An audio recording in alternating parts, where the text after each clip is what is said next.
nganga whaaloalo te toi whaatalo whaatua i le malei fo mai o le atinu. Nei fo i tai au fo i whanunga le lei. Tātou vi aile alofa ma le anga le lei o le atua. Ia o mwhai fo i on tātou maua le nei maaftanga. Ia la mai le sikfonga le lau mua. Tasi ono tesi ma le tasi whaamo. Good morning tālo whalava. O le aso lulu le nei, le aso iwa o le masino novemba lua afe lua se fulu ma le lua. Te whaatalo whaatua i le tātou tinu. Ai lo maia. Le tātou sauninga loto le nei tai au. Le ata ita ielea le sunga le whawhengainga. Reverend Iopo Fonamaitu Asiata o le Kalesia Philophilus Church of Christ i Stokes Valley, Wellington. Usimaia le whaafonga.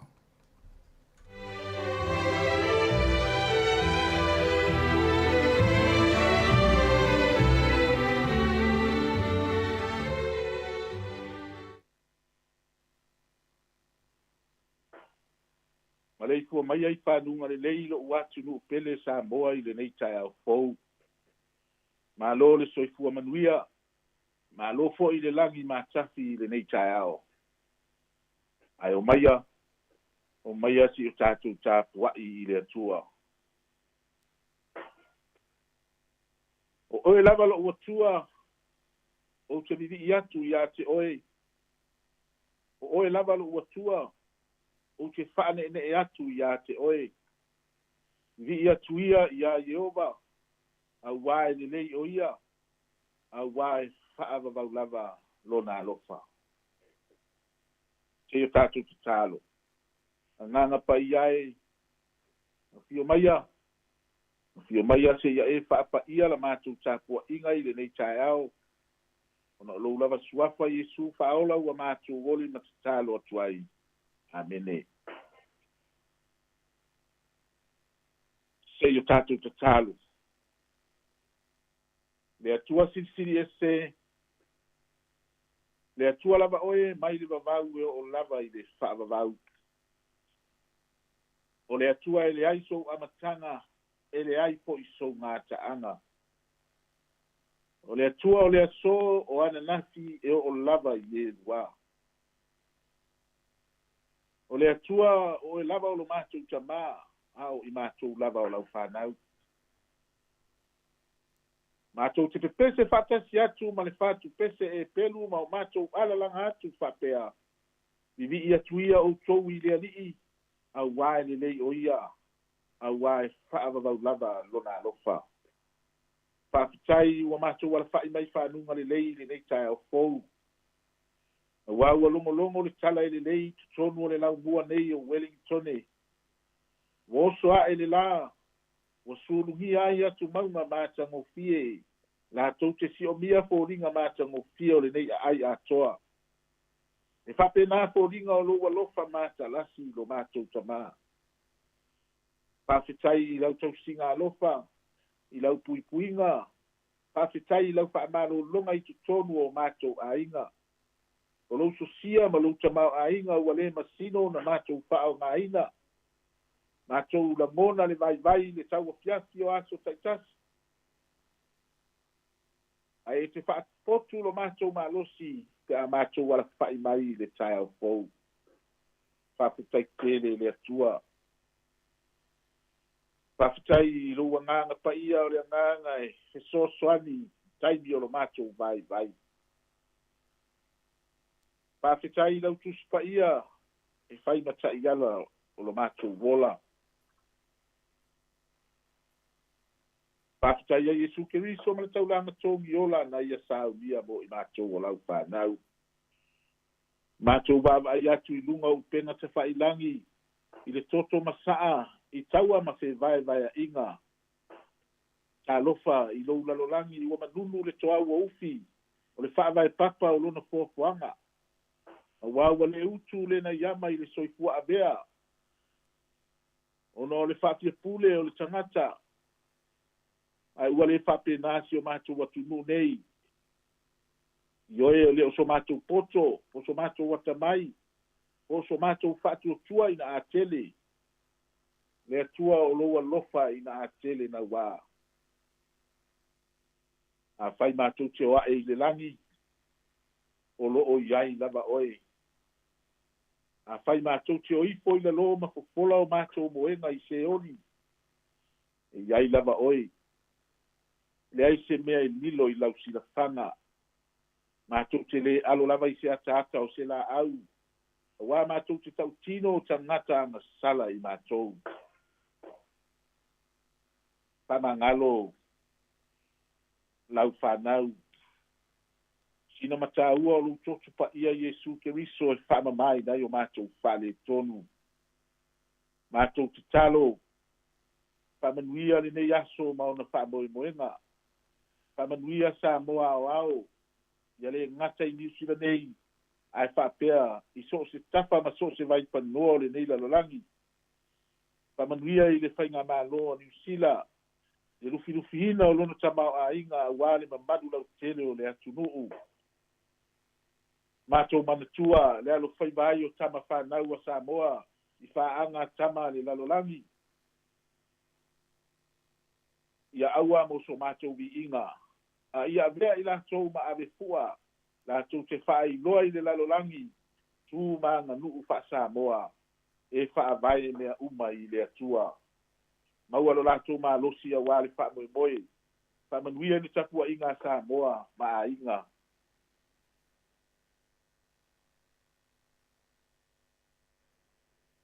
fa'amanuia lou atunu'u o Samoa mai mauga tetele se'ia o'o lava i nai fanau tautai mai oe lo matou tamā i lenei aso e manuia ai mea uma matou te faia fa'amanuia lenei a la leo ua fai mamomoli tofā o lou atunu'u ma le lalolagi iā atoa o lea la matou tatalo ma le olega e ala i lou suafa iesu keriso ua matou vole matatalo atu ai nei amene o le vi'iga ua saunia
faitauina o le akioga paia a le atua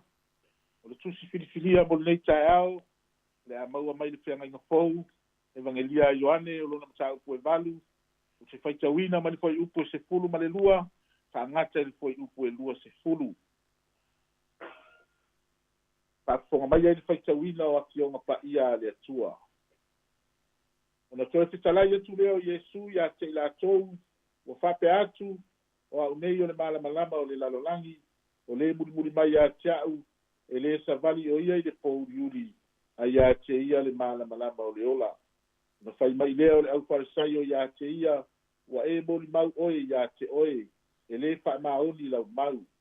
o tali atu iesu iā te i latou ua fa'apea atu e ui lava ina ou molimau a'u iā te a'u ae fa'amaoni la'u mau o ua ou iloa le mea ou te sau ai ma le mea ou te alu i ai ua ou tou le iloa le mea ou te sau ai ma le mea ou te alu i ai ou te fa'amasino fa'aletino ou te lē fa'amasino i se tasi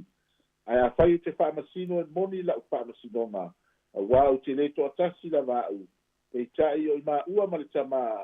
ua auina mai a'u ua tusia i la'u tou tulafono e moni le mau a tagata e to'alua o a'u nei lē molimau iā te a'u o lo'o molimau fo'i iā te a'u le tamā ua auina mai a'u ona latou fai mai ai lea iā te ia o i fea lou tamā o tali atu iesu e lē iloa e outou o a'u po o lo'u tamā ana iloa e outou o a'u o ua iloa e outou lo'u tamā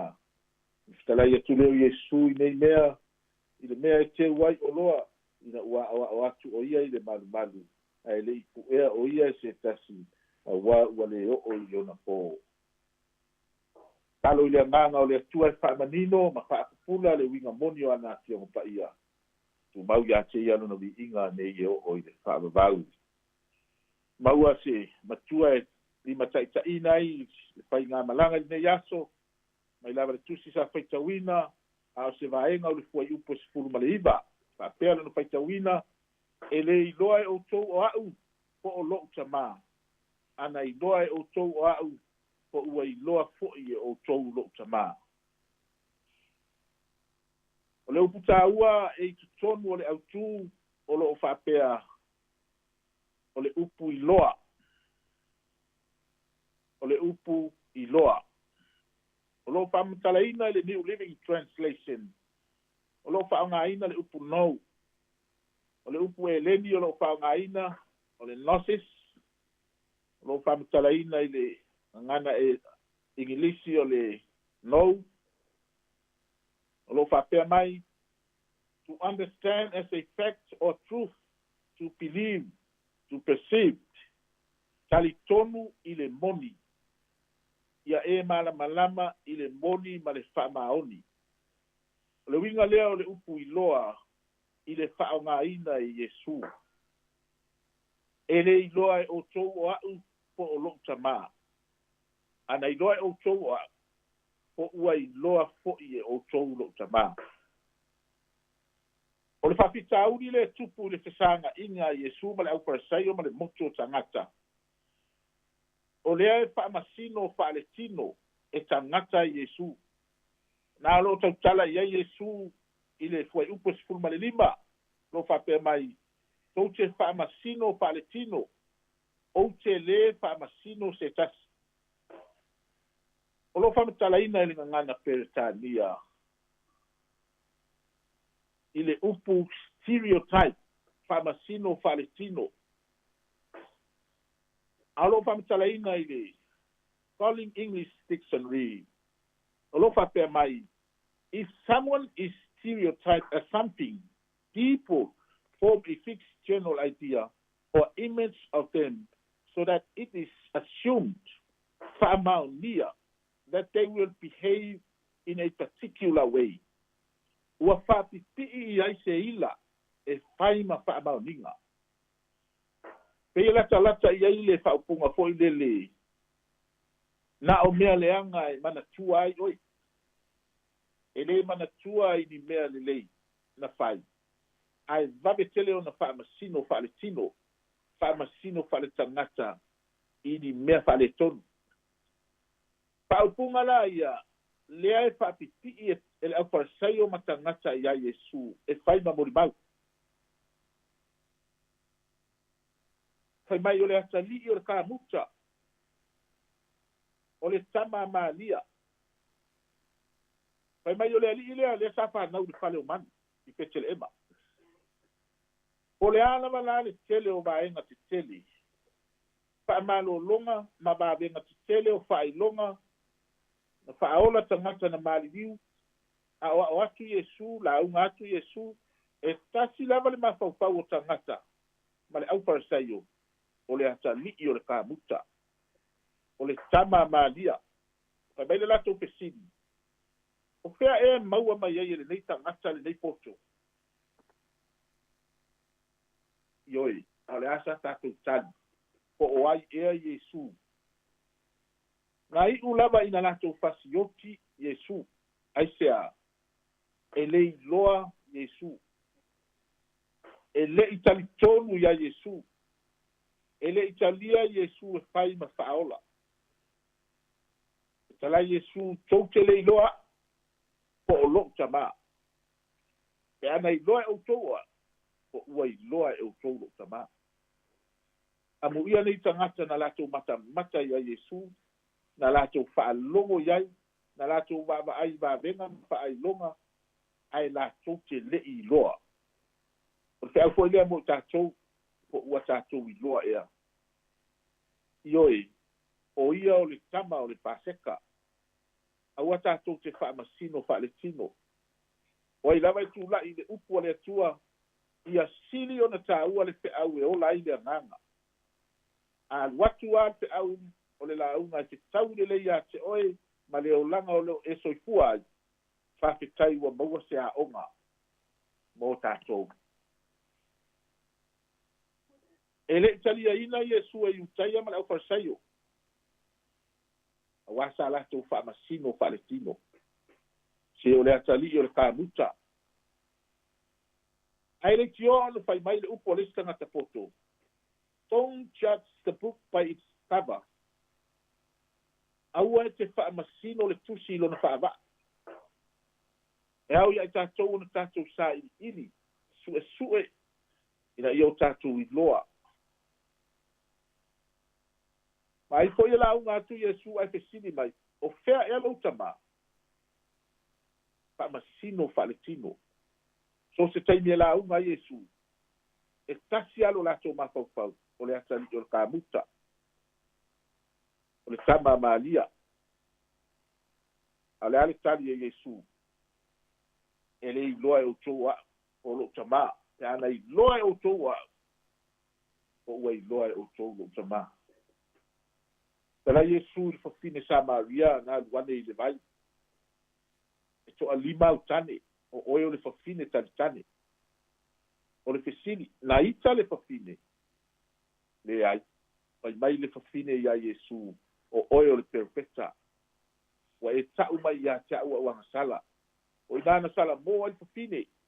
na momo'e i lona āiga ma lona nu'u ma lauga atu e le'i fa'amasino fa'aletino iesu pe fa'apeai fo tagata o le nu'u ta'ino'ino i le fafine talitane leai pai mai ina ua iloa i le nu'u na latou tamomo'e e sa'ili i le fa'aolataga e sa'ili po o fea o iai le fa'aolataga aiseā ina ua iloa so se taimi tatou te iloa ai iesu keriso tatou te leto e fa'atali talai le atua iā isaia o ai ea auina atu i le fe'au ma le galuega pai mai isaia le atu ae auina atu a'u lea li'ie auina atu a'u aiseā ina ua iloa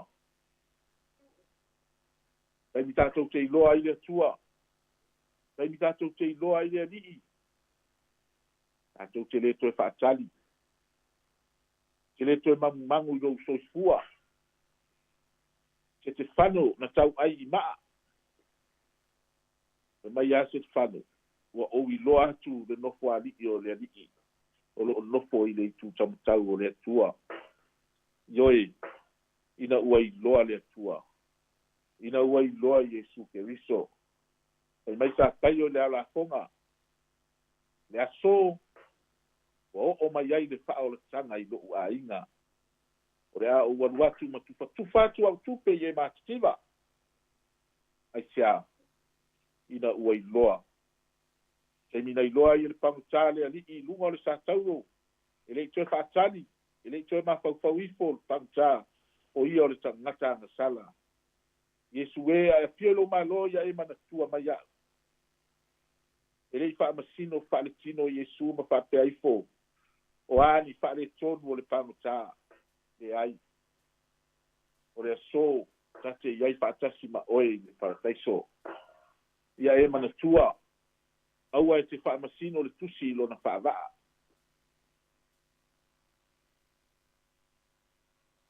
aua e te fa'amasino fa'ale tagata auā ua na o ia o le tofā molimoli a le atua ona o ia o se moli tofā mo le atua Iesu Keriso na tio mai e sisi a'e le tagavai o lona tamā i le lalolagi ina ia talitonu le lalolagi o ia lava e mai le atua e le iloa e outou a'u po o lo'u tamā ana iloa e outou a'u po ua iloa e outou lo'u tamā amene tumauai ai o matou luga le alofa tunoa oe le atua le tamā le alofa silisili ese o Iesu Keriso lo matou ali'i ma lo matou fa'aola mau ma mafuta ma oe agaga pa'ia nei e o'o i le fa'avavau lava amene.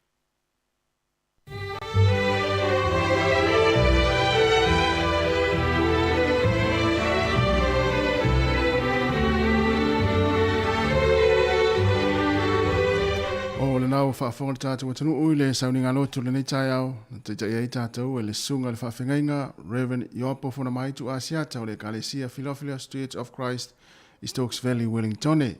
Mo le toile ngā whaaftaitele i lau sunga le whaafengainga, tu sai o le tātou sauninga lotu mo le upola folo le nei tai au. Ia tō matau i nai fōi, ia fuafuanga mga luenga le awhenga ili tātou atanu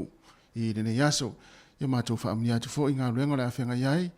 tapo inga fo i le faletua ma le no faalo fa amnia le tua e me se fo i o le Kalesia fa aftai tele lava luas for 5 minuti te ai nei le tu la fitu se fonga la mo Wellington le vinga le tua ia mai le kolisi kolisi Samoa ia ona fanga solo i le tato po klame o le ni tai au.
O le tautua le si ufafonga o le laumua o lo iai fo i le langolango a le New Zealand On Air.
Ta lofa Samoa o tō whinga pule a i le tautala e sero whiwhia po kalame ale au boys ata o le tai au. A matamele a wharifitu tō whāsoi fua ata le tai au.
Patal watu le tātou tunu le tai au fau, ma lo la fo le soifua lau le lei, ma lo fo le soifua manuia, ia, le fo tātou whailoha i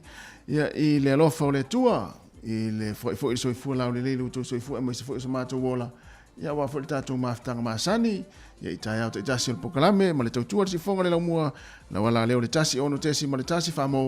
ia fa pe fo i lungo tātou penga te whailangi, le tātou app, o le Facebook, ma le tātou YouTube, ia i le aso, ma le aso, whamalo watu le tātou atinu, ia, sanga i maila ia le la tātou mafuta le nei tai au ia le o ma to luatu ma se o ma le fai valu ia wala fo le tātou maftanga mafana fana o le maftanga ma nei le nei aso ia fa tala fatu mari malo le usu ia so fo manu ia to le usu fa sa lautu to le va le tai au ma lo le so fo ma lo fo la lusu mai fi au manga lu ngon le aso ia fa to fa tala fatu tātou tu le mafuta ma le tai au malo ia ma le tai au ma le wale fa ta fe no ile to mo le version teni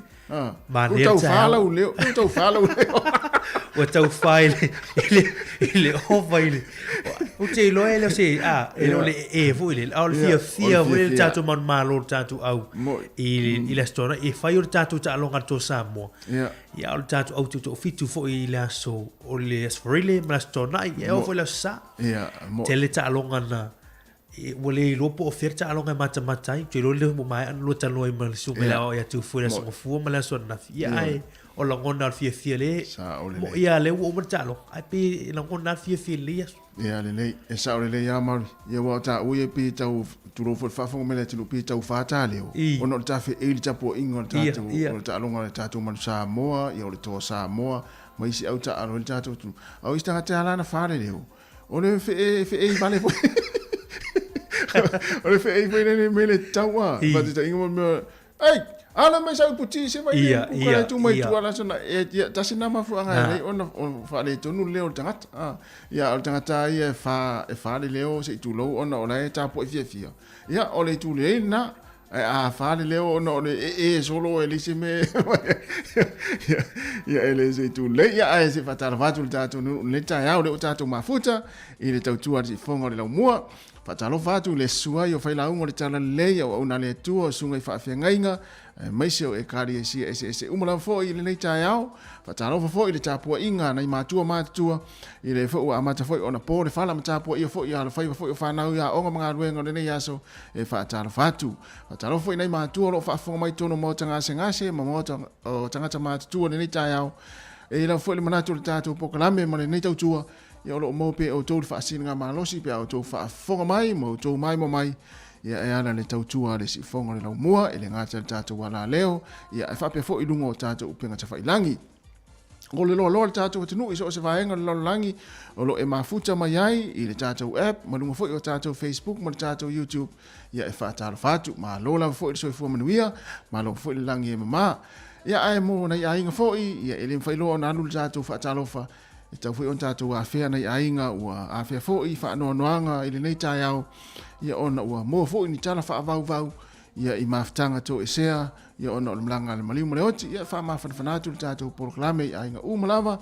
ia ua uftia fōi le au pōngi sa ia ona ua tua fōi le maftanga mai e pele i ainga ia i le nei tai au ia o le tātou poroklame nei o le ata o le tai au ma ngā lua tu mleu sea mari ia awa fōi le tautua ino le tātou atunu u le nei yaso ia lela a fa solo tato proclame tato peselea ia tato siva umai ia ona vaturo le tato talo le tau ia o aso nau ia ma talo mena tupu ile tala fa solo pito lo langi tale valu ia o le fa ponga mo tato telefo ma tala mai sa mo le ne yaso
Whamalova tai o le talo le tau mo tātou Wellingtone mo le nei aso ia o le whai mele vai tau o le alangi le lei susulu matango fie le la le ai mase au e whaalawe lawe le susulu le la le nei aso no winga e langi le lei ia fua ia au fuanga pe a whapeo nai wani fuanga le awhianga iai le nei aso i tono ainga whasolo atu le aso atai au e whapena foi e langi le lei susulu matango fie le la e au o le sfreile ia ole sto na ile fai tatu tanga polo ia le mai tawatu pe ona mai vai tau mo tatu Wellington ia eto uruai ia na timu ia e le tele ia no winga oni sia taimi la to ultimunga ia timu le aso tona ia ese la fo ia tau ole ai le si duas fu fai tu la pasolo mai kapiti o Manuatu o Whanganui Taranaki ia fasolo mai Rapa Hawke's Bay o Taupo Marlborough ia etutusa le mo Wellington e langi le leile ne yaso. Whatalavatu le motu i saute, ia malo lava le soifo maua ma le langi malo fo i whaafonga mai, ma le mai mo mai le tātou tautua le nei tai au. Ai o le tau mo utou le motu i saute, ne sone lea e langi le lei, sulu matango file la, whapena fo i kare estete, e sulu matango file la, o Queenstown e Invercargill ma Dunedin. Ia iei teimi e au ai, ia ai langi le fo i utou le nei yaso. O le fua le malulu, ia mo utore motu i saute, ia mata mai le lima, o le lima le iai Invercargill, whaasolo atu ai i le fitu le iai Queenstown, o Dunedin e le valu, ia au kala estete e iwa, a le mawhanawhana, o le maurunga le mawhanawhana le e le so, luas futu whakara estete, whaasolo mai Dunedin, luas futu maratasi, Invercargill se fulu ma le valu. Wellingtone, o le malulu mo tātou le nei tai au, se fulu maratasi, luas se fulu le maurunga le mawhanawhana le ea, o mo tātou nei porua il vaenga lo ieli tātou fisa whaasaralau se fulu ma le tolu le malulu lua se fulu le mawalunga le mawhanawhana le ea whaasolo mai le malulu i Apahat se fulu malulu ma outou se fulu ma le lua loa hat wainu o mata le se fulu ma le lua ale mawhanawhana le ea lua se fulu ma le wha loa hat lua se fulu ma le tolu wainu o mata ia ai lua se fulu ma le wha Apahat. Ola telenga ole tulanga le ele tau mo New Zealand a to le nei aso e langi le leile le tele vaenga le tunu sulu matanga fie le la ia savili ia le angi mai lea i saute i sa fa solo tu ai i matu i sifo ai mo le tato tunu i Samoa fa talo fatu le nei tai ao i la to ia mai mo mai lunga tato Facebook e Erika Maoe ia ole tau mo to i Samoa le nei aso ia e to ulu nai timu le nei aso ia i le tātou atinu. E lua se fulu ma le lima le mawhanawhana o le vevela le whamawina e lua se fulu ma le fitu. Whasolo atu i suwa i fiti, e inisu le tātou atinu le malanga na i fiti no ele i Samoa, ia e au aoa le nei aso, pāpā whaitiri fiti, lua se fulu ma le whare mawhanawhana o le vevela le whaamawina e tolu se fulu Rarotonga e aua oa le nei aso lua se fulu ma le tolu le mawhanawhana o le vevela e whaamawina e lua se fulu ma le wha. Ngoto ifo lare fia fia na nei se fulu ma le tolu minute te ai le valu toi oso e le rale tai au i le toi 5 minute le tu lai ono e oso e le la mo tātou Wellington i le tai au. Fatala fatu lau whangota pe a whapea nei te mafuta mai lunga le wafu e tālau ofe mana tua tufa tātou ia pe a tele e ua whaamalo ina le aisa o le sua le tai le tau nei mo tātou Wellington i le te au le ono lona winga le sua le tai le taimili nei valu minute te le ono e sua le tai mo Wellington lau whangota ia ona pele o le tai i le a whatonu le tu lai se fulma le lua i le au li nei a le au liana nei lona winga pe tau i le lei ma le matanga o fio le tau ia ona alu e te whangota tālau ofe a whatonu le tu lai se fulma le lua e pe le tai mo Wellington to es fulu iwa minute le tu lai fitu e to e sua le tai mo Wellington ai mo tātou i porurua e sua le tai le tau nei le to e 5 minute le tu lai se fulma le tasi ona pe leo le tai i le fiafia na nei i le to e 1 minute le tu lai 5 e pe le tai mo tātou i porirua. Ia o le tūlanga nao le le tau, ia ma le taro le tai, mo tātou Wellington, ia fua ia iau fuanga, ia o le mai tau atu, ia o le manai o le tau, le sulumatango file la, ia i le la foina lau tupe Samoa. Ia, Mari? Ia o le tātou talo le tupe le aso, ia mo i la tau tā pena fo i la foina la tu se leni ai ngolo whaamuni mai i Samoa le aso. Tāsi tala New Zealand, ma wele tala lima ono sene Samoa. Tasi tala New Zealand ma wele tala lima ono sene Samoa. Ma aluso tala New Zealand fiti nei aso ma wele tala tolu lua sene. Tala tolu lua sene. Ia malosi o le tātou tupe New Zealand i Australia ma wele iwa se fulu sene, iwa se fulu sene. Ia malosi o tala New Zealand i Amerika ma wele 5 valu sene. Amo Samoa la via nei aso, tasi tala New Zealand ma wale tala 5 ono sene. Manuia la foina o tau sele ni Samoa. Whaftai.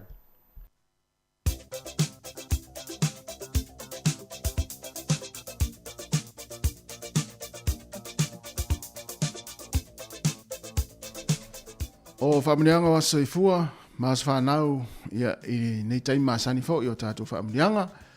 Ai whaamuna tua tupele tātou imeli asa whanau at samoacapitalradio.co.nz whaase e mai ali tātou imeli nā ia o tau aso soifua maas whanau ia o na mātou whaamunia atu lea malau wina atu i taimi whapenei o le tātou polokalame.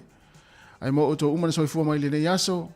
le aso iwa o le masina novema e whaamunia atu le tātou polokalame ma le tau tuarisi fonga lau moe o tō aso soifua. Ia po se asa whanau fo i o seisi al whanau,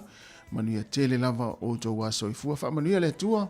ma ia whaopopo nisi tausanga stele moutou, ma ia maua pea le malosi, ia ma ia maua pea ia le ola fia. Ai o le tusi whai tau, pe a fia whai tau iai, ia pe o ma o Mari, su iane lau tusi le mātai o lona mata upo e ono, o lona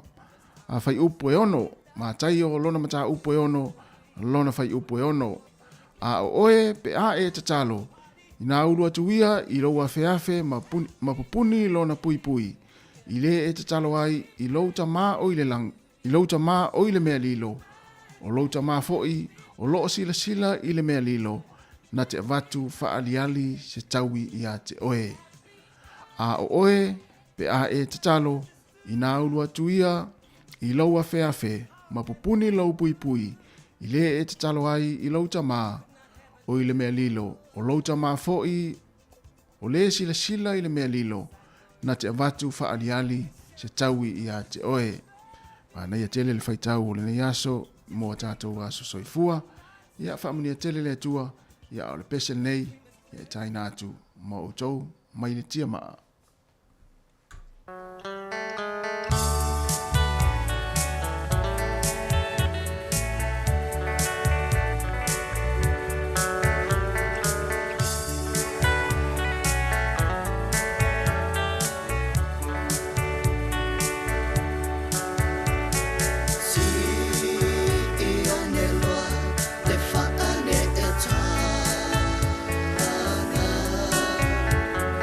Far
tala valava usmel fafonga o tala mena tupu lo langi ne yasa utatu o ria le so iva o November.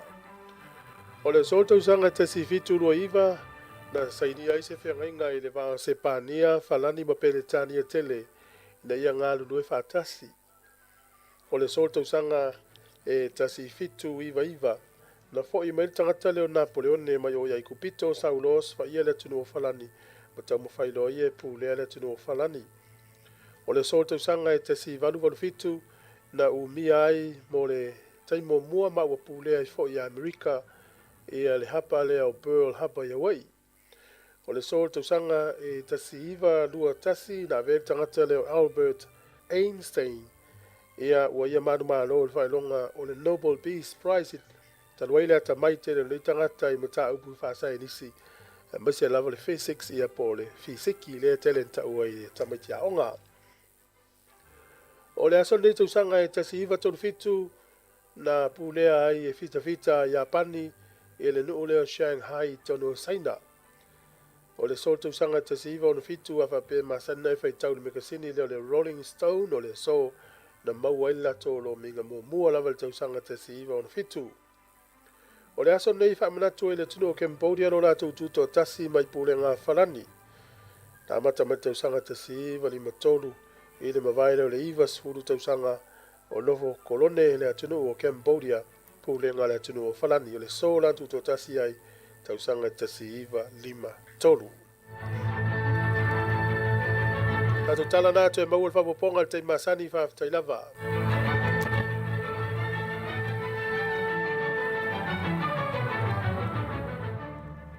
O le ua toi 5 minuti na tale o le July valu si fonga lomo Wellington e tatu programi le atal tae toi fa malom toi fa tala vatu le temi e mnatu na utapena fo ina fa na wa fo ya onga le tae ao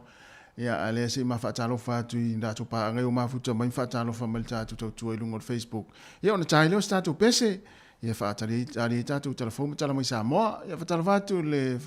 tu meta ya le lani yoane mai au kilani fa be fo le sunga ya Robert Peterson mai sini Australia ia o tina ia Rachel Sifa fatalfatu ia o le sunga po o le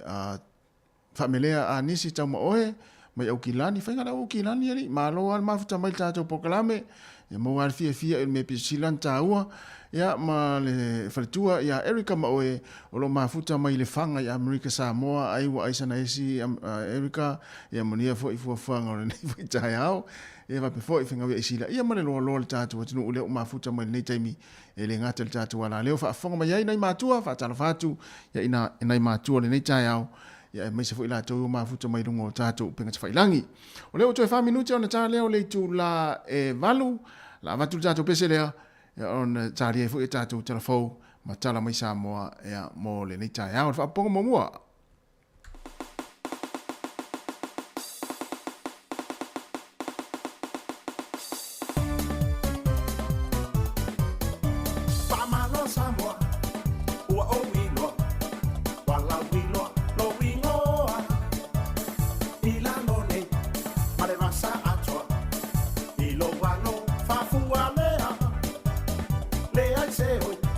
le ai se popole le umai fai mu fie e fa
Toi whātala whāturi pa i o le tātua tanu ulo ngā tutonu le neiva yaso,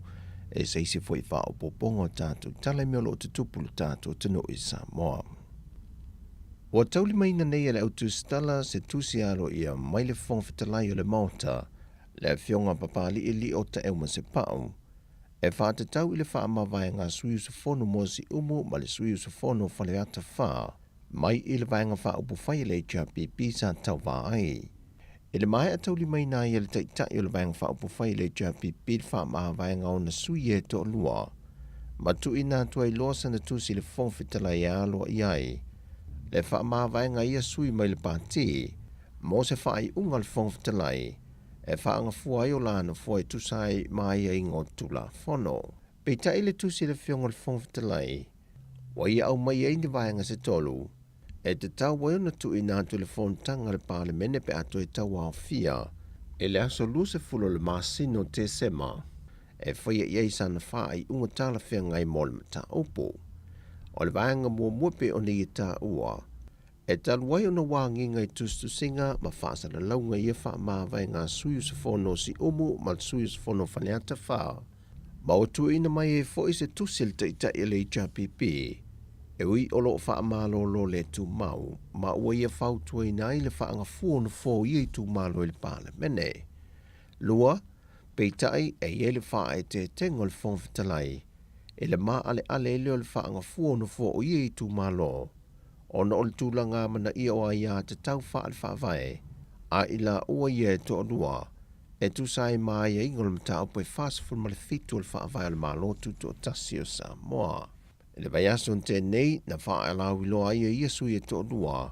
o ila ua wa avene ma sui tutu o tasi, ai o le wha mautu wina, o le ai loa le le fontanga le pāle mene, e le aso lua se fulu o te sema.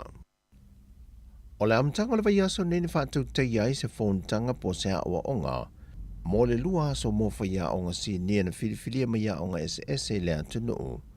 E la tau te whaava ia mtu whaata sia whaamaumaunga, e le ngātau whaalawelawa te tupu e tu lai mai le wāwa onga te tele le atunu. Lea olo o au fia i masa wanga e whaasanga le ita mai tai, pe ona toi vaia i le whaai unga le vai aso te nei. E fusu anga i le vāo le kolisi mawalunga le fifi, ma le kolisi e sangato Iosefo. O le tu whaatasia i o le fuafuanga i lano le Porkalame le Spotlight Initiative Program. E tau tilo i ni awala, e mawhaia i e whaia ongoa o te tasi, o na whaia ni vai fafoi whaatama i e tu maanga i a waofi mai, o lo o a fi mai e masawanga i tu tonua onga. O Porkalame ni le Spotlight Initiative, o lo whaatupi na mai e malo au whaatasi, le ua maua e Samoa le whaatasi ma le 3 miliona tāla Samoa, mai i le 5 miliona tāla euro, mai i le Uni Europa, mo le Pasifika e una i ai Porkalame whaalau iloa, e wha i tia matao fia i Sawanga, e te tonu o atunu ai mai se lava, e a nga i te tonu a inga, e pe o na nginga i nisi o finangalo wha lio sui awa i le whontanga, o te tonu a inga o lo au mai ai wha whita huli e nisi o whanau, ma mapuna ne ailo na wha atinonga, e te tonu a onga, e a fuaisa wanga. O le fionga le minista wa onga ta longa maanga nuu, le fionga se ula yoane, na ia te tala ina le nei polo kalame. O le tausanga lua whelua se fulmal wha le o le atali malo ai Samoa, e le fontanga taitai o malo le taupulenga. O le fontanga le wafa mawina e silia maleono afe sui awai, mai i atunu e 5 maleono le taupulenga, mai Afrika, Caribbeane, Asia, o le Pasifika, o Amerika whapea fo i mai Europa. O fontanga i e te ilua tausanga mausuia, mai whaasolo solo lava i atunu o sui o le whaalapo pitonga. O fontanga i e taitai o malo le taupulenga na matamai le awhiva se lau fitu se funmatasi. O Samoa malana fontanga le luafe lua se funmalwha, o le a lua se funmalfitu i e fontanga talu ona a matamai. O le fontanga talu ai le na whaatautai e Rwanda in Masino Uni, e na o le lua se funmaliva atunu o na whaatasi, ai o atu i le ono afe sui na awai. Wa toi fo i sui o le komite o le malo le taupulenga, Sao lato wo mai sa moe va ai mamata I tu. Masiaki ta penanga sa momola na tali ngā malo. E au fiai fali tali malo, o le vaenga o le pui ngā leo. O ta vale afi fe avia ai malo, ma le vaenga le tula fono. O le aso ma le teimi e usui e le fauntanga I le lua felua se fun ma le faa, whantoa wha mautinoa I le wha ai unga o le neitau sanga. Ma se tala mai ta alonga, o wasawa tu nele au pasketi tama I tai, e to lua ma awa le atukoki, e le ta amilusanga o ta alonga le Pasifika le whai le tausanga fau Solomona. O le awa tama I tai na manu malo le awa Tahiti no la su e ina le tūlanga lua, e si koa e fitu se fulma leo no I le 5 se fulma le lua. Whae loa le tama I tai po le kampeteni a malama le au pepe, o le malosi o le puinga ma le osofai a le awa tama I tai, o le kile o le manu malo le tau mawhainga au le tama I tai a le atunu, wa maua ava noa I ta alunga le Pasifika. E le imanuia le tau mawhainga le au pasketi polo a li e so na ava noa I ta alunga le Pasifika ina ua whaia ina ia Tahiti. O tala fauia manuia le ne yaso, fa soifoia.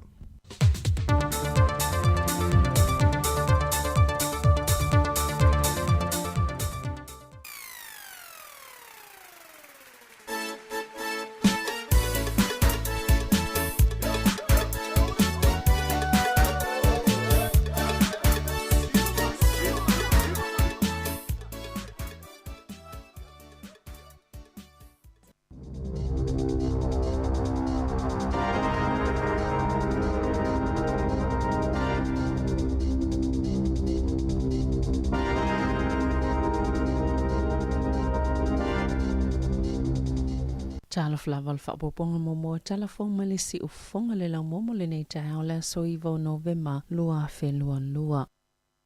Na manu atinga ina se tama itai ina ua pa uu ese mai le vaianga pito iluma po lungo le afio se ta vale. Au pati patia le ta milisanga le ipola langi le ta longo le lakapiliki. Ile vaveao le asonga fua I maangele. O se whaalamlave ua te talo toa I leo I tapua inga mo le lakapiliki. Ina ia whaia ma le saunga le mo. A olumana I ta longa au e wha pito ilunga I engelani le whai ungo le vai asonei. Na ta awal te ita I leo mo Countess Manukau le tu isisifo. O lea whaalamlave sa le ta tau na tupu. Masai e lava lapta inga leo. E ye lava se whaalamlave whaapea mawhai na tupu ma o se tulanga whaanoa noa o lea lava ua o yai ma o tauwhi se tama ita ili whalma I middle moa ono ni manu anga onga. Na ta ue leo na sauwha ili tama ita ili pito iluma ili afio ta vale na se e mapau ese matoea ea ili ta vale. Wa mai ona tala noa leo ili ta vale ia la tau su enga. E ese no whanga au tuolo o whaasoa I eile au nanga leo e mata I tō pāti patinga I e whaiena I a mautino e saunga le mōle au tā puai.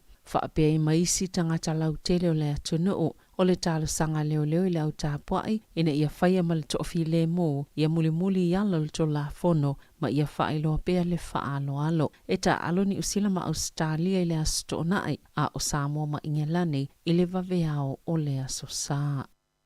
Ua silia ma le sefulu pasene ua pa ua I le tau whale talumaile amatanga o le tau sanga I a ai fito le atunuu ma lo pito sile ona te lele pa ui tutono Wellington pe afua I le luasful tau sanga utuana I to saima wha amaumaunga le quotable value. E sefulu fitu tesimale ono pasene na pa ua I tau whale le tu malo Wellington I le nei tau sanga. O se pa ui pito sili le ona te le Maia Januari o Maia o Ketopa I le lua sefulu tau sanga ma o se pa ui pito te le fo I pe afua I si vaenga umole tunuu. E pito silo na pa ule tau whale lo wahat ma apahat I totono masina e tolu I le valu tesimale valu pasene ma le fitu tesimale ono pasene peitai sa ono tesimale valu mo le itu malo atoa. Ua pa uifo mai le iwa tesimale ono pasene sa wha mawina I le masina taluai. E luani kampani mo whaatoanga I taranaki ua whaasalaina ona o stangata whaingaluenga sa manua malava totolo na ulo. Ina ua vea ma manua sta vale po o se masini. E ono tasi tau sangle matua o stamana la vea le pito itua o se masini. Masisi ilunga mai se pakete o le lifi le whaonga e lawa I niuta. Mana tupu le whaalavlavel masina au kusoi le luafi loa sfulu. E peo na whaalia le WorkSafe na tau fia le tamal whalamai na whaina lo na tingi po Na le mawhaiona ia toi sa songina se manongi e o ilana tofo ina ua mai alfa lavlave maiva masina sale i mawhaiona toi whai ngā luenga. O ana na filen wha asala ina wha atasi al wha amsinonga wha ito malo o New Plymouth. Company le Westtown Haulage Limited ma le Westtown Agriculture Limited i se sala tupe e lua se lau fitus flua fetala wha atasi ma le limas flua fetala e totongi i le na whaina. Sama away su enga le WorkSafe le la la pol fa la potonga le tunu e tuli loina saunga le motanga te whainga luenga i te tonu o ngā luenga e whaapea e le wa ainga le saunga le mo ma le soifua malolo ina i te tonu o ngā luenga aia kamo panei. Sa whaalia report le neo sa pe fōlinga o sauni le malo e whaasilsila ni suinga te tele whalitupe le o whaalia le o whaito whao tupe o le onu whaititi e tupe mama po polo fiti. Walu i tawina le tamaita e Palamia Jacinda Ardern ina ia whaise ngai o ingai langolango ina ia na whaitionga po whaasea. Sa whai e whaasanga i polo fiti te tele whalitupe whaatase masu enga po se iloilonga peita ina ia ta ue e leo ni vaenga i o ta pena iai. E manatu Ardern e le talawhea ngai mo whalitupe le tele o lato polo fiti e maua. Peita ina ta ue se tasi o whaito whaam ta uptau whalitupe e le o se tūlanga leanga fo ile lata ili 10 piliona ta la. O polo fiti a whalitupe a ole i ave e seina la fonga na saunua Claire Matthews a whai ele mo e whalitupe ni polo fiti o le a ngaua lato tupe ma o avanua fo ie whaale e tonu. Ma whai nei whalitupe na saunua le teitai o le National Christopher Luxon e whaalata le Palamia malona sui o Grant Robertson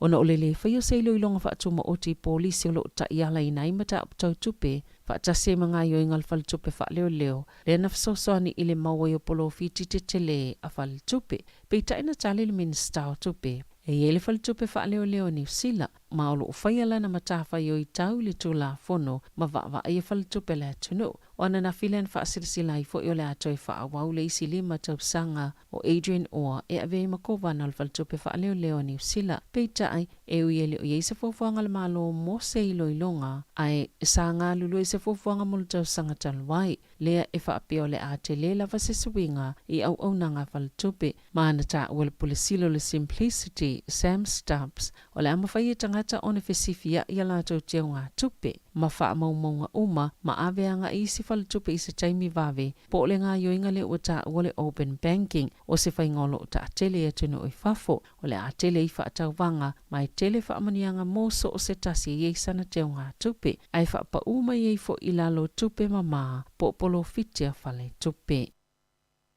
Wa ilo le pule nganu au ke lanil whaatau e se atua ni alatou a seta e whaatau mo ile lua se lau fitus 10 miliona ta lao ni tupe ele o lava ila latou paketi fuafuaina mo le tausanga whaaltupe le tausanga a sau. O le mafu angolele au si o le tupe mo le paketi o nol pa ua tupe maua talua le COVID-19 fluiva vave le siiti o le tau le soifuanga whaatasema le siiti o pasene tului o tupe. Na whaalia le sui pule nuu o Kelani Desley Simpson i le Morning Report wa le wana latou iloa o le tausanga le nei o le a whaale tonu peitai sa le ieiso latou manatu eo o ise tūlanga matua whaale tonu lava o lo iele malo si angal pule nganu e nono maieni si tupe o nol taimi nei o le wailalo i fua latou ai tala fue i tupe mama i taimi a o le iai le COVID o isi vaenga o lo mana tonatu iai. O le a whaatala noi nei se taimi le vai aso nei, ai o isi tu o lo tāpena iai o le whaatau e se atua lātou siea i le malaiva lele o au kilani. Wa iele popo lenga e whaasanga i tangata e malosi o lātou manatu tite e le malo, i le ono a whaina i o le tusinga ingoa le atunu o i le tausanga a sau, o upenga ta whailangi pepelo, o se tasio whaafitauli, po vaenga autu e se fuluono e ono la matia i le tusinga ingoa, Peo na whailoina le asoana nafi, o se whaalinga le ofisa whainumera whaamaumawina ni usila i minista e whaapea. E se lau awhita la le tau se ngalue ngolo tau mawhai e whaatali tonu i nai le atunu. Ai mai se o le tuli loa whaamatalanga le sao, ma ia pule e ina le leifo ini whaamatalanga se e whaatatau le tusinga ingoa le atunu. E le ngā whatia le mtanga luenga ona whaafia ngai masisi tusi ngai ngō whaale tonu. O le lua fesfulu tolu, sapa uma wala lol foi numero Māori sa whaitawina, nei lol foi numero sa yele tal tonu ngā sa iai. Al tau sang lua fesfulu valo, sa tau mawhai e whaitau le tele o e na awai ile tusi ngai ngoi lunga o benga ta whailangi. Mana mtua pa uai mal foi numero Māori in Pasifika. Olo iei wha maoninga wha atuputupla i peo tal tonunga e matua tite e mawhaasanga tau ile malo. Ma le wha ititi o le tūlanga wha atuatua na le malo mai vaenga ese o le tunu o pe o na lungo i nai minista le masina au kuso. E silia ma le iwa miliona tā la wha atase ma le lua tau sanga le umi sa tau wha lele i ele tu singa i ngō le lua fesful valo. Ina uapa ui le na o le ono valu pasene Māori na tali le tu singa i ngoa. Le wha pesa wha leanga i nai le ao ngā le tu singa i ngoi whai ei whai unga mo le soifua maloloina, a onga, maisi tupe wha alu, ile o langa fsota i o tangata o lea tunu o. Ua wha aliesa puti fawal wha ala putuputonga le soifua maloloina lalangi le WHO, e maua lalo le tulanga New Zealand pe afoi le tele o isi atunu o lalangi, ile le lawa wha malo stino po wha ngayo i ngō tino, e iwa 5% o teneiti e taisfultasi anga il taisfulfitu tau sanga le mātutua e le lava ni whaamalo steno ma le valu 5% o tamai au fiele whaafita auli whaatosto salvalu tasi pasene o le tele o isi atunu o lalangi. Wha 5% o tamaita e le laval whaangaio i ngō tino ma le tolu 5% o le itu pao lii whaatase ma le 2% o tamaitai ma le 5% o lii lunga atol taifitus fultau sanga le mātutua e le laval whaamalo stino. Na ta wale pulesilo le Exercise New Zealand i le TV tasi o le tele o tangata e mtuafa ate ia lava ia fwai numera a tono le manato o tangata i tutono New Zealand o le neia tunu e malo si talonga ma uelo fo ia tele le tale nia ilungo malai ta alo peitai o le whaafita auli i le whaapeo le tulanga le lo tupu i le lau tele o tangata pio na sauno Richard Betty sa ia ta ue mtuafa popole ina lava i la atou i le fwai numera le i tu pao teine i ele lava le whaangaio i ngotino po ni whaamalo stino e a whai na ia lato whaatinonga i tutono a onga ma alme pitusili ona lelei e au na whaia motupulanga la aiti ia whaamalo stino ona e solonga lelei e fo le whaatinonga o mea onga pe ona ia ta ua. E nisi o company pitu titele le tunu o mota avale tutongi po rental cars o tahawhia pe tāpunia mo staimi le tō mau o na toi tali eina nisi whaatonu atu ni ala tau ta avale o na umtoa pisi mata o tele tangata e mo miaina ni ta avale o le vai sonele o tahawhia i le Hertz, Avis ma le Budget o na toi whaatonu atu ni avano o Fomon ta avale e eni ta avale na whaatau ese atu e company i le taimi na matua te telele koviti au le ifa mawhaina tu ungal wha mai e tu samaleonus fulwafe leo wha ingo ta avale tutongi wha au ngā mo sina vai taimi po rental cars i tutono le tunu o yele tal tununga pe amal fas fulwafe o lo tutoil taimi nei o se lo itau le awhiangai ma company pe a oina wha opopoina le numero tu risi matangata ta whao mai fafo pe ona li potia. E uile se iti olfo i numero tangata e awhia le Omicron o tangata e tau whia i whale mai, ma isi e toi a awhia foi i le virusi, pe i tae e le ise fufuanga le malo e whai ise polkala me whaal tau sanga o toi whaopopo po le pusta. Mo le COVID-19 i le tootele o tangata, pe i tae na whailoa le minista o lo na whamalea mata aupu Dr. Aisha Verrell o lo mata i tuina le malo. Ia o atul tau sanga asau, wa ise tui pui mo le tele vaenga ese o le virusi pe a whai mo umiaina o le taimi nei e le o mauti noa ai o le whaamantalanga le au popoto e atangia mai le toi o fuina ato tui whaapopo po pustas i tangata i pito sile o na whai ngō fie a awhianga mai whaafitauli ai o le a whaabau peo na mata i tu pe o le a maa losi le pui ngā le maafutanga o tangata umo le tunu o tangata nata i tolu tui pui sa whaia maola maloloina lelei o ta ue whaape pui lelei mai lea whainga. E ta alonga, wa whaalia le fia lau la kapita i to osfululima ta maita i New Zealand le Black Ferns. Ilo la tautu langa pio na manato li to tele e sili atol malosi o engelani nai lo la tau au. A o sauni mo le sailinga le siampini le ipo laulangi i le whaingo le vai sonei. Wa le mawhai le numero valu ta maita i o liana mi ka ele tuu. Ona ta alo i lea ta alonga. Ona pōna to e ta tala to wai nisi pe paulu fale wha popo. Molo na whaatauina ato mo le ta'alonga. E ui le vāvala latau le unga le ta'alonga Engelani maka anata peita ai olo o to o tele lava e maafuli la latau langolango ya Engelani e ono siampini i le ta'amelusanga. Ile ngatau le aulo numeritasi lanlangi e ua tolu sifulu latau ta'alonga sosoo e le itoe whae ina lava. Oni usila na amata le ta'amelusanga olo o ile taulanga tolu. Tala fawia male si ufonga le lau moa mo le nei vaenga o le tai au.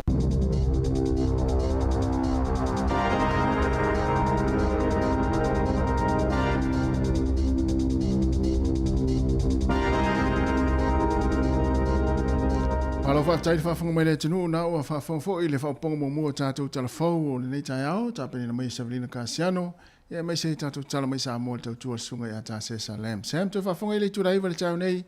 ile fa ponga lona luo tatou telefou o los fulu tasi minute o te nei ile tu la valu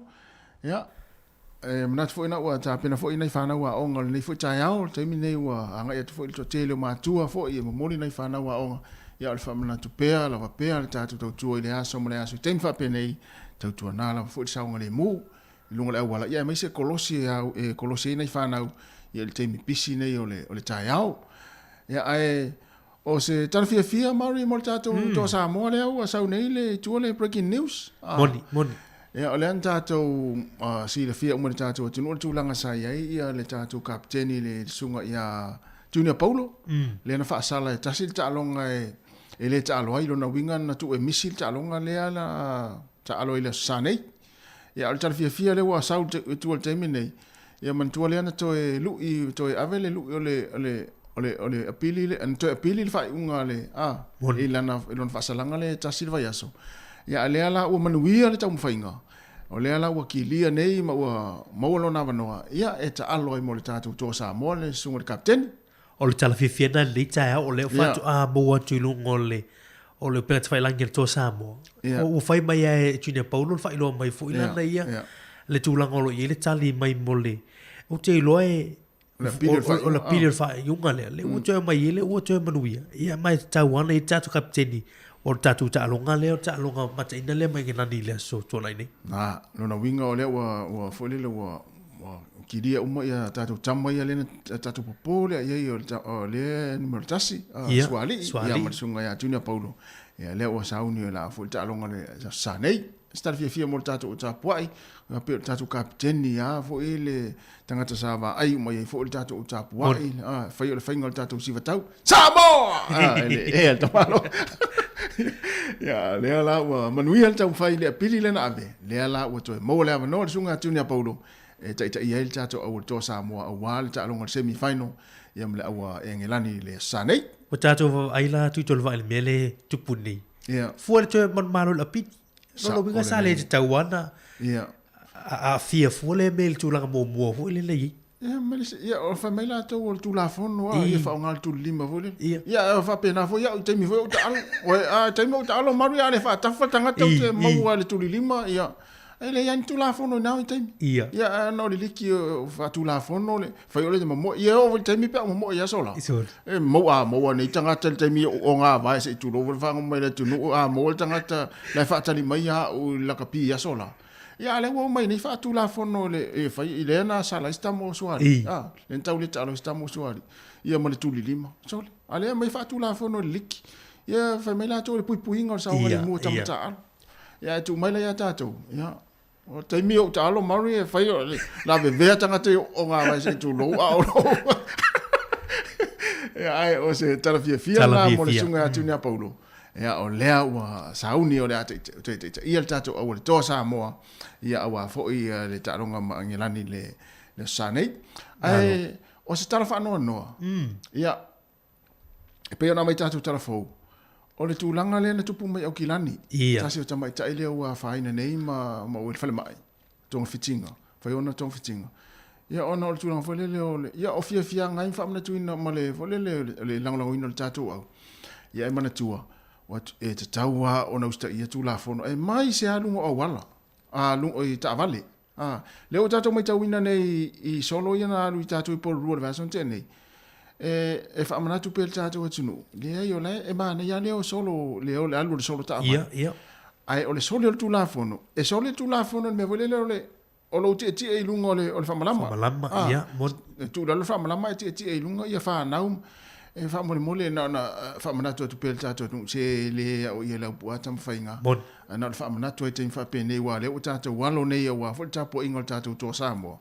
ia i le whai ungo nei vai aso ia whamanatu ane nei whanau le o nei maa nei an mātou mata atu fwoi le fia mo le lango le tātou wati no i le tātou tō Samoa ia le i solo tāwale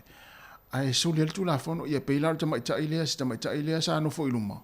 luma le afil tāwale ia lo ninga ai wase e se e la foi le ia to lo to malta vale to lo to i lunga ia na la wa fai nai ia e le o se tulanga le o le tulanga fo le mo mai tatu telefon le ta o tulanga fo le tulanga mai i Australia sta se fo i sta mai ta i Australia a le tulanga mai fo i nunga o kilani le vai aso te nei e ta o fa manatu mal sa ngale mu i lunga la te ma tu la lu polo ko uma nei la ia ta vale fo i kiu ia o se upo voi lai se sau sta vale voi le o se ambulance post tulanga voi le fa mai tu finga ta lai le fi o mai lungo tulanga na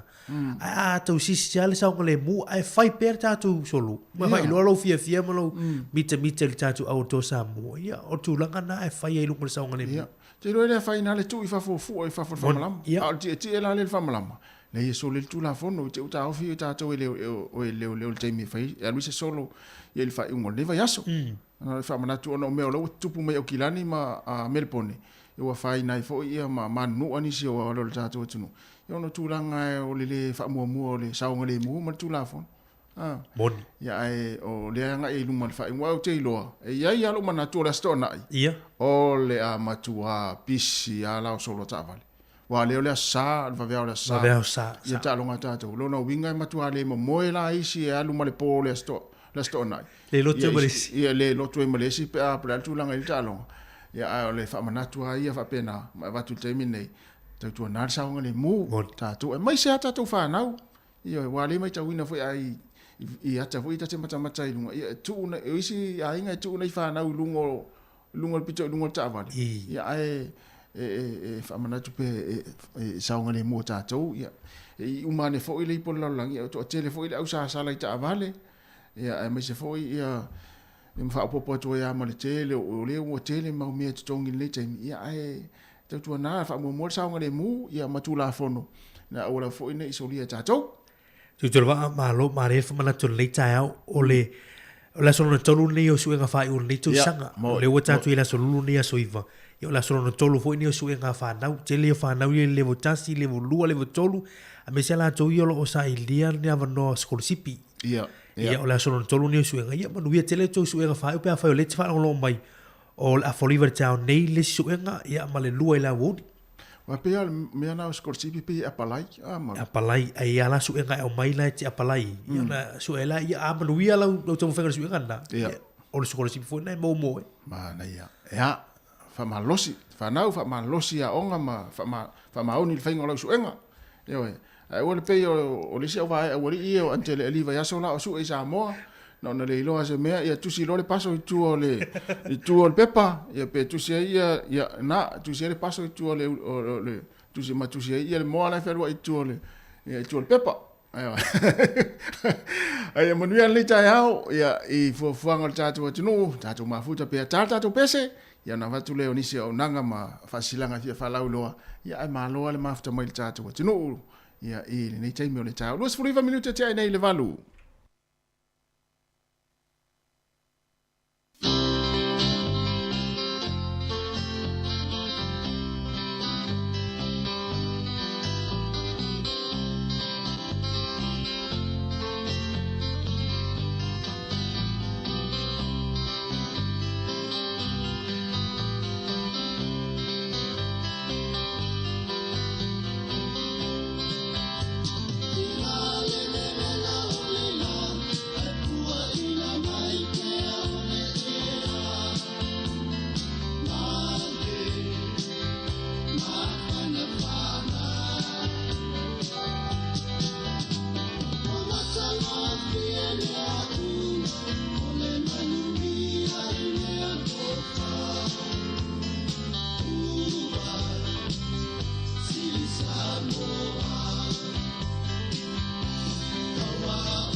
O mai le taimi a se I a inga I Samoa mai si antunu o le Pasifika. E mawalo a veroa te malanga I me se pele I ante oe. Pea e manumalo I whailonga ale DJ Sao. E lua whailonga I se ina I le whai unga le masina. E te anga wa ai pea wha tausau top up tolu sultala pe si antu e lafo I Samoa. E mau fo I lua a veroa pea e whaonga ina le click specific. E lafo ai sa tupe telefoni DJ Sao I Samoa tonga mawhiti. Wa ai lua a veroa I misi te malanga I Samoa ai to tongi le DJ Sao lo pasase. E ia inga ole deifa bitoa. Faasila silanga taua. E whamana tu atu ilma manu o tātou au whaafafonga. E iaila ua ia te tau I lalo tula fono le Broadcasting Act ta siva valuiva. E whai aisa u whaasea po o se whaitionga I mata upu tau I whaasalaunga. I lunga le Samoa Capital Radio po o le si ufafonga o le laumua. O loo au ili lalo le upenga o fsota inga le pulenga o whaasalaunga Broadcasting Standards Authority psa.govt.nz. Ai inga mo le whaia o sau whaasea I se porokalame e wha manu alia ai lau whaafonga. O loo au fia ai vaenga nei, o le ale taimi ma whai ai o na whaia se whaasea, o ai tu ai ngā porokalame ma whai o na whaia iai lau whaasea, o ai e whaao o iai lau whaasea mo le taimi mua, whaafitai lava. O le tau tua le si ufafonga o le laumua o lo iai fo I le langolango a le New Zealand On Air. Malo vatai ya ole o to luas fu 1 minuti ona tale o le tu la iva ya man tu fo I o le stona nei ya le afa yel ta sanga le Wellington Golf ya I le malata polo le I pitone na fringo malata polo mo Shandon ma le tanga polo le mo tatu academy fo le alfa na Samoa ya man tu la ya na le stona nei ya ai o terapia le stala te le stala mai ai limas fultala le stala mai ai mo jato ta longa nai le astona nei ya mo nis fam talanga pe ai lava ni vaenga te fia mamla matili ai yo never laule numero le to fine ya ana fa solo yo le numero olu o fa tasi iva tolu fitu tolu olu o fa tasi iva tolu fitu tolu numero ya na mantuole tam sangale le lo lang wingal jato ala leo si fonga la mua ya le tamil sanga le Wellington Samoa Wellington Golf Academy ya lo no winga ya le avula la tato fetau ye o mal tato watunu ya mafanau ia mai la to le a ta to mafuta yo ia le a pu e fa alo wata ma tu ulunga ma na ia le na ti off lo ai emolo ma me pu ata mar e ma e mata e pe to mata mai te ka ul te mi la ti off yo ia wala ne e wona e misil ta to ta longa le fa ingula stona vast o nei la stona mai se ala to e fie lita longo le o tanga polo ya me se o te mo fa na o sin na se le ni fe se soi fa tu pe ni show va ngor ta tu o ngale mo fa na u tu sang fo e te lo la mari wa nga fo la le tamu sanga le la fa to o ya le me ta o le mala ta polo le fo la wa alu fa to o mata fo ya la le wa mo ya le u ta no fo i me yo ta o le ti off wai si va upo mo mai tono tanga polo ia o le foa ia mai si a upo folele tele intal no ia uta polo ia ta tele mamla mai ale la o ngala stona nei la tao tammi solo ta vale vole le pu le ata ia ma si fa mamla mai ia uta polo po ia le mele ta o le ti off o le patele ta o le pata e pora ia o isi va nga mai ya mana ya fuila mo fuising na mala angai o le fa sili vai ngole atawa mana awala ni msial tato tanga polona ya ile fa ngole so les neiles to na ale mai tau atu o se tala fia mo au fa tau fale mai tu pa u ya le tau fale o se dia mar se ful pasene u pa u ile tau fale tanu mai le ama tanga tau sanga nei fitula ai o fia mo Wellington ya stal fia mo tatu o fa tau fale Wellington le taimi a fu ile ro sur tau sanga o tu na e tu sem fa mo ngai mai tu tolva va pe se ful fitu tesima leono pasene le po uma ye le tau fale le tu malo ai o Wellington il tu sanga nei a po u le o po u pito siliane le mo wala lo tele a mai January o mai October ile luas ful tau sanga ia o le vailanga le i molo wa hat lava la tau i ma apa hat i tono masine i tonu valu tesima le valu pasene ma le fitu tesima le ono pasene le upo uai ia peita ile sa ono tesima le valu i tu malo ato te le ala po ule upo umai tu langa fole o le tau o fale nei i tono lo hat ma apa hat o ringa ele le mo tangata la sa ili fale fa tau fale ai pe ele o fie takata i ona fale vo i mana o fa tau ia foi le mana e fa tau la tu fale e mana o si value vo i se rate tu mai foi le mo se la tu pe mo ia ese foi le le i wa tu sanga te nei to tau fale mo ia tatu ma fu faula te mi nei le swing o tau a swing o le tonga tau so fonga lu tatu i ia mal fe sui ia ele o tu fie tu lo o fale na tonua sa ole le ya so le ya sta fia mo le fa tau fale ai le sta fia mo la to le atau le fa tau la tu fale e wa ne ya sa lo fango me ele ai me sa la to ye mo tu ele sta te no fo lo fi fa tau fale le bo miele pol miele wa ga si tu no fo o pe la wa mata tu va ai me la interact fo ye mai nei Wellington i to nu ye pe pa hat mo lo hat e fa tau ni la tu fale o te mi le le fa tu gol fal moi mai ma o pe fa pe pa u mai fale i le pito nu le apa hat le sa ule ma ni so fale Wellington a le te le ni ta a fo le tu pe tono ka ta account pe mosta i pe le ta i va se la wa fe tu pe le tono ka ta account wa na umata o fa tu ta ya pangalia en ta i di mata ra i tono ka o vai tu le tala le na mai le na mai se pa u fale Wellington ai tau tu lo mala wa ai lungo le o benga te fai langi le wa manu malo tanga tai le lotto le America tasi le wa o le lotto tasi le ta longo le lotto ia e lua tasi male o fa bilion na le malo so to tasi le tanga tau malo to tasi le tanga tau malo ai le fai longo mo mua lua te si male o fa piliona tala o va pe o na sa wal tala piliona so e fiu e fa na a sa tanga tale ma lo to le a fiu e fa to fa lady e uma fale Wellington e uma fale Wellington na fa ta wal tanga tale uma malo Ia ona ua watu tata le vaenga il malo me tanga ta Amerika le lato fu talonga. Ia ona o fetau i fo i ma tau fale. Mon. Wa ana fa pe o se si fo le o fatita inga. Le o malo mai i mo fatita inga. Ia. Ana sa wa fa ta ma fa de porua. So. Io. Na tu avela i kata fu e red so.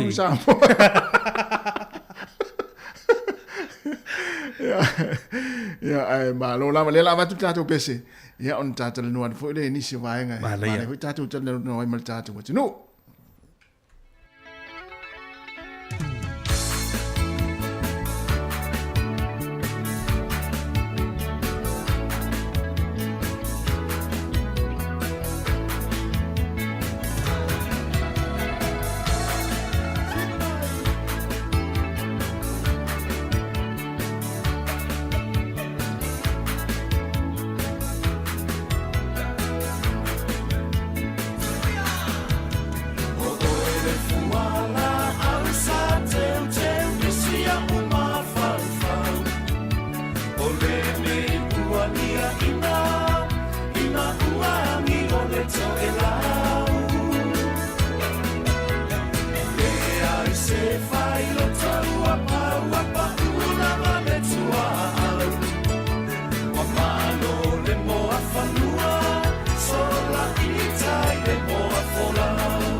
Pe a whainga tāle ala ia tau mawhai. Ia e sa o le ia o le soifuanga nā le tau te iai umatua whainga tāle ala le taimi nei. Ia e tātou tau mawhai pe o pore pese.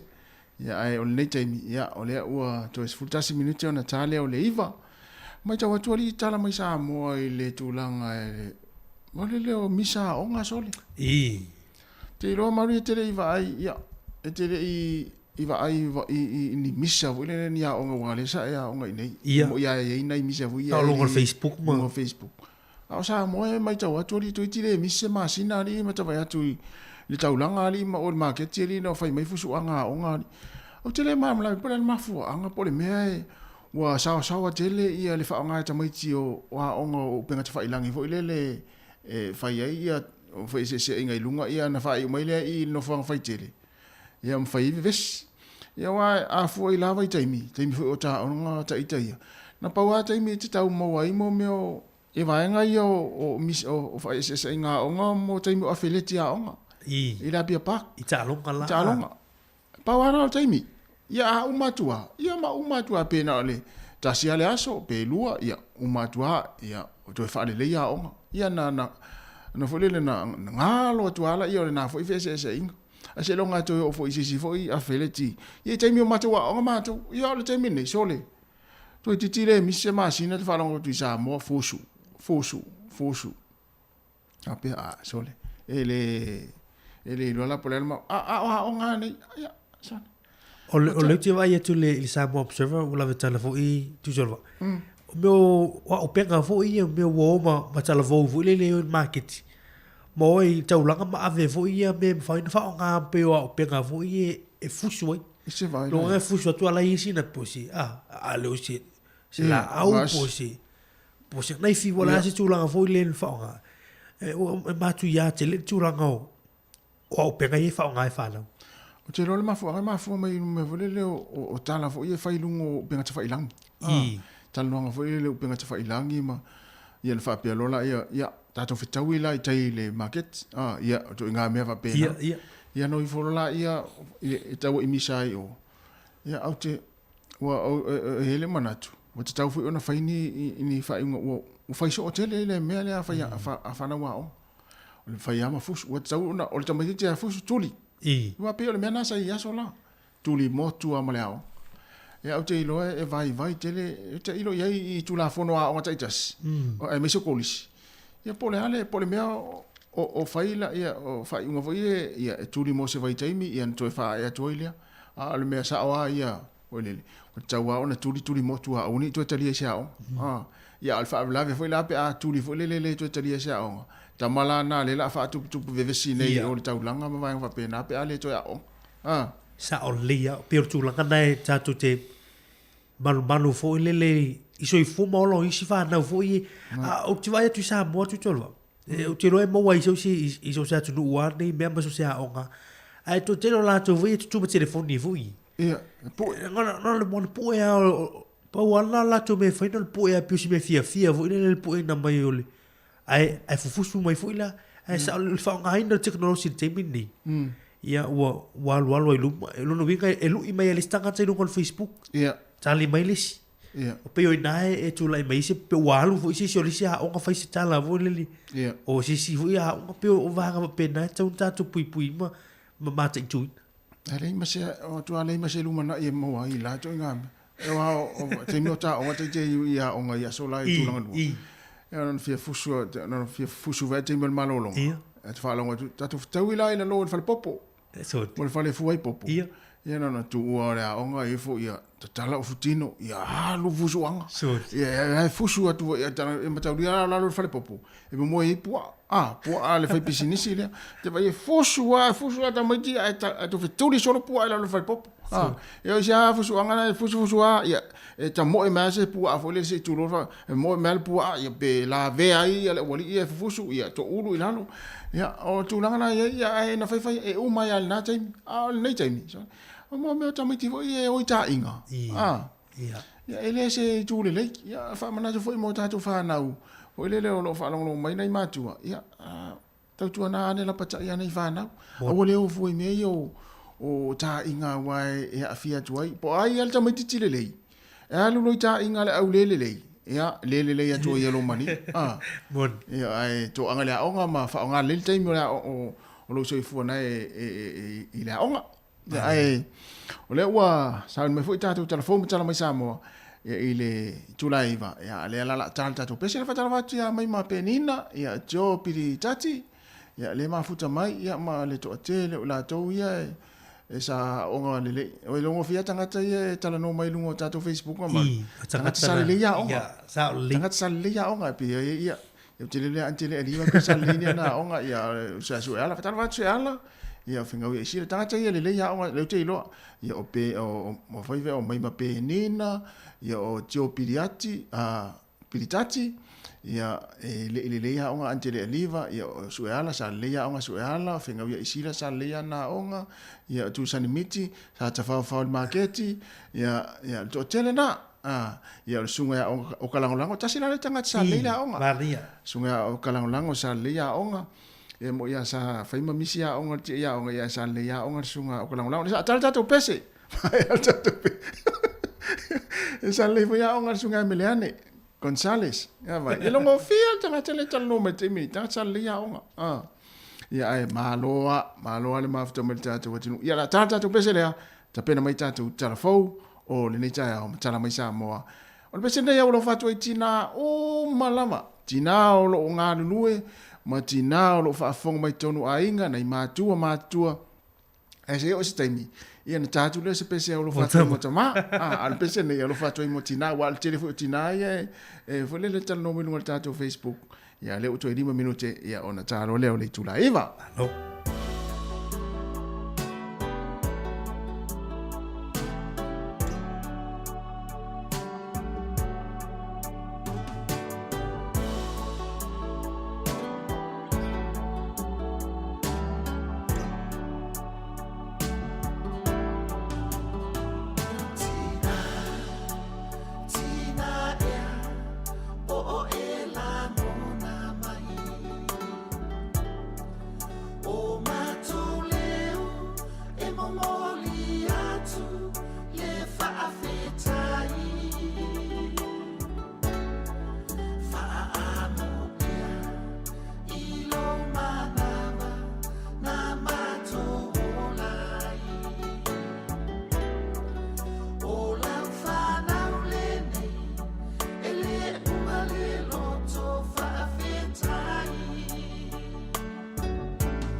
toi whaatala whātu pa i o tātou tunu ulo ngā tutonu le neiva yaso,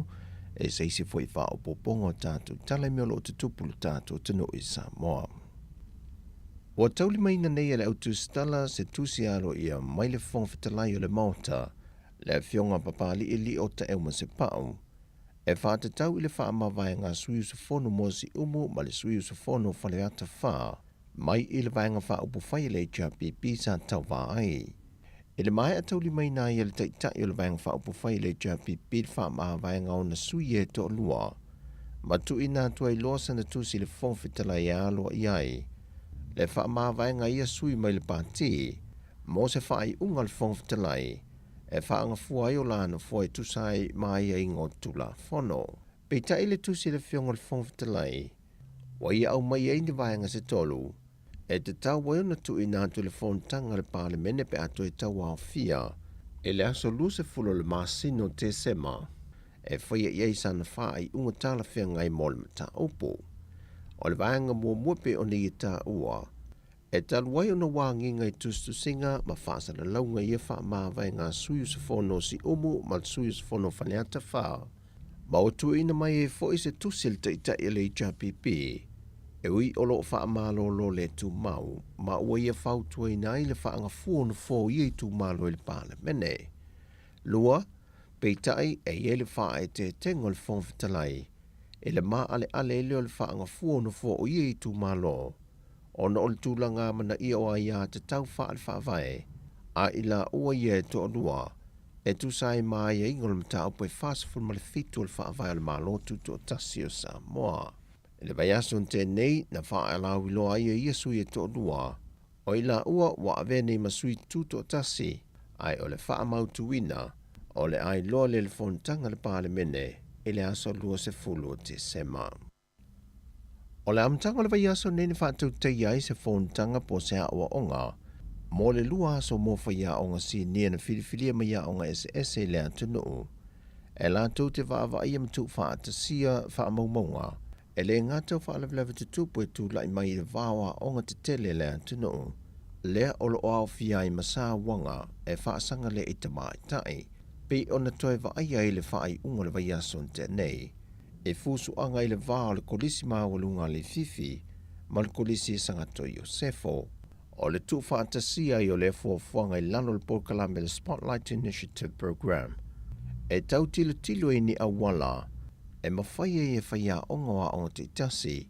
o na whaia ni vai fwoi whaatama i e tu maanga i a wafi mai, o lo o a fifi mai e masawanga i tu tonua onga. O Porkalame ni le Spotlight Initiative, o lo whaatupi na mai e malo au whaatasi, le ua maua i Samoa le whaatasi ma le 3 miliona tāla Samoa, mai i le 5 miliona tāla euro, mai i le Uni Europa, mo le Pasifika e una i ai Porkalame whaalau iloa, e whaiti tia matao fia i Sawanga, i te tonu o atunu ai mai se lava, e anga i te tonu a inga, e pe ona nginga i nisi o finangalo wha lio sui awa i le whontanga, o te tonu a inga o lo au mai ai whaafita uli e nisi o whanau, ma mapuna ne ailo na whaatinonga, i te tonu a onga, e a fuaisa wanga. O le fionga le minista wa onga ta longa maanga nuu, le fionga seu ula yoane, na ia te talaina le nei polo kalame. O le tausanga i lua whelua se fulmalwha le o le atali malo ai Samoa, e le whontanga taitai o malo le taupulenga. O le whontanga le wafa mawina e silia maleono a whesui awai, mai i atunu e 5 maleono le taupulenga, mai Afrika, Karibiane, Asia o le Pasifika, o Amerika whapea foi mai Europa. O whontanga i e te ilua tausanga mausuia, mai whaasolo solo lava i atunu o sui o le whaalapo pitonga. O whontanga i a taitai o malo le taupulenga na matamai le a whiwhaselau fitu sa funmatasi. O Samoa malana whontanga le lua whelua sa funmalwha, o le a lua sa funmalfitu i e whontanga talu o na a matamai. O le whontanga talu ai le na whaatautai e Rwanda in Masino Uni, e na o le lua sa funmaliva atunu o na whaatasi, ai o atu i le ono a whesui na awai. Wa toi fo isui o le komite o le malo le taupulenga, Sa o lātou wo mai sa moe wa aia mamata I tū. Ma siaki tā penanga sa momola na tali ngā malo. E au fiai fali tali malo, o le vaenga o le pui ngā leo. O ta vale afi fe avia iai malo, ma le vaenga le tūla fono. O le aso ma le teimi e usui e le fōntanga I le lua whelua se fulma le wha, whantoa wha mautinoa I le wha ai unga o le nei tau sanga. Ma se tala mai tā alonga,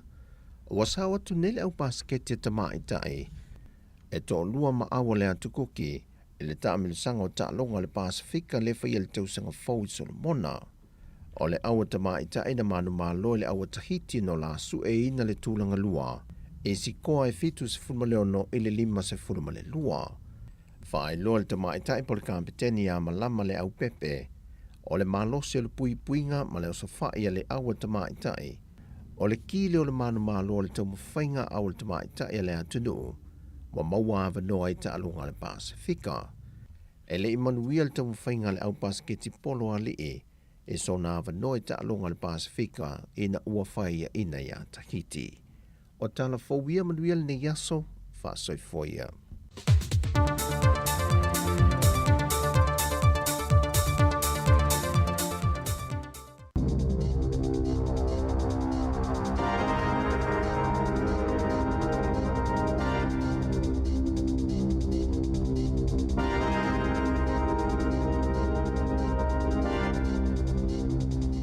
Toi whaatalo whaatol whaapoponga o talafong malisi o whonga le lau mo le nei tai ao. Watu ina atu le malo I le komisi mo mta aptau bisinisi, Commerce Commission, le bawa po le malo si angai whaatolanga ini tau talawhia ngai mo le penisini ma le tiso. O se vaenga o fuafua ngai fia whaatino, ina ia mawhaio na ngā whatia le atunu o le tau sua au, ma ia saunga le mo ma pui a pia le polo kalame, mo ia au nanga. O le onga tutono le tau sanga asau, o le amawhaia le komisio na whaatolanga yala o le tola fono, tau penisini, pe awhaia maua lulunga tele, na ta ua le minista mo malo si anga mapuna o ale atunu o le uanga iatu New Zealand wha mausali ia le sapalai o ana swau, na sauno Megan Woods, o moli mawina le malo le whainga tau nei taimi le tūlanga le tamau ainga, mai le mana o ina ia toi whaopopo nisi tau be tutongi, e tangata mo le swau. Ele a waile tamai tai bale me Jacinda Ardern le fono fa altau sanga malo o fatasi mo le swinga o le tau, ai ole a waile fono le APEC, ma le fono a sia sasai, I se taimi le masina nei. E silia ma le se lauta itai o malo, ole a waile fono le COP27 ai kupito, e au fia presidente o Amerika, fa apia mafalani ma le bale mia fo o Peretania, ele o waifu isaina ini tia malusia, ile tau sanga ilo ave luas folo, na whaasilsila I Ardern se ngā yoinga ua mo umia vave mo le swinga o le tau, peitai, ele a wailava ia fono, o I o le taitai o New Zealand, sa whai joina le national lana whai unga, peitai na sauno le palemia, sa le ima sani lava na a wai ni palemia o New Zealand ia fono, e ele tali tonunga lau whai tau whal swinga o le tau, ele tele ni folanga te telefo o le a whai ele a fono, ma al wha naunongo ai kupito, ia avele wha mo le wha taunu unga o folfolanga ua mai a ona whaia. O le ministalu swing o le tau, James Shaw, o le a whai masuia o te aroa I le fono, ma o le amalanga I se taimi o le vai a sonei. E ua mai ona folfola I New Zealand, le 2 miliona tala e tau ia tunu la itia ua wha le angaina. Ona o le swing o le tau, mai a tina e aina ia tunu o lo pitosilio na la ititi ne vai ngola to fa ye fa le ngai si o manga ai pitosilio na fa ina mai suinga te tele o le tau. Sa fa alia report le neo sa pe falling o sa ni le malo e fa silsila ni suinga te tele fa le tupe le o fa alia le o fa ito fa tupe o le onu fa ititi ai tupe mama po polo fiti walo itawina le tamai tai pale mi Jacinda Ardern ina ia fa se ngai o ingai lango ina ia na fa itionga po fa sea sa fa ye fa sanga I polo fiti te tele fa le tupe fa tase masu enga po se iloilonga pe ta ina ia ta we ele oni vaenga yo ta pena yai e manatu Ardern ele talafe ngai mo faltupe le tele o lato polo fiti e maua pe ta ina ta we se tasio faito fa ta optau faltupe ele o se tulanga leanga fo ile lata il 10 biliona tala o polo fiti a faltupe a ole I ave eseina la fonga na sauno Claire Matthews a fai ele mo we faltupe ni polo fiti ole a ngaua lato tupe ma o avano fo ie fa ale tono ma fai nei faltupe na sauna le tai o le National Christopher Luxon e whaalata le palemia malona sui o Grant Robertson ona ole le whaio se iloilonga whaatuma o ti polisi o lo ta iala i nei mata aptau tupe whaatase mga i o ingal faltupe whaaleo leo le na whasosoani i le maua i o polo fiti te tele a faltupe pe ta ina tali le minsta o tupe e ele faltupe whaaleo leo ni usila ma o lo whaiala na matafa i o i tau le tula fono ma wa e faltupe le atunu o ana na filen whaasirisila i fo i o le ato e whaawau le isi lima tau sanga o Adrian Orr e ave makova na faltupe whaaleo leo ni usila pe tai e ui ele o yeise fofuanga le malo mo se ilo ilonga ai sa ngā lulu e se fofuanga mulu tau sanga talwai lea e whaapeo le ate le lava se suinga i au nanga faltupe ma ana ta ua le pulisilo le Simplicity Sam Stubbs o le ama whai e tangata o ne fesifia i ala tau teo ngā tupe ma wha maunga uma ma aveanga i si faltupe i se taimi vave po le ngā yoinga le ua ta ua le open banking o se whai ngolo ta atele e tunu i fafo o le atele i wha atau vanga mai tele wha amanianga moso o se tasi i eisana teo ngā tupe ai wha pa uma i eifo i lalo tupe mama po polo fitia whale tupe. Wa ilo le pulenga no o kelani le whaatau e se atua ni ala atau a seta e whaatau mo ile lua se lau fitus 10 miliona tālao ni tupe ele o lava ila la tau paketi fuafuaina mo le tau sanga wha tupe le tau sanga a sau o le mafuanga le au si o le tupe mo le paketi o no le pa ua tupe maua talua le covitis fluiva vave le si iti o le tau le soifuanga whaatasia le si iti o pasene tului o tupe na whaalia le sui pule nuu o kelani Desley Simpson i le Morning Report o le wana la tau iloa o le tau sanga le nei o le awhaale tonu peitai sa le ieiso la tau manatu eo o ise tūlanga matua awhaale tonu lava o lo iele malo si angal pule nganu e nono maieni si tupe o no le taimi nei o le waila lo ifo la tau ai tā la fue tupe mama i taimi a o le iai le COVID o isi vaenga o lo mana tonatu iai o le afa atala noi nei se taimi o le vai asonei, ai o isi tu o lo tāpena iai o le whaatau ese atu o lātou siea i le malaiva lele o au kilane.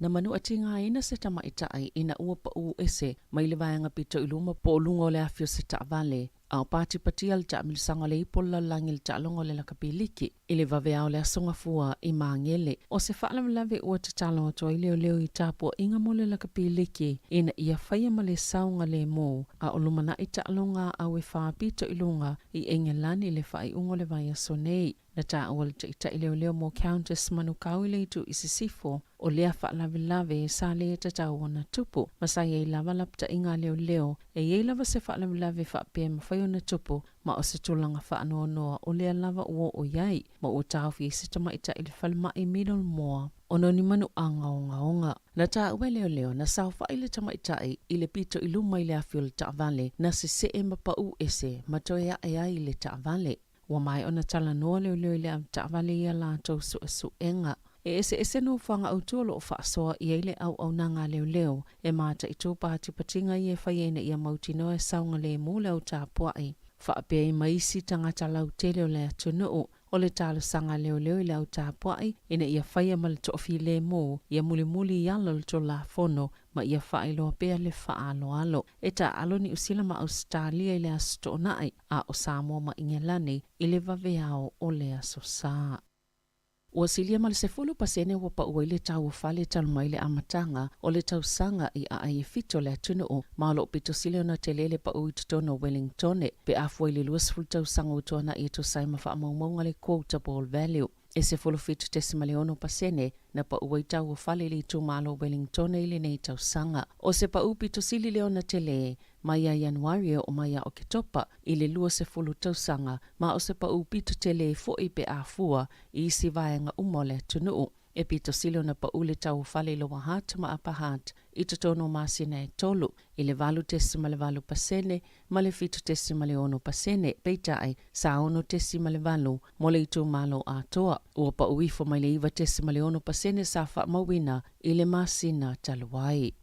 E luani kampani mo whaatoanga I taranaki o whaasalaina o na ostangata whaingaluenga sa manua malava totolo naulo. Ina ua vea ma manua sta vale po o se masini. E ono tasi tau sangle matua o sta mana la vea le pito itua o se masini. Masisi ilunga mai se pakete o le lifi le whaonga e lawa ni uta. Mana tupu le whaalavelave masina au kusoi le luafe loa sfulu. E peo na whaalia le WorkSafe na tau fia le tamal whalemai na whaina lo na tingi po'o na le mawhaiona ia toi sa songina se manongi e o ilana tofo ina ua mai alfa lavlave maiva masina sale I mawhaiona toi whainga luenga o ana na filen whaasalaina whaatasi al whaamsinonga whaito malo o New Plymouth. Company le Westtown Haulage Limited ma le Westtown Agriculture Limited ise sala tupe e lua se lau fitus flua fitala whaatasi ma le limas flua fitala I totongi I le na whaina. Sama away so enga le WorkSafe le la la pol fa la potonga le tunu e tuli loina saunga le motanga te whainga luenga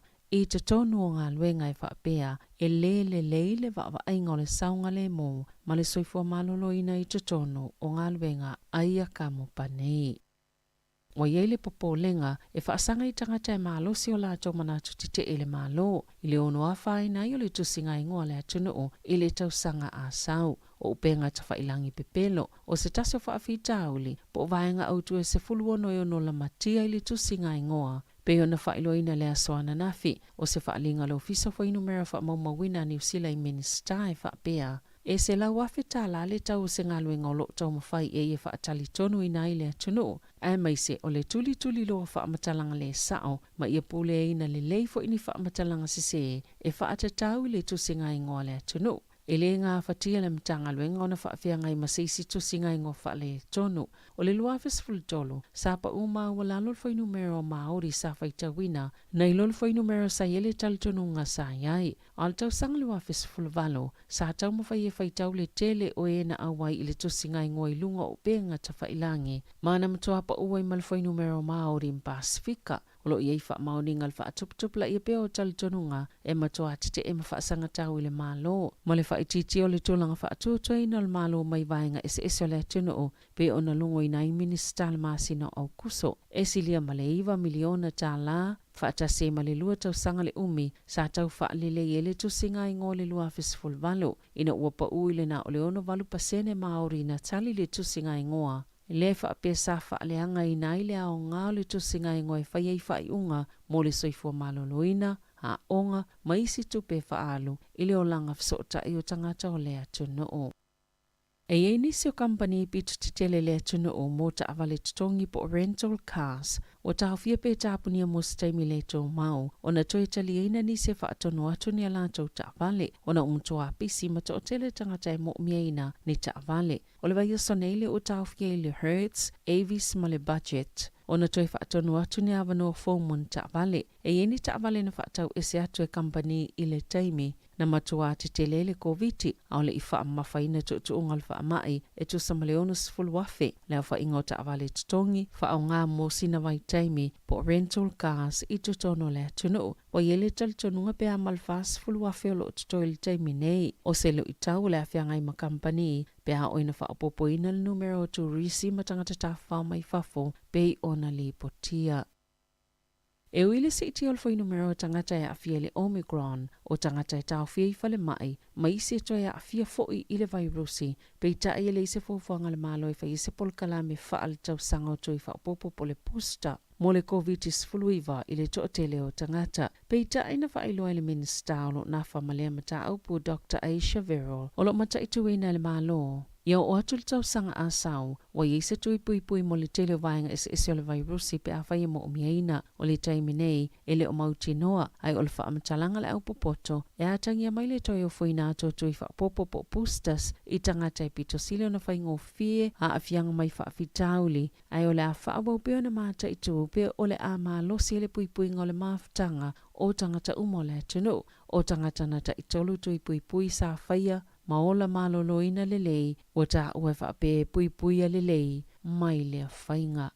E ta alonga, Wa fa'alia le fia lau la kapita i tu asfululima ta maita i New Zealand le Black Ferns. Ilo la tautu langa pio na manato le tele e sili atul malo si o engelani na ilo la la tau au. A o sauni mo le sailinga le siampini le ipo laulangi i le whaingo le vai sonei. Wa le mawhai le numero valu ta maita i o liana mi ka e le tuu. Ona ta alo i le a ta alonga. Ona pona to e te tala atu wai nisi pe paulu fale wha popo. Molo na whaatau ina atu mo le ta alonga. E ui le wawaala latau le unga le ta alonga engelani maka anata peita ai o lo o tele lava e maafuli la latau langolango ya engelani e ono siampini i le ta amelo sanga. Ile ngata le aulo numero tasi langi e watolu sfulu la tau ta alonga susoo ele ito e whaia ina lava. Oni usila na amata ta amlusanga o lo ile tau langa tolu. Tala fawia male si ufonga le lau moa mo le nei vaenga o le tai au.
le siu whangamalie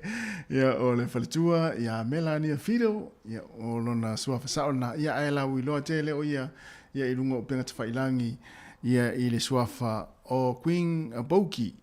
ia le suafa na o la uiloa i le whalitua ia Melania Fido ia i runga o Facebook ia malana whawhiawhianga na mua na pese fauna le ua sau vo i tuol taimi nei ia mana foi a whapeo na sila nei le video ia il tato YouTube mo tato Facebook ile atal na por video na ia e te toi mana tua ai ia umukuka i sa mo ya sola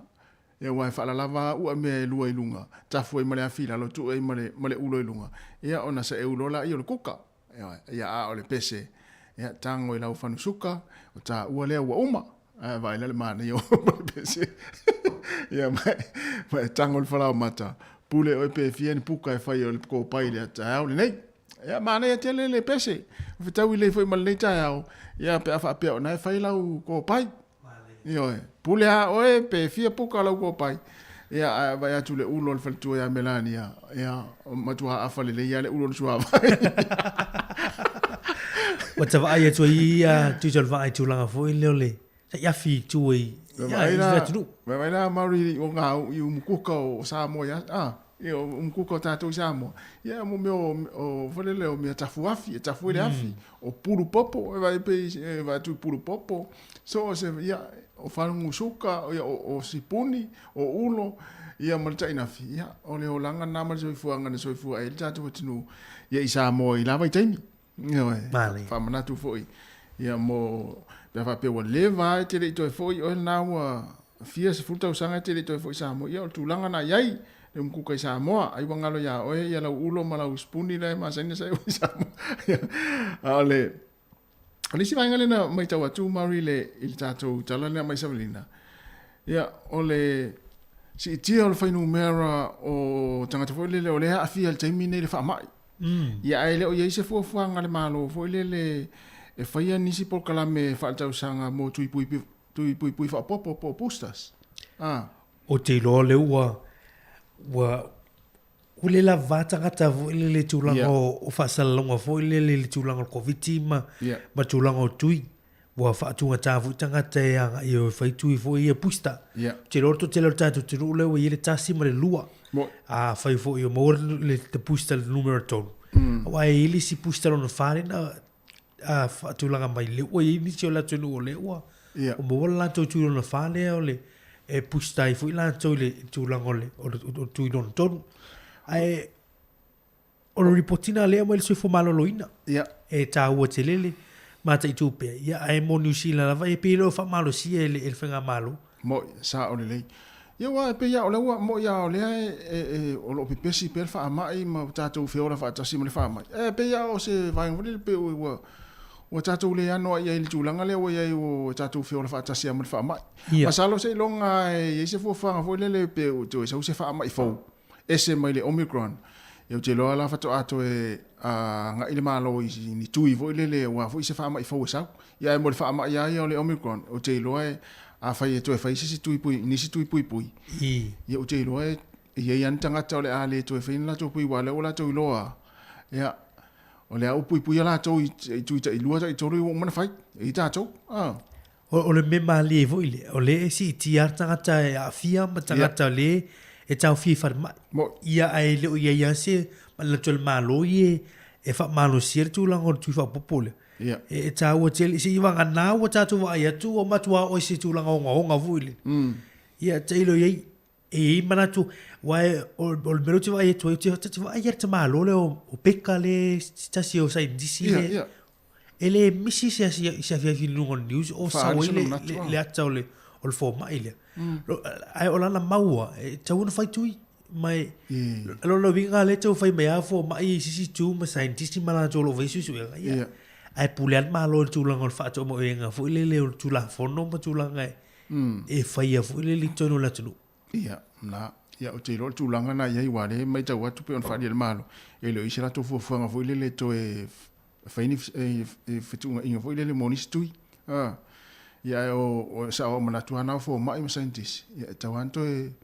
fa ponistui ma va pena ile ai pe sa o mele ia avela pusta ia mo tanga te fengo pe silio na fengo fie ona fia ia au tanga te ele awole ai pe avel fa mo moela tu ye matua o ngale afia pe tanga te ia fengo fie ona fie fa ma fie mo fie ia sa fo pui ngora na fo tanga ia mo ta tu ia matua fiti ele omicron te minei wa mele pe o feto ai mama soni ta ia le feto ai ma pe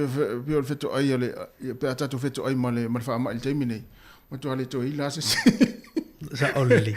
ole o toi 2 minute ona tale ole tula se full le fo tapena male fe ngala wano ati lawa ya wale pokala me ole atu fe va ilia itas fu matasi pokala masani o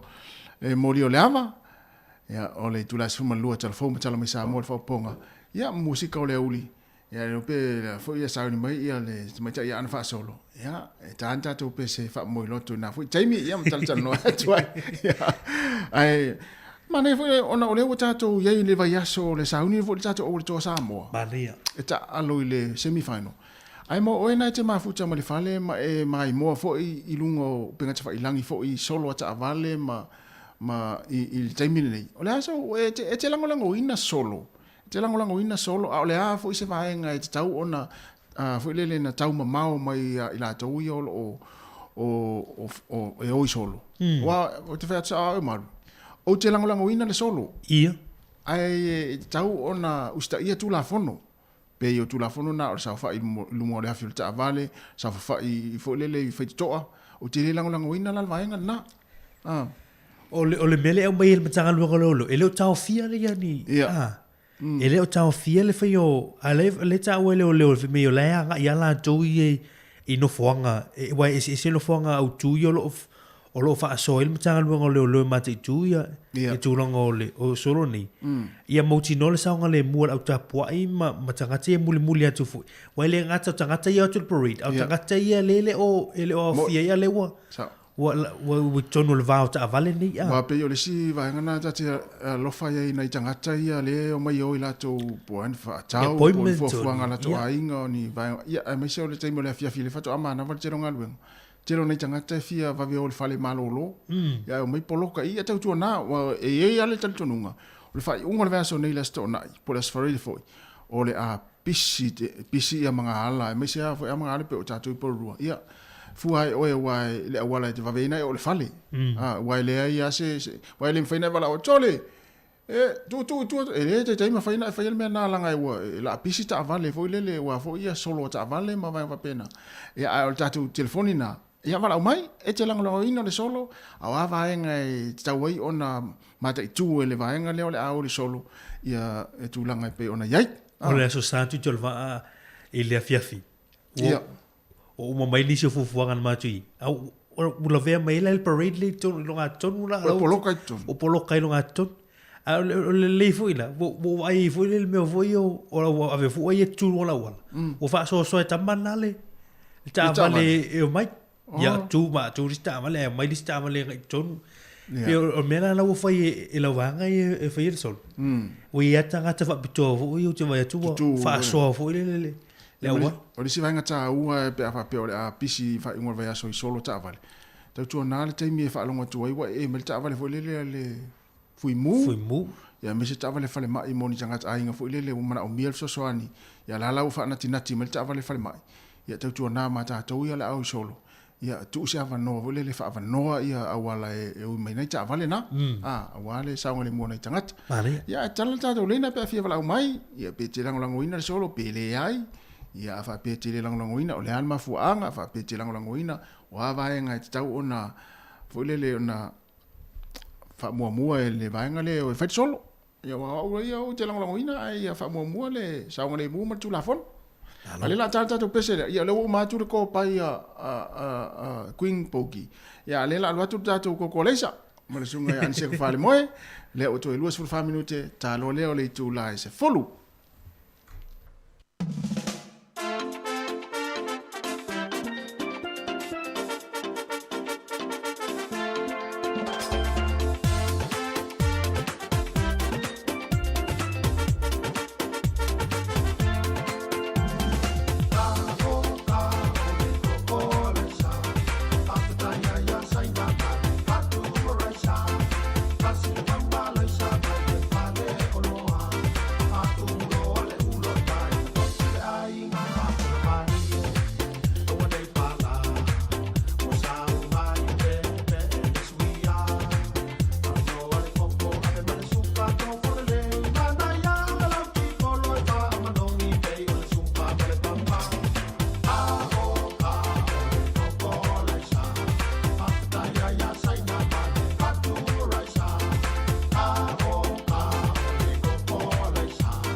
Ya, se to uma fa wa watu tatu ko leisa na ia ai fa fa lo ko leisa e tau ia mal uma tatu val au talo fal val au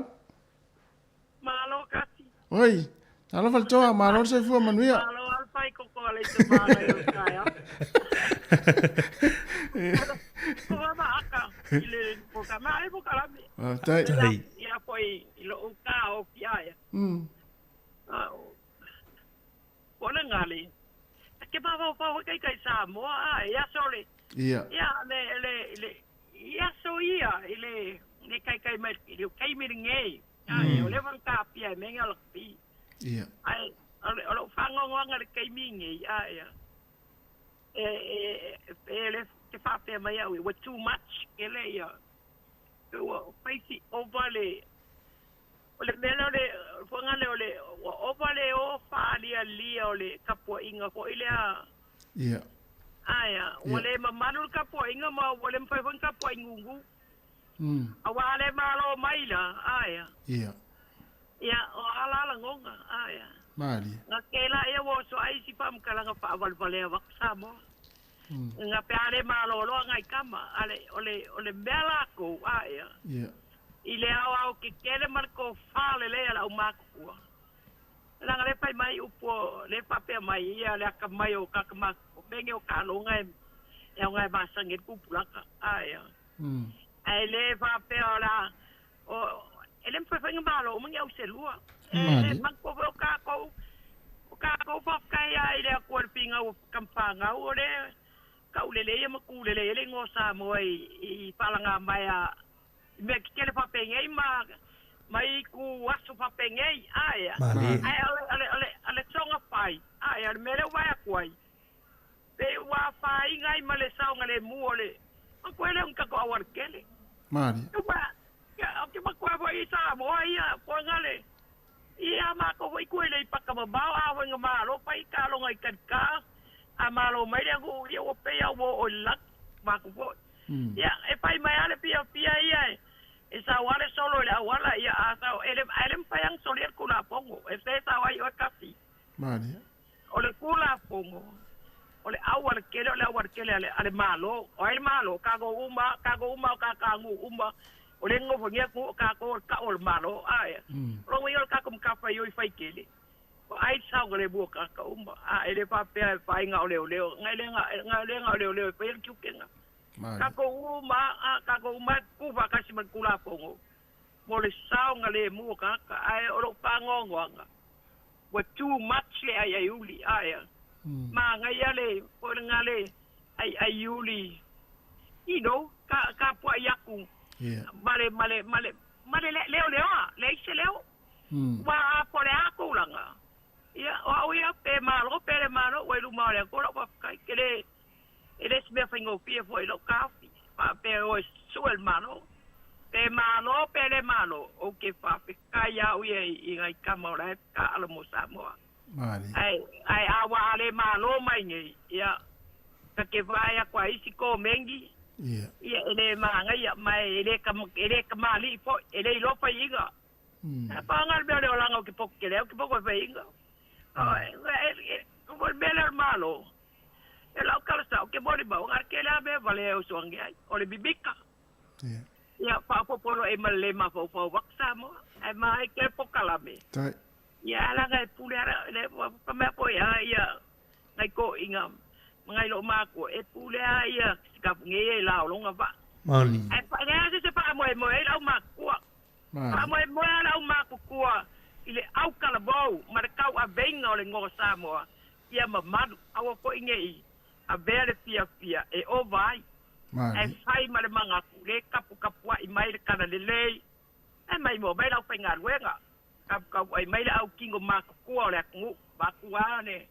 akulo waku ya Samoa e kausia ia ole pawale bea ole bea au mai le kua ole kala ia ko ole nga kako woi papenga tai ngulu wa pai varo filima kasima tai toa mali fo tai lava me yaso ya foi ya ana le upule na mai le to fai ale toa au fo nei ovale le ovale o le fia I mai fo le wana I se fa le ton mon yo le tulanga na pa wana mea ali si va nga taua ia tatu sa uni fo tatu tali el fai ina il fai ngon ne vai aso wa ele mana tu mario le a tele fo itu stu singa mataro le afai pe a malolo le altu langa le ele e ta longa tatu tão fai fo le tali el man malo tali el fai a man malo fia a fai ina el fai ngon vai aso fia fa tai le tu o manuia ia ta longa ta mai le si o fai ina le il malai ta u tele na ma na ye fo il fo tuanga al to fai al to ia o fo tuanga e tu la lo fo le matua ia lo fa na me siale tu pulanga te mi nei tu jolva o ia na wa le tele tu pulanga e tu muy solo ai le masi le mata la kapi wa tu langa na le we te mi nei ta lo fa vala tai le ona sai mai lo fatasi mamai oi ta lo fa penina po manuia ona wa matula ko me te pia vilia tu pia oi fafta ai o te lango ina wa le te no fole a wala te tupu mai nei mea o mai ia si lilio o musika ia o sipika fa longo tu ia so pokala volene le la tau su spika mo me malaka alo ka vai pika vale o la pi bai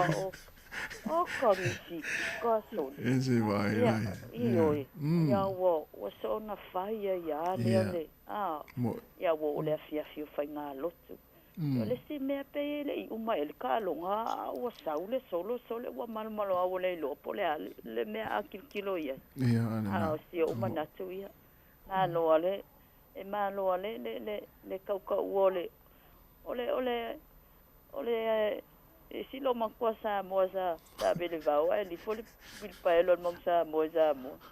ya ole mi ka lo makua nga la nga ko se wile nga fo le ya pongi sa ko makai mala ko tingo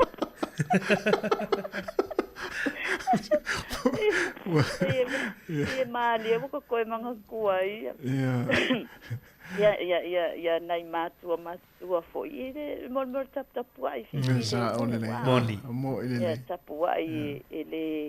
ele se ona ngao ya pe pisa o vale ya tap ai mai tono loto la mo fa fepo ya le na mali ngai tina ma tu pelo makua ngai li folo le wil pa lo wala ku mangsa mo me alo va ala vene va po mi sako maka mala ko ke ngolonga ngai o ka wa so bal polo ya o mai lo la yen si la ka pa ya mane foi la tala si la ngoina pu le ale tanga ya ai te mana ya lo fa manatu malo fai maleava fai o lae te alu o ina lo mafau mo ile fai o lae te alu lungo le lainga tula fono ia o fiu fo ina leo ia so e tova mai ta vale ia wa avifo nai fa na fa sa fa ilo mai fa no ya mo wa afia ia na isi tangata ole so ona fai mana ya le fia mai tono lo so mo moala wi inga ile tua fangi lo kula fia o ile parade ya nge sa go kia kole kula al kai mi fa ngalo ya malo fa lo alo lavo na manatu ile fa ya lava manatu le tunu ya fia la to ya fa mania le tua ngal ne ya sa tai mo lo avano tai penina ya mo ne fo ne ya so vai la ele te lo se tina ole fia on penina le usi se ser fingo le mo usi ser fingo tara ya mo ya esa o ya no puele esu ya fa inga atu mo fa mana ia fo tuanga mana ia ia fo tuanga mana pata info ta tu tin wa nga fa long mai fo tupulanga le yo na tu te lango ina mana solo ta vale ia na on fa na tua ia o fo ina over the fia ia mai fo le solin tu la fono ma ai tu na fo mata tu wa le wo te na ta tu ai live mai ia solo ia tu na fo mata tu le ngana moni lava moni ya tati fia i live tati mata ile ia mani ngana fo ile le manis fa long ya ai mana ia jusu ya fa malosi ma pena ya tu na fo ngana taimio la fa ia solo ma me ta uana ole ngana ai fo tu ranga vo sale no fo il fa malama ni fa na vo no fo tu ele a me se fo wili fui ia fa te tu ranga na wa e sa tu la fono New Zealand vanga na e ta u tele le mate tu vanga na ma o ta po nga vole la tongi pati o tuan fe po sa o le wa le si atana no mata i maru ta ya o matu sto ina na o le sa u le solo ta vale le si pitonu e le ni ta tu po ru o Australia o mata le le sa u ta vale la ai le to wa e tele lan to ina ai le to ai tali mena fa na samba o le to e fa alu na to ina e pa u mai lo mala na o na nifo fo ye o na fo le o nifo fo e fa pi ia na fa ai le to ai o fo do pa u mai na ole mo wanga le ke mo le ke mo va ya o pa wa fia ya e fa fo le pe ya sa no le to au foi ni over fia me to ulu tato eu tani fo se tu lo ya ai o tu la ya tu na ne sa ngale mu ya mata to fa fia au foi ni so tu la fo no pe ona tan no atu ta lo fal ya ta lo fa fo ya do suma o lo ya fo clan mat sang o fil ne ta ya ta lo ya na lo sai fo mo ya te o do ma Mari. Alola. O ilinga no te tau tanga. Alo si foi no. O te pa lango ina lava ia le tūlanga le whaunoa ia le toa. Ia. Ole pole na wana matou o mai a patu a mata solo pona na mata mautule I wa o vai tang duore sa tumu atoa ina ia te a mata mai solo ta vale a ia ina ma fa solo me ama ole mela na tupu ola wa mata I tawa matou pa mautula luma le pale po le tala vai de luma ole a ina le mo ma matou mata ia nai whanau po ia lau tamana. Ia ole me sa whai, sele po ata le lehi ana isi isaina matulanga whapena. Ale mea na wa ia napo, ia whai ole sawa vali lunga ole, wale lua ta vale po whea o I wawa sawa vali ia tangata ia tama mafua po inale I tonu le mu ole au wala. Ia, wale lua nai ta vale po inale po whea me sa ole lehi ia, te tau na mawhau le leie monia, ia tau fwe na whaide tanga le mu, o le pole na, sa o le lei, o wa aitino iai, o le tele o te maitai. No no foi mela na whamalama tu ilalo, whamalama foi na leo tāwali. Ona te eide, ia oso tonu ala te maitai na, sa tu le au tafa se oso ilunga no fo tonu ai lunga le aki foi leo tāwali. Ai lana e alu le fua foi na le tele a ia taimi te pupua nga le fua lea. Ia ai ngalu ia te ia. Ele ite ne te ele ia lunga le aki leo tāwali foi na le. Ina tāpea lea. Ia lea ole tele a tamai ta e nā pōna whai e tūlanga ia. Ai pātai tele a tūla mai le moni ama wha maoni o tāpua inga ia. E tau ana na pui le taunga le mu. Ia ana whai tupu ia whaablawe i nā pō. Ia mafua mai lava o tele tua ina ave tā vale. O tua ina me e vaenga le ino nofo tuli o soi whako. Peo soi lunga pe a mai lunga o tā vale whai na le ala e anu. Ia le pō ia le pō tāpua inga male a pāpia fianga pō. Ia awa pe wa ova. Iwa ova le fia. Wa whao ngā se ai. Wale ma fau le tua matulanga uma tātou ia o le eno nofo inei. Ala e tātou te loa whaavai o tātou I Samoa. Whaavai a mea uma le tua. Ia e pe o nāpō. Ia tawa ai. Ia wa ova le fia. Ia wa ngalo ai wale pui ia fai fo ila o le tupo le whaara velave. Ai te tau fo ila e sili atu tinga ai no le ainga. I tūlanga pāte. Tau ataru te mata. Ma fau le mua. Whaasolo le ma fau ngai me tela te pānau tūlanga pāpena. Tau whenta ba ai male alo. Fa ia napo. Ui ia ele ai. O le ata te ba ai atu e tūri I le te mai ta I le si tū ai mai. Solo atu I luma le afi. Fole nale ia. Na ti yale ia lai ave le mu tuana ta vale po sela tu ainga po tona ali I fo ile ave ia ta vale ia manai sa na ulai tu tongu ia ale ua pa ia nei tu langa ia ona sta le dia o lua ole a popo inga sanga le mu fastai fo ia te o lua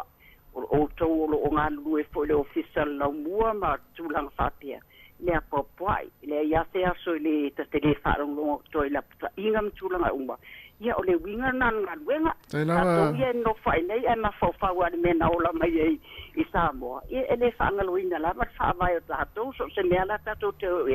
ia tu mau per fa tu ma tato me tu la fa ina le tu tato ia fai tato tu mau wai te fa vai ngale tu langa pa tu ele tu ia fa manu ia tu le tu lo penga ia ma por kala men le ia manu ia la val le ia tu ia lo ba la o fa lo ala fa tele lava mole ama noa. Se fo. Te lava I noa mo ne fo ne yaso. Se fo. Ana ia fa soa nai matua e tu lalo fo I mai le e pangale o matua mu sa fa solo ato mo tatu telefoni mari ana o mo tatu taimi. Ia ai fa malu ia le peto tala tatu taimi sisi taimi. Tatu maftanga ne yaso. Ia ona mo le fo I yaso wa le la tatu alo fo I wa fo tatu au ai wa mai al tatu krame mario le atol tai au fa afta il tatu watino tu sai tatu maftanga I fa malu lu fo ise upua le longo mali le fa fo mai ia malu ave fa le to filingalo le o tape mai po klame le ato fe vai lai na fionga ala wano ati lawa ia e tatu fa ma vai ni temi to e felo e foi la ia ia poli tu la se fun mo le lua Tai. ai mo nei taimi ia ma te fatu fa so i fu atu mo nei taimi ia la tatu ina i vaenga ia ia wo fatu fu i tape nei no tatu tam fa na wa ia fa langa mai ane tunu o ni fo va yaso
Opportunities.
Ia toi whamalo atu le wo mai fo il taimi il tatou po kalame ma sani a solulu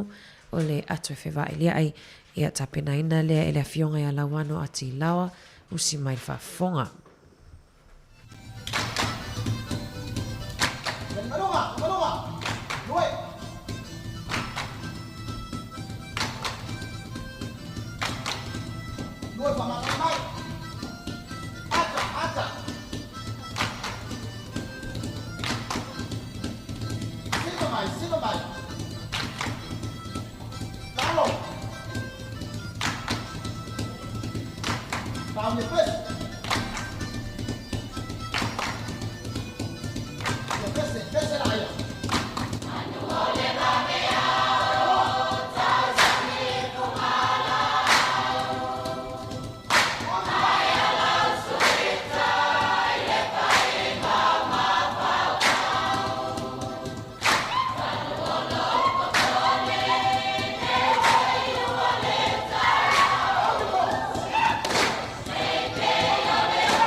Ia, fifiala fo i nei vaenga o le tae au, mātou te whaatalofa, mātou e whaafeilo i atu i le maru lau whaafonga, i le nei fo i whaapoponga o le polo kalame le nei, o le si fonga o le lau mua, o le atu e whewaa i ai, o le polo kalame tātou te talanoa, ma whe whaasoa ai ai, ia inisi o mata uponga o ngā whapeo na so soni mai, ia pea o ngā fo i mōlu tātou soifua i le nei e tunu u, ia pe o na tātou o iai. Ta lofa lava ma lole langi ma ma le soifu mnuia e ta si o lo mnuia e na tapu inga o te fififo i failo atu o ana fa solo lev so ni mai i le tu inatu le tatu fa se longa i le nei fo ia fo ma lole soifu ana ta lofa lava ma lo soifu la fionga la wano ia toi fatalo fa fo i le tatu ofa fonga nei tai au. O le porkalame o le ato e whewaa ia e pea o na sila fia ia o se awanoa ia e te tala atu aile tātou leina ia mo sau fina ngalo ia pea e fia tūwha moe fōi ma whaasoa mai ia inai ma tā aupu e tu inatu mo le tātou whaasoa o le nei aso ia e pea o na whaafonga mai le tai au le tātou o nanga ia tela ho inai ma tā aupu tā ua ia mo ngaonga ia tauna tātou maho whaua tili iai, isi le nei vai aso, ia pea fo i ona mōli mawina i le tūlanga o tā longa, ia o lo o tūlanga le lei au a ta alo, e le ngata o New Zealand nei, le tunu o tātou o nonofo ai, ia a whape fo i au ta alo a Samoa, e pei ona iai, ia le kapi liki Europa, ia whape fo i maisi le kapi, ia o wha ale wao malo o lo tau wa ai, ia alo matama whanau o seo tātou o te no. Ia, e le ngata lai tā longa, ia e tele fo isi vaenga e mai tawina, ia e le tau wao na tātou sila fia le lei, ma manino ma mala malama iai, ia awa ia le anga i luma. O le tūlanga e pei ona mai tawina, ia ua le alu fia lava le nei vai tau le mau whaafi tauli, ia ona o tūlanga le maalofia le maasani ana la vea le tātou whalongo o suinga o le tau e o e te leo tātou e pi wha le ano iai ia po la tonu ale me tau o le suinga o le tau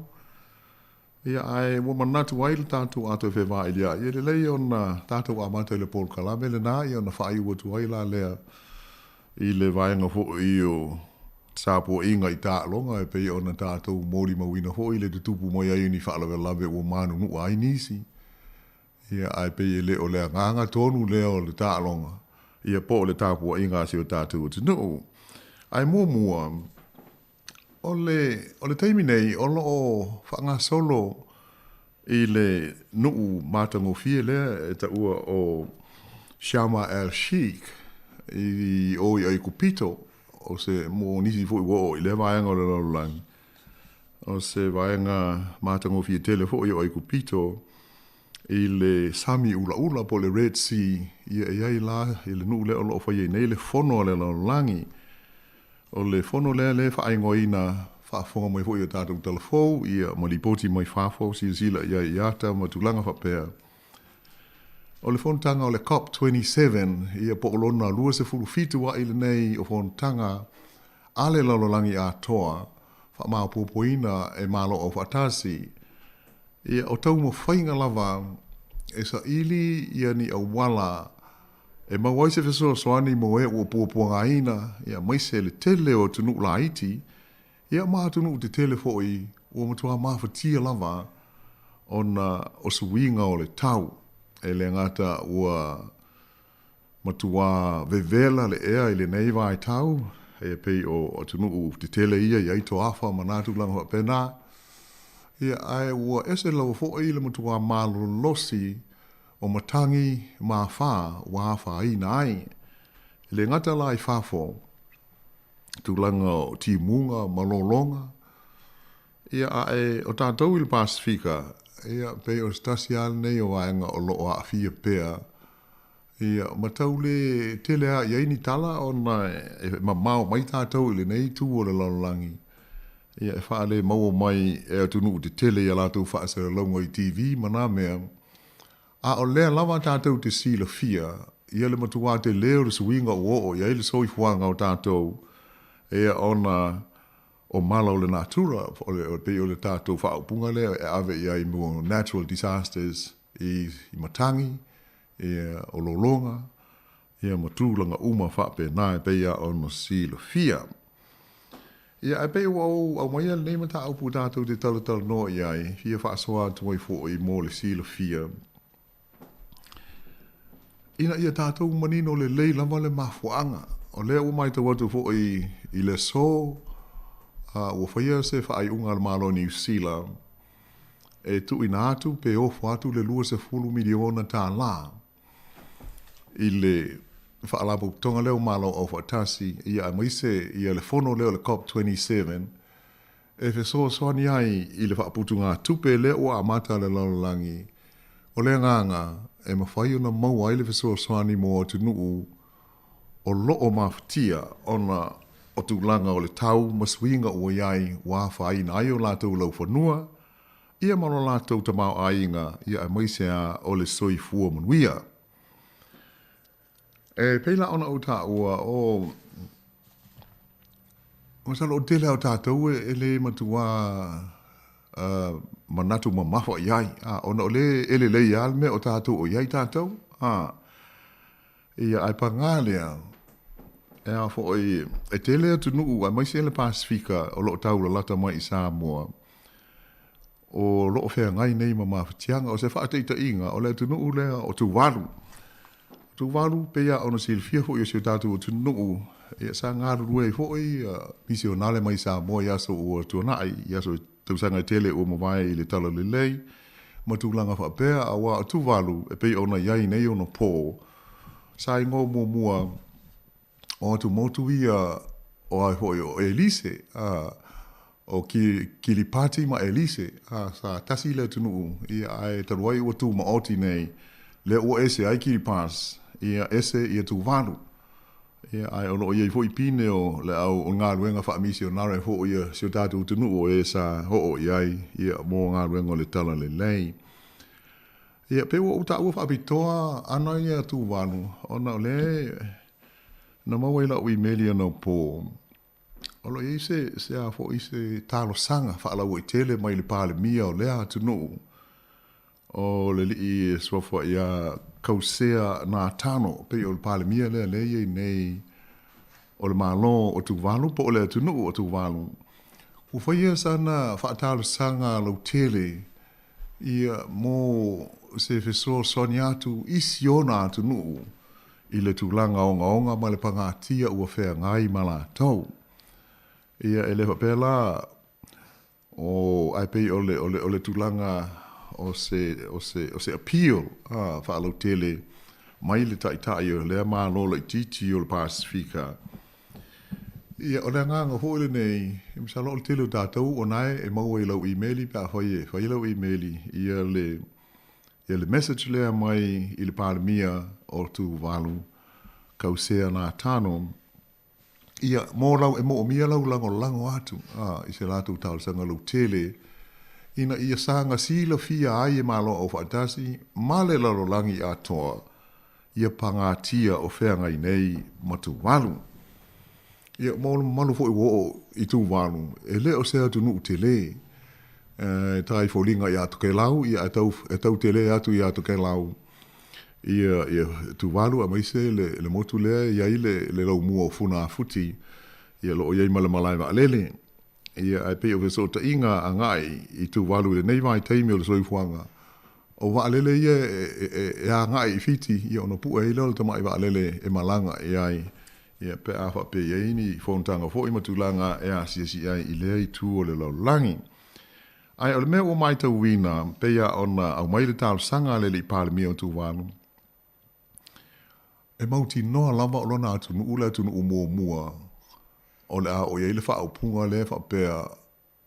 o le a lilo fia i le sami io e pē o le a ngoto ifo i le moana ona o swinga o le tau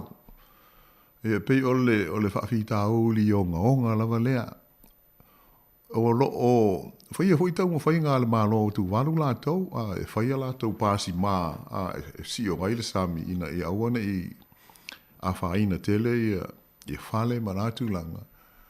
ai pe tai ele o mo fai ona tau fi ai le sua tai o mai to wina le a fo ile a sua le tai ia o te lea ina lolo vai ai mai o lo ai fale ma malai ma tulanga va pena ia wa le nu ele ini maunga pe o tātou e te lea ina lau neone ia ma flat ia pe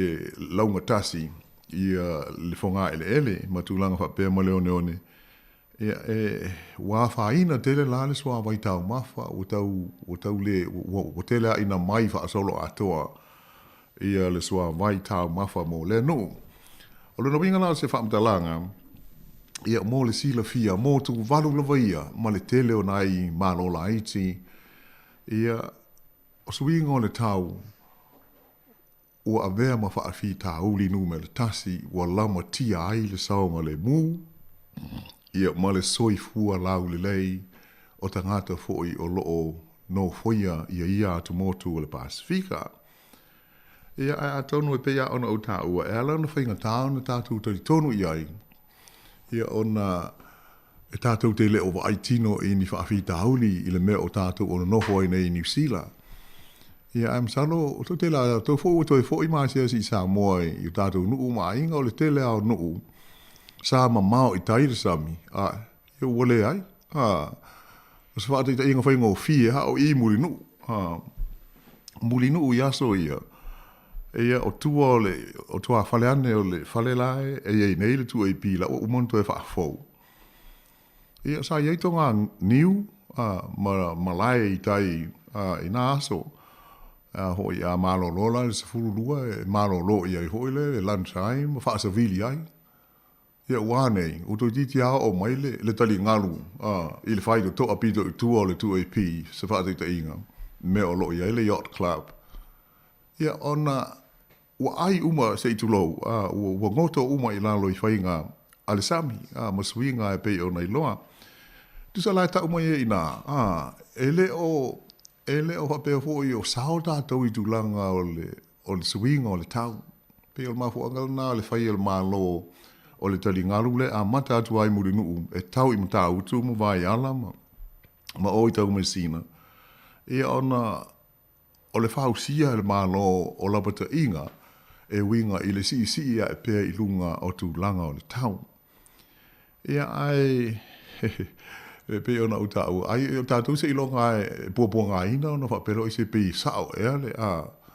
ia le whaalinga leo le asisi le fo i talo i nei a Palestine ia Donald Trump i Amerika ia na matua vevesi ia lau langi a ua o whaapunga le te mano le whaapea E awel tali tonu ina manatu fa asai nisi ele sao. Ele moni.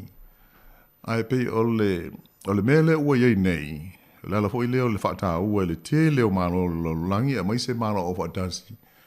Ona ole mau asai nisi e tu sai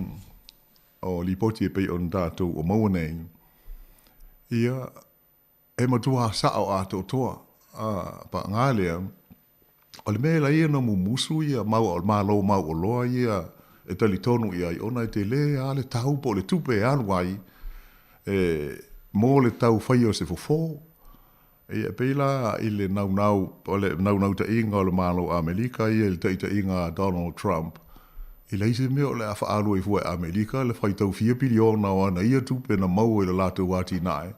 e fi soa nia inisi malo pe a whai e le hanga o lato wati nae pe o le mawhauwhaunga le na, mai lea watu lai mai Biden i le teimi nei, lea watu e whaafo i Amerika, ina ia iai tu tonu o le malienga whaalawao malo,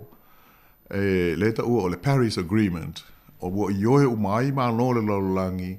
e sao ia le whinau po o le mau a sayanisi o se tūlanga whaanonoa, ma le onga, ia swing o le tau, e mafua, ona o le tele o kasa o ona mai ati nae a malo mau o loa ia iai Amerika, o Lucia, Beltania, Europa atoa, Australia. Ia ai eilongo fia lava malo nei mau o loa. O lo tele la tu ati nae e faa o ona ai le sio manga, bale ea. E pei fau ila Australia. O lo o te iai le mele, pei o le tūlanga lea, e peo le nganga o le tātou whasoa. Ia ma le tal noa tu ai fo i le neimata upu. Ina ia tātou manino iai i le mafuanga. Ia maona awhianga. I li whapea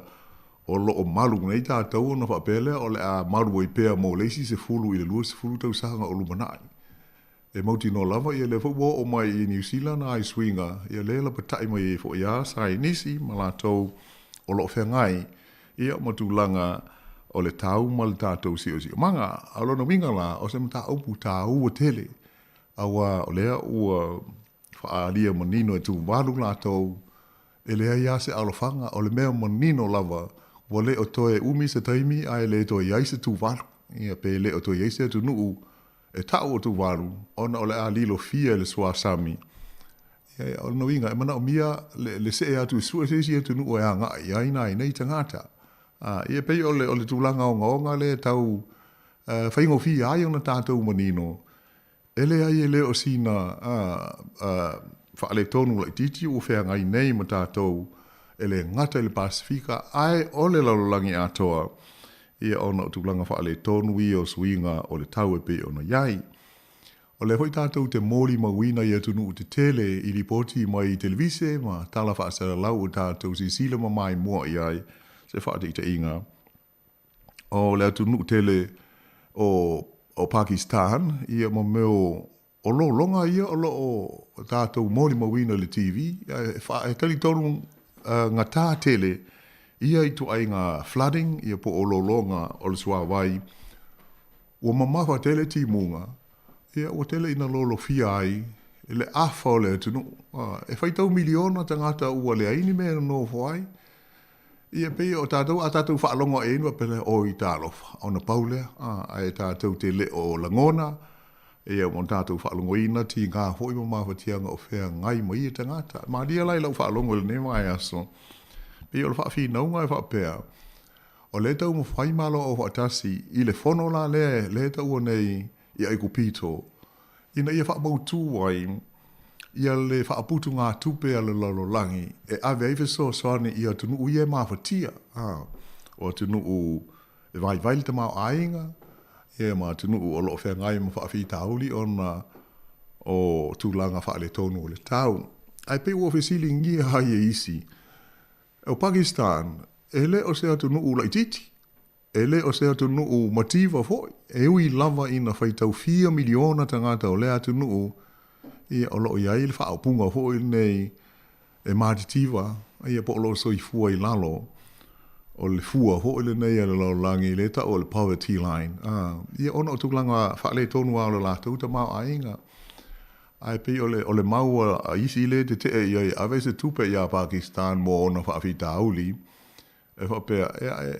e le te tau ona motiva Pakistan au a si sila tasi le anu o lo tau mwhai nei e ngā osi se mea tau wha niu kilia.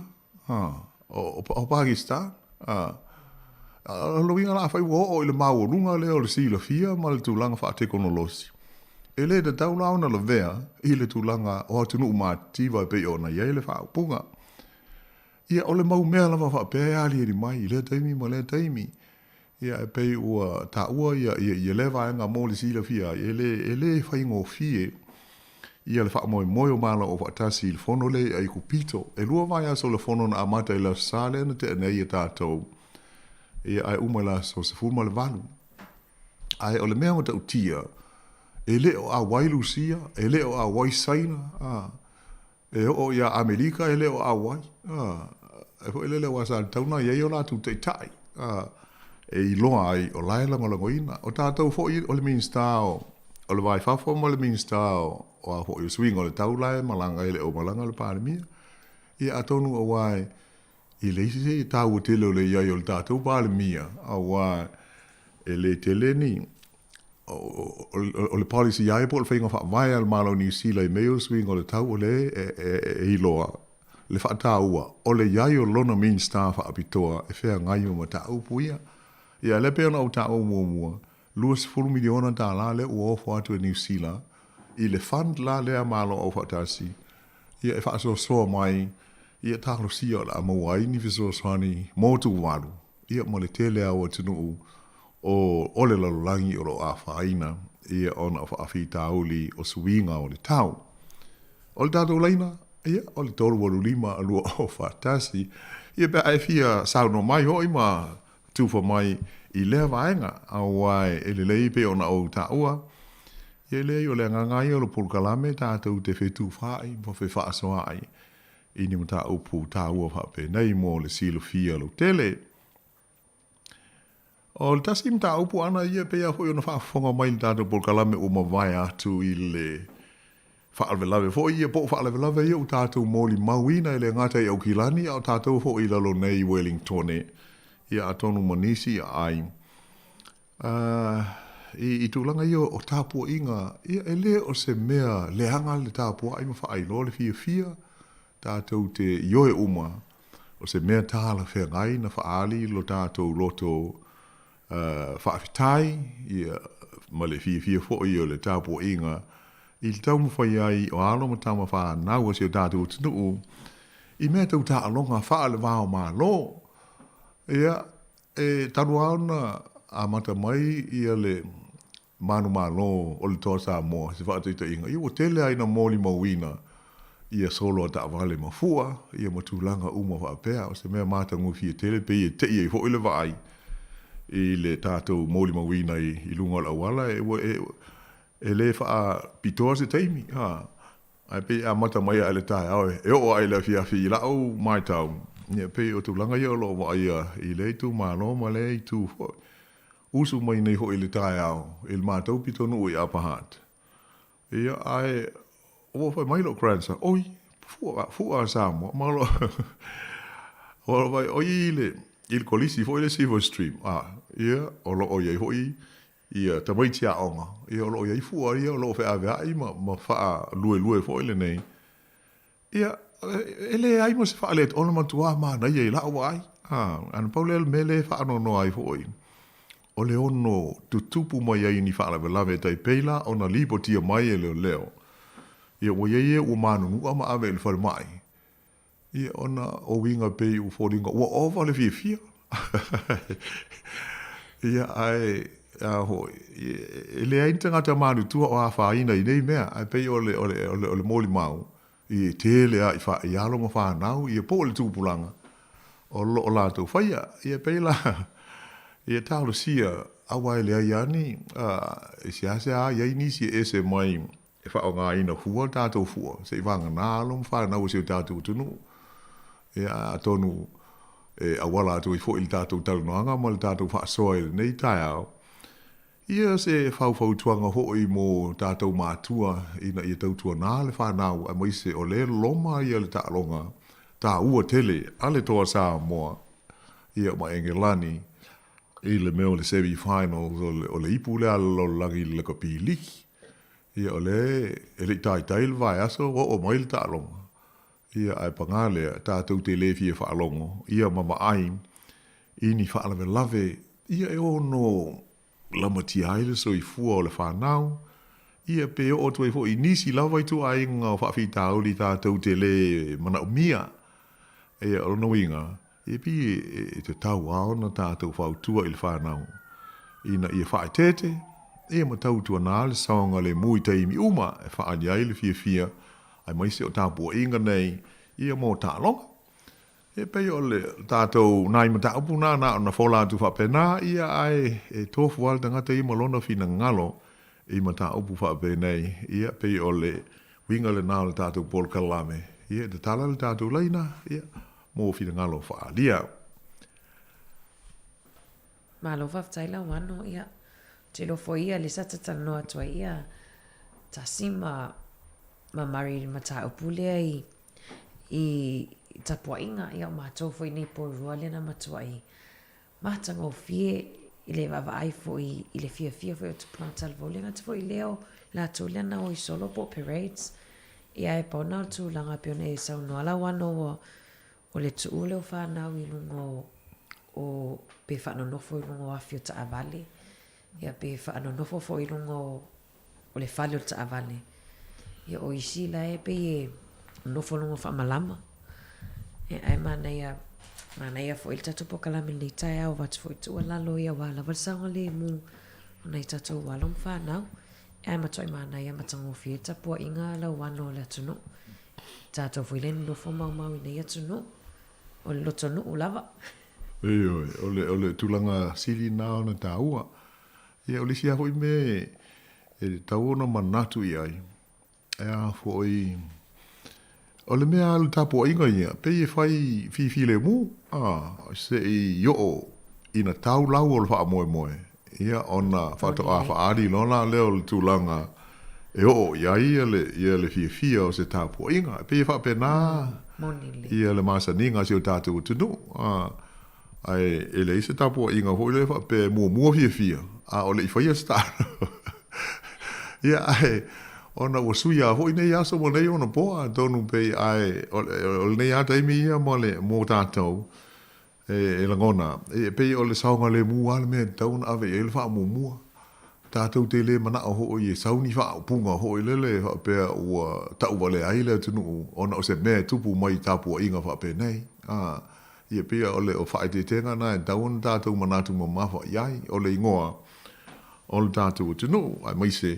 e ole e tau ave altanga mai te iuma o se mea leitele ia ai e tau ona fu le lei e le ngata e saonga le mu mo e o lo awai i alo mo whanau ho i o lo whaatino ina ia whainga i nei teimi ia ai ia tau fiai e le ono ali mai o ni whai tionga mani la fonga mani whaupunga tātou te ono le fia ai teimi ia ona e whapea o sa ona whai i me whapea nā ia pe ole tūlanga nā ia ai talatu le tātou leina ia se iwa vai foe ia ona toi whao o toi leo le tātou tal noanga ma le Paul Kalame le nei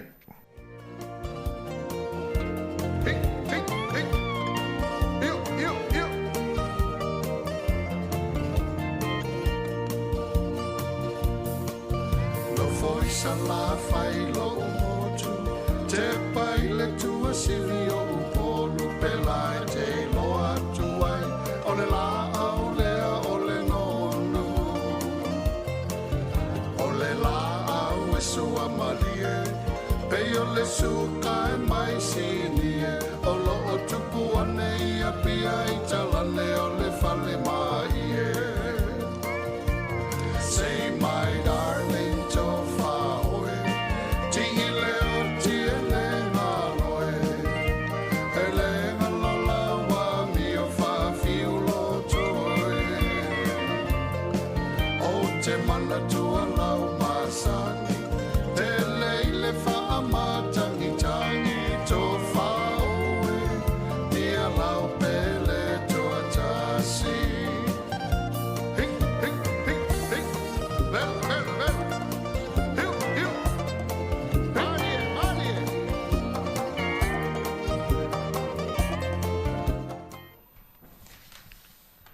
Ia, o lo pea lo hita wala au ngalaina.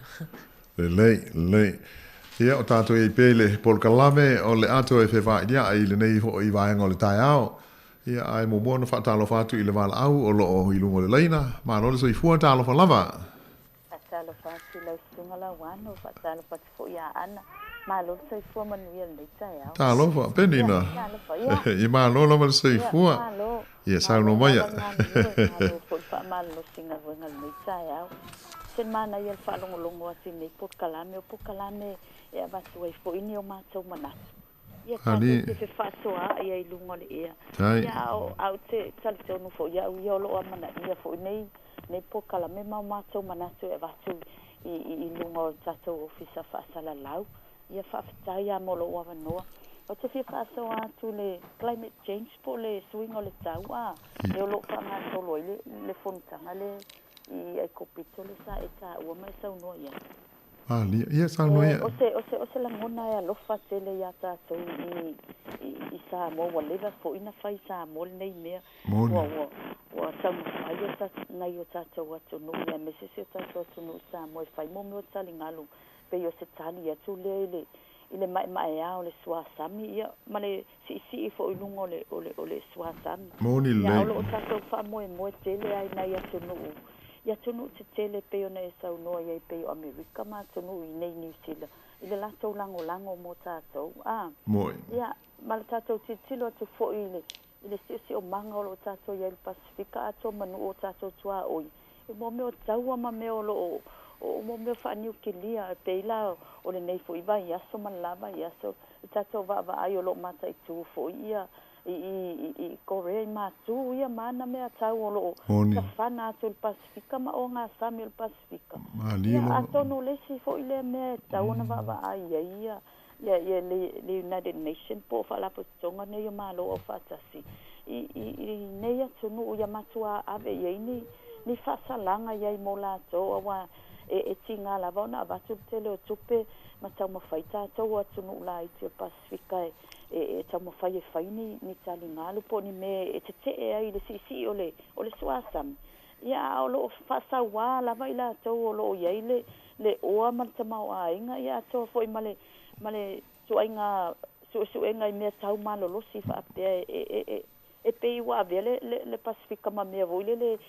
alo ia. Ia tu iei nei suainga mea whaapea. Ia lawa. Ia tate alofa iei ma ai atu le nuo tu valu ia tonu ai o mele o tele e lise la wa batu yo ia tatu i polua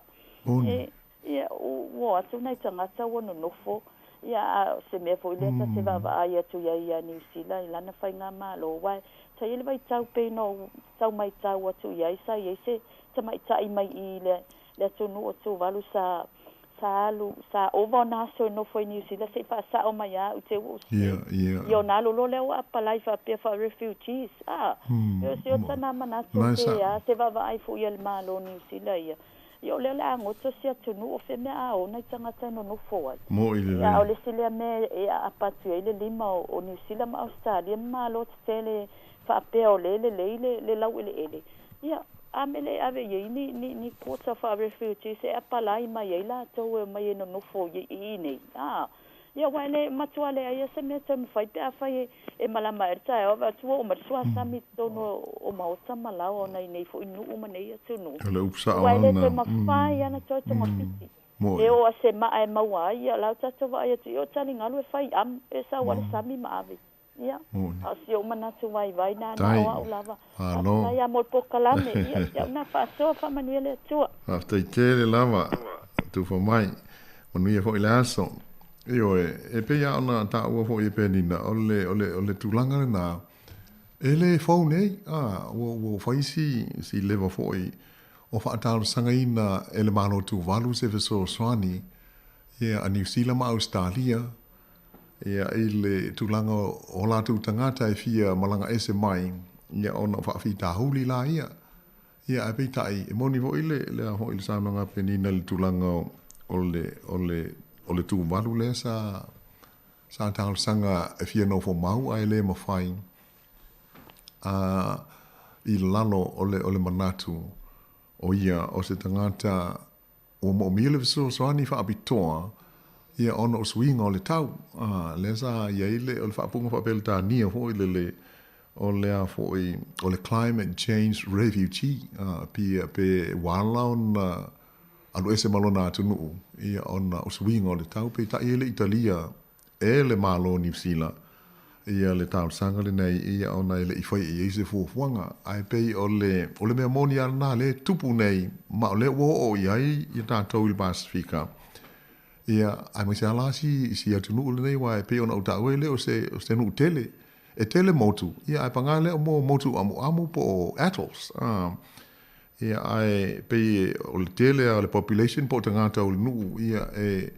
e fa putu la i le mel el motu le o iai i le lo muole o funa futi ia mai ai molo la to mala va le motu langa va pena ia ai o mai to wina o fe ngai foi la to mo le fa fitauli le o le to tele na wa po le overcrowding i sia vaenga la ititi ia o mafai ona no nofo ia ma so i fu ai ia pe o pe o le reality na le fenga i nei ma le langi ai pe ona mo mafu ona manatu e le leil tu ina tu le tala fenga i ma le fono le fai ai kupito ia wa ta uso o amata tu si la ia i lipoti ia pe foi la ona sau pe pa le nei aso le luas furu miliona ta la ni sila le o ave ia i le fono ma lo o fatasi ia ona le nganga na e ia il fa putu nga tu pe le tala sanga ia i mo wa se so ani mo tu nu o lo o afa i nei swing o le tau a mai se tu nu ma tiva ma le lava ia le tulanga o le fa soa ai e pe ia foi o tato ma foi na fa soa tu i tulanga i o tato wa lau fanua i Samoa ia foi ngo fia i ona tato manino o tulanga le ali di mai ele se mea fa pe o se o fa winisi po se fa o punga na ona fa pe e fa fefe ai nisi o mai ole upsa o e te tau ona tatou fefe ma de tau i se mea e ari di mai e ole ho inta u ele saunanga ho il tina ya penina ia mea tau ia ko le matu ia ma fa pa u ile me le vasa Pasifika ia ile le lato pulu le fa pe no so ai lunga ole atunu o Japani ia ai pe ia ona silo fia o nei me ia i tu la fono fa alva malo e pui ai o le e i lunga ai o se tunu e pule ai la tau e sao no so i fua ia se valele ia po se lava se isi mea se isi malo ia unoa ma le fa tangana alo ia o le ia si silo fo i meo fe malanga inga o valele o le i malanga mai ia se valele se fa tita inga mai sa mo e New Zealand e tala noa malo e lua i le tūlanga o le whaatangana e ui mai ai ia se waalele mai pia po o leolo ina ia tau mai i New Zealand nei maona ia po lona airspace ia peila o tūlanga na e o hoi waalele fia o atu i Samoa e mua no sa ili le ioenga malmurienga le malo Samoa ona whaatanga la lea e to tongi fo i tupe i le whaonga ina o le air lea i lunga ia po le airspace e pule ele atunu tai pe ni sila ia te lea hoi longa ia airspace po vaenga vani monimo o lo atu la fono e te tongi so se valele ana te so po ia mo wia ia mo tu la ele mai mo toi aru ese atu ia pela o tu langa ia i me tau ia fo ko le i matu North Korea ia len ele le pulu le no so il va as dormai ia ele mai lona ta tu po la se foi nga ia pa wana fa alia le fa no normal le fi o malo ia pani ia atonu o ala fo i malo o tasi ia la le tu langa ai e masalo mia la foi o tato ia il mta apu ne swing o le tau ia le tu langa fa ina o le vasa Pasifika e silofia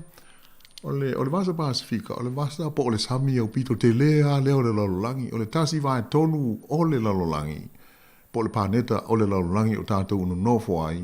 o le sami lea e alu le vasa Pasifika 1/3 o le planet Earth o le Pacific Ocean ia ai ua tele taimi le tanu ai nei ana tatou moli mawina ai mea te tupu mai i le motu la titi ho ile nei o New Zealand Pitcairn Islands le na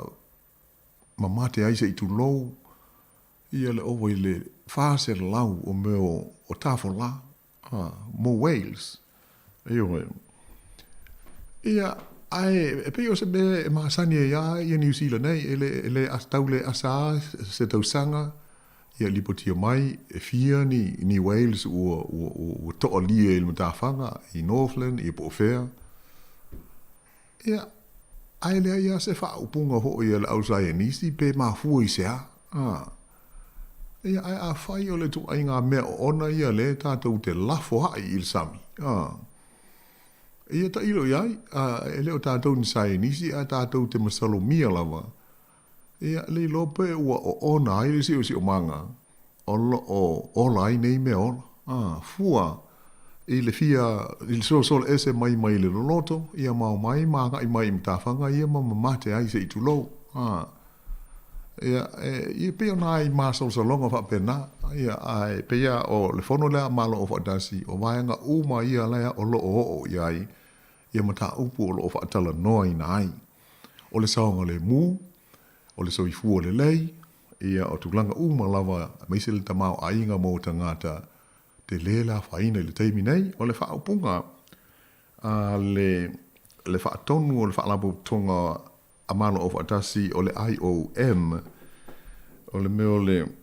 vaenga le whenga i meo whemalanga inga o tangata UN Migration, o le tangata Italia swafa ia Antonio Vitorino i le fono leo lo whainei e kupito. Ia pei o lana ia whautuanga, e le pepelo ia le tulanga o su enga winga is winga o le tau, o le science, o le climate change, e le se aua o lea ua whapeo na lamatia ai ia le soifua manuia o tangata soifua o le lalulangi. Ai mai se o le soifua manoloina o le tātou pāneta o le lalulangi po o le earth. Ia, o si e whaupunga e tātou te manino le le iai, o le tūlanga sao alna le o tātou o iai. Iei me o tupu mai masalo ona o le te le o le mea tau o le sami. Ia e alai ona loo iei peasi na awanoa. Ai o le lapta inga le au mai i le fono le nei e malo o fatasi ai kupito. Ua toi titi a umale awanoa. O le mea o le window of opportunity. E whai iei e tātou o le lalolangi se ngā yuinga po se action e fo iai whaafi tauli nei. Ua leo toi mamawa se teimi ai uma pe muta ia lea awanoa. Ia alona winga e te tau ana whaataua e moise i lātou o vea ta i o mālo. Ia mawhaia ni wha i unga. E haa fia ai le tō tele. Pe o le tūlanga matau tia le tau ana tātou mana tu nātu mamawha i ai. Ia ai ātu mai a tātou wai i le tātou soifuanga. Ia tonu po o se fesili. O whamatau la se tātou wā me le tau ana tātou whai. E tau fesoa ni ai. Ia e tele, o le tali, e tele me he tau ana tātou whai. Nai mea iti, e tai peifo e la a sila i le tātou se i tu loulava, i le hao ina o le la pisi i nei ona pō, e le ai hasi pito nuu, e le ua iai le whainga le, ua vai mai e le council, ia meo, o a fo pusa ia po Benz ia e tu iai ua iai le mea tau o le green waste, ia pe o meia e taipei o le vau e moa, e mwhai ona tu iai, o mea o la au e teuteu, tu le ese le vaenga le e tu iai, o iai fōi ia mea pusa ia po o Benz ia e whaapitolawa mō meia recycle, ia po o meia mawhai ona toi whaanga, mō iai whangu plastic, o mō meo o tioata, mea whape. E ese mai a ile la pisi ma sani, fo ile nei e tātou whaspepa mo me mo, pe a saru le whare me whape na. Tu sala, o nā mea umua, o le mafuanga, o le tātou sao lea, ina ia whaititia, ia le whaalenga ina o le tātou si o manga, ma le ea, ia mea o tātou o no nofu ai. Ia pe o le tātou sao lea, ia ai pangale a whai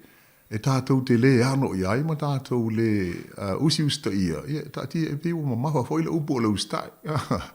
Ai a whai tātou te le whaatino ina. Ia le la pisi le me tauona i ai. Ono inga, o le tātou te te el na, ma le tātou saona, i le sanga whaaleanga ina pēa o le laulangi, malona sio sio manga. Moni le lau ano, tele fo ia a o ngai nei matopito no. Le ua whasawali i po kalame o le composting. E tuwha atua ala paelo ma le tamai, e watoi ma le tamai, pesi tamai pene tūlungo lau sink. Tu ia pau whai o pau moli, scraps fo ia, food scraps. Ia nasa sale tono lau paelo lea.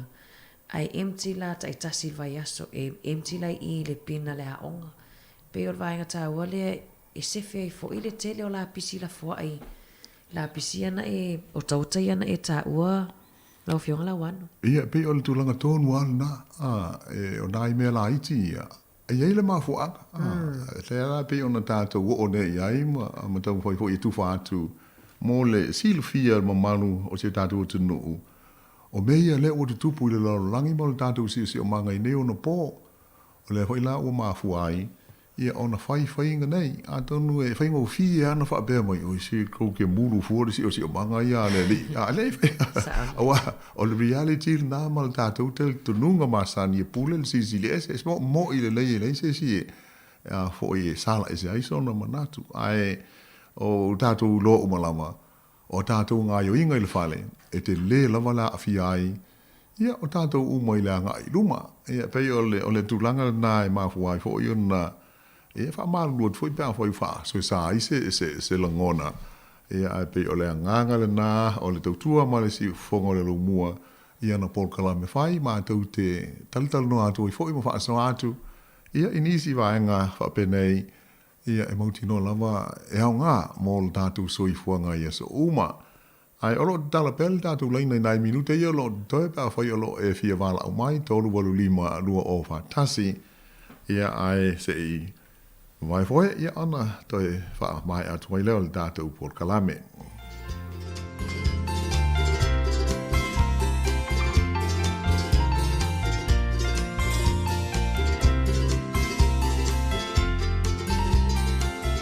Malu o le vaveao, tau sangi whangala au. Ai alau suita I le whaivau mawhauwhau. Talu olo upokone, nei te I ua le tau lau. Tau nu ua I le upu, ua le au le lai lau. Au e ae, se I whai sau upu. Te tua I ni mara, te tua I manu. Sau punala upele, sau masina I puwai manu.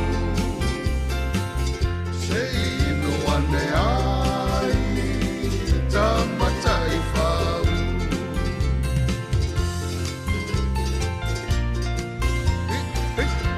Hey, Mani.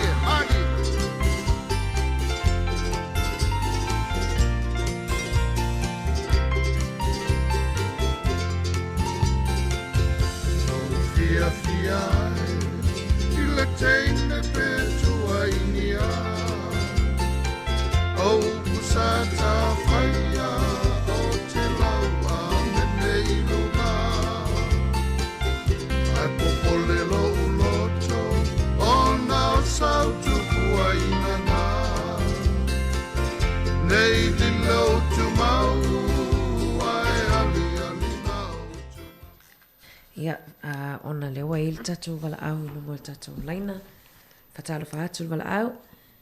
Ia e whatalo whaatu mo le nganga whiwhia le nei kai au. Malo soi fu. Whatalo whaatu fo I te o tua whine e mese le fionga I ala wano. Talofa. Talofa. Talofa. Oi foi le sao noa.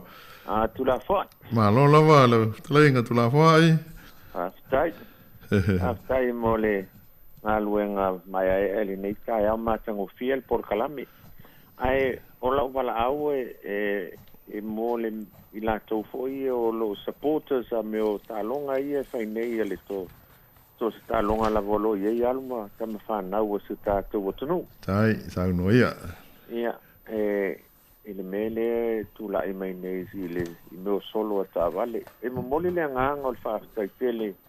i le si ufonga le lau mua. E la o tau pito la au o le tau longolongo e ala i le tu la fono. Tai. Ia, o lo tari tanunga. O anu mo whanau nei e whaia ia e fia e whai le mele nei o le o e whai solo a tāwale. O i la tau ia, e le o ni tangata ni tupulanga e whalo e fia e whalongolongo i le leitio. Ia, ale la e whai e le porkalame nei.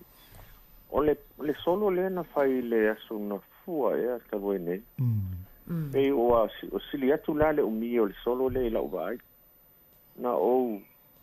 tu i au tafo le awala ma o mai tauina pe o au la e lata le o fale ana i le Cannons Creek i le mea lo ia le mall fo ia si o mato nei pitonu. Mali. O le ana o mai tauina i la le mea le sa atu tu ai leo e lua tavale leo sa tu le si leo le si tavale le talangi o le PIPC a sa tu le si tavale i lumo le Super Valley. A sa tu leo i au tafo le awana. O la umai tau le po lea a lau fionga la wana. O tamaitia na tamo mo e lalo i fua. E o ni ave fe au. E la umai tau le lea po. E tau fituli tamaitia o le ngana toi fo i mai lea a mai le sa vali ana ia i la tau ia. Sorry. Ia i la tau ia o lo o atu i ta vale o le ti e atu i lunga o whamalama o ta vale la iti. Ma i la tau ia o lo o ta oto i lunga o afi o ta vale. Leo. Paua leo le sain le fai tamaitia. Leo e lo i luma. O leo lo i luma. E o na tu leo le ta vale e fa tu lio so i tonu tamaitia. O isi la leo ia sa tu ai i le mea na o iai. Pe e sana me fia voi le a le si taimi o pat. A le si taimi e fono ai tamaitia.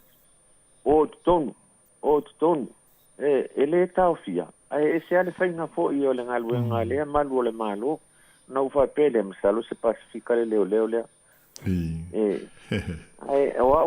mamoli alo o ngā whaatai tele le siufonga le lau mua. Ma lau tō ngaluenga o lo whainei le tau longolongo. Ai pe ona o si lave lea. Ia. A watu fo ele pitola aua nai mātua ele tua ia mātua ele ai tu o nai o tupulanga. Ia a fa so ia sole le fai al name ia la wo ai tu ia ta fo la wala ia la sa wai ele nga tia lava e la u la wanga ma pa fonga le tu ma li la ono lo watali ele ta vale ia na u foto ina le tali fo e tu sai ma ia me uma ai fa mai e alwe mata ai na u tu ia ta fo la wala wa tu la sa wai malanta vale mana fo sa mo le tu ma le tu ta vale ia ana o paile ia ele a fainga ai pau ale mea ma ai sei si ia fain vai si la vea ma ai le tu la fono au lava ne o to solia le tu la fono ai le a faina lo to wanga fa stai fo ia mo fa na o e na so i fu me le nei tunu ile loto nu sa mo loto pasifika vai pe o la to io le ta mai to ino la to ia ta la mo le me ai e foi ana isi tama matina matua ia sa fa lia lo la to nga fia ia ti ai ta vale e ma pese ma pati ma po e o le si tina ma le si tama o te lo ala o le ta ua ia la sua fa no e sa ti e tu le pus le piki up lo la alo ia e sa fa e no la fo ia pati mai ma mtatali mai ia ila to tu atu ia pe o le nganga le o le atu o la wang e mo mole atu le nganga le pa dai ile si fonga le laumua mla o to pitola au tau longo ile aso mo le aso ia a tono le au tangia mai e whanau pe a whapea e whanongolongo uma le tio ia o se wala au le malenganga whaptei tele mo le avanoa whaptei foi tua manuia la o fionga la wano ia le manuia foi le tua fine ia mai se le mage se le au whenga luenga le siufonga la mua mai o lo whafonga ia e wola le lo fo le li whaptei tele lava tu la whai mo lo sao ia mai se le wala au mai foi manuia le nei aso i wha au whenga iai so ia ole tulanga na pe ona fa fonga mai il tatu por kalame ia e moni le lei lama te lei ngai atu la fa i le tulanga ia o lo tau mo fa ia il tatu wala leo ia pangale ia e moni le lei au wa fo le o alo mo fa na ia se ase na mo la tu la no e fa longo mo ia ia e tatu te fa mo uma o le tatu nga luenga tausi lava ale matua ia o le faufutua ia mama ai le whanau e pei o nai popolenga ono o iai mua o le saonga le mua tanga ta uma matatou uma lua ia o le tulanga o le upu iai fo i o seo te atu o te nuu pe a iei se me wha le tonu e ali mai a maise se wha lave ono a wha ina ai seisi ia pe mauma waise soi fua ia ai e lea ia seisi e ita pe a wha pea e tātou te fia ai o le whautuanga, ia male matafa ioia le tātou ala leo, ia na ona tuatu whautuanga i utafa, ia ai tātou tārusia, o le asaonga le mūla o tāpo inga Samoa, ia i la alo whai vai o alo mtama whanau i tā longa wha alvao mano, e pei ona alo atu ia i le whai unga o le nei vai aso. Ai ona o le tātou teimi o se pol kalame le nā hoi ua maula vanoe wha amau hopui nai, ia wa fo i lau whaafongfonga tāpua i le nei tū lau nāso tau ina manuia ia fufuanga ma whi awa la whenga iai mo maru ese o le tātou tunu o toi mo se whaapoponga i le vai aso a sau ma tau te whaaftai atu fo i la tau sa maua la vanoa ma la o iai mo tūwha moi fo i ia ai whaapea fo i le whaaftai atu ia ana whaasolo mo le langolongo mai le tātou pol kalame i le nei fo i aso ai whaato whaafa saifua le ma maru le tātou tunu o ma le au whaafonga.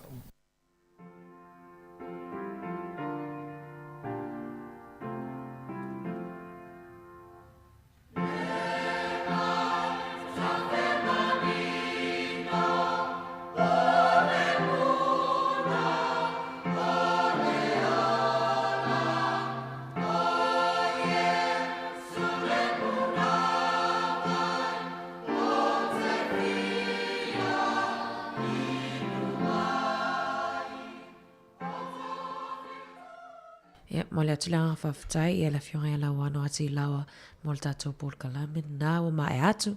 ia ai lewa tā pena mai mwhai ona tau toi whafonga mai si tasi o pōl kalame ia ale sunga i le whai whiau toi ina ia Reverend Lawi Ula Lau Yang mai le eka le sia whapotopotonga Iesu i Samoa mātunu i whafo o le moli o le awa o si mai le whafonga.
te moi patalo fatu le pa ia mawalunga o sio tātou tunu au whafonga pe ne tātou iei fo ile nei tuaso le vi inga mal whaatai ia mua lea i le tua wa wa tātou lia manuia le nei fo i tūlao le aso, ia e ala po i tātou polokalame o tātou peilo iai lunga le ea. Ia pau ia mawalunga i tamali i ma tupu mai e tātou o tanu. Pe fo i nai tamama nai tina, wha ma lol soi fua maua, ia ma le langi ma ma. Ia o le mōli fo i nei o le awa le polokalame o tātou si fufonga o le laumua, ia i le laumua nei, o le tātou walo atu i le tātou tatalo. Le atua lo mātou tamā, o le atua e o le mana ma le malosi i malava, o le lava o lo mātou malosi ma lo mātou wola, a noa ma oe, ia mātou te le ma whaia se mea. O mātou whaatastasi fo i lunga le ea, ia e ala i le mātou sauninga nei, o le polokalame whale nganga, ia e tala noa aila ua fionga i na mātou polokalame o le mōri o le awa, le mātou talo, le li e fio maia lau fio e māputaina i mātou u malawa, e o inai mātou i lau lava fionga pa ia, pe a mātou tala noa iai, o la mātou talo, tātou ma oe nei māso u malawa, se ia o le whaavavau lava. Amen. Ia o le tusi mo i tātou i le nei tuaso, whaia po i le tua le nei aso tātou te mafutai, a tai ono manuia tusa i tātou umalawa i lo nā lo patu noa. O le tātou mta upu ia o le luka sifuru maleono, a matal tātou whaitau mai sifuru maleiva, wha ngata mai whai upu tol sifuru matasi, o le Evangelia Luka mta upa sifuru maleono, whai upa sifuru maleiva, a matai whai tau se ia wha ngata mai whai upa tolu sifuru matasi. Ia o le tala masani, tātou ki tue mana tu natu whaatasi iai, ia ele nei po yaso. O le tasi tangata mau oa, ua ofu ile ofu pauli, ma le ie vavai, ua tali le leia lava ia i aso uma. O le tasi tangata matiba foi e ngoa ia la salo, ua taatia i lona whai totoa, ua lilo i le papala. Ua mana o tele ia e hai moi mea e na pa uifo i le lao ai ale mauoa, a ua mai uli ua e tueto o na papala. Ua ofoi ina hoti o le tangata mativa o na avea lea o ia e angelu i le fatafata o Aperamo. Woti fo i le mauoa ma ua tanu. Ua i seoli ua whaatau ngā ina o na tepa e ai lea o ia wana i loa ma mau atu ia Aperamo ma la salo i lona fatafata. Ua langa atu fo i o ia ua whaiatu lo tamae Aperamo ia ea lo whamai ia te au. Ma ia e awina mai la salo. Na te fufui i le tumu o lona tamatama i lima i se vai e whaamalulunga hai a i a loo nei lau whaiva a wā ua ou pua ngā i le mu o le afi nei. O na whaiane leo Aperamo lo uatali ia e manatu na e maua hau mea le lei i le olanga. Na maua fo i la salo o mea leanga a ole nei ua wha oli ina ia a ua pua ngā ina oe. E le ngata i nei mea uma a ua tu mau le van tele i lo tātou wā o le mea lea e le masalo ai o e le masao ai o e ua i nei ua fia watu ia te o tau. E le masao mai foi o e ua i nā ia te i mātou nei. O na whai atu lea o ia lo utamae o te whaatonga atu ia te oe, ina ia e awina atu o ia i le ainga o lo tama, a wā e toa lima o uso, ina ia mōri tino atu ia te i lātou, ne i lātou o mai foi i le nei mea pua ngā, ua whaiane Abrahamo ia te ia, o ia te i lātou Mose ma le au profeta, ia lātou whaalongo iai. Aua whape atu ia, lo uta mai Abrahamo, aua ai a whai e alu watu se tasi ia te i lātou na ie ua oti, e salamo ai i lātou. Ua whaiane o ia ia te ia, pe a whai lātou te le whaalongo ia Mose ma le au profeta, e ui lava ina tū mai se tasi na ie uoti lātou te le māpapai lava. Whaamnia mai le atua ma whaamalama mailo nā nganga pa ia, e ala le tātou whaalongo ma whai tau i lana pionga pa ia. Ia te ia pēlo na lava vi inga e whaavavau lava. Amen. Ia, o le tātou mta upule nā o le whaata oto Yesu i le tangata mau oa, ia ma le tangata o nā salo. Ia o le a tātou tā mais tātou pese, ia a sahuni maiso pina ngalo, e ala le tātou mta upu. Ai o te fia wha soa atu e wha pēa. O le a vai ina tātou mta upu ina vaenga se tolu, ina ia wha whaingo fia ia i tātou, ia o na whaali po i ai o so pina ngalo, i le tātou mta upu nei. Mua, o te fia au maia wha pēa. Mua, o le mafutanga ale mau oa mana salo i le lalolangi. O lona lua, o le mafutanga ale mau oa mana salo i le langi. Ia o lon tolu. O le au ngani ale mau oa, o le au ngani ale mau oa, ia mua, mafutanga ale mau oa mana salo i le lalolangi le nei tātou te iai. O lona lua, o le mafutanga ale mau oa mana salo i le langi, o lona tolu, o le au nangi ale mau oa, ia la tā mais tātou pese, ia a sahauni mai so pina ngalo.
o tātou telefoni masani, tolu walu lima, lua o pātasi, tolu walu lima, lua o pātasi, ia, te wala au mai ai, ia, whaalia so pina ngalo, mātango pia lava mo tātou mtau pula nei tai au, ia, a ole tātou, tau pu i ole mau oa, ole whaanta oto i Yesu, i le mau oa malasalo, ole mua, ia maputanga a le mau oa malasalo i le lalolangi. O lona lua, o le maputanga a le mau oa malasalo i le langi. Ia o lona tolu, o le au ngani a le mau oa. Ia a whai e tele i maua tātou tūsi o le Lukas Fulmaleono, ia whai upus Fulmaleiva se ia o le whai unga. Ono iai le pata oto le nei a Yesu,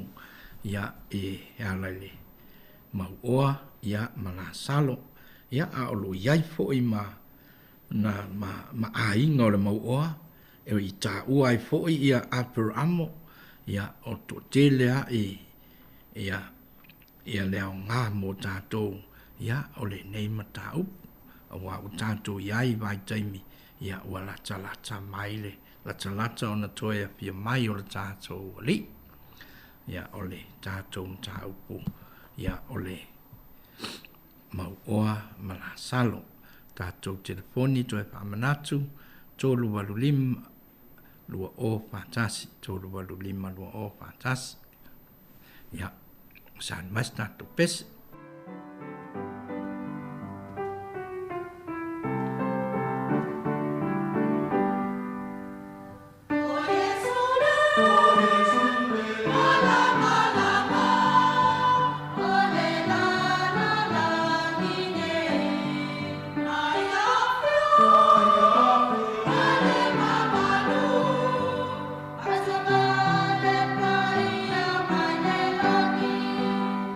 Yes.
le pata oto ne Yesu ile mau oa mala salo. Ia la wa mata tuol tatou. Ia ona. Wala mai le mai so sao tatou ta upu. Ia ole pata oto masani la mau tatou loa. Ole fa vai ole ole autu ole maptanga a le mau oa mala salo. Ia ole alofa.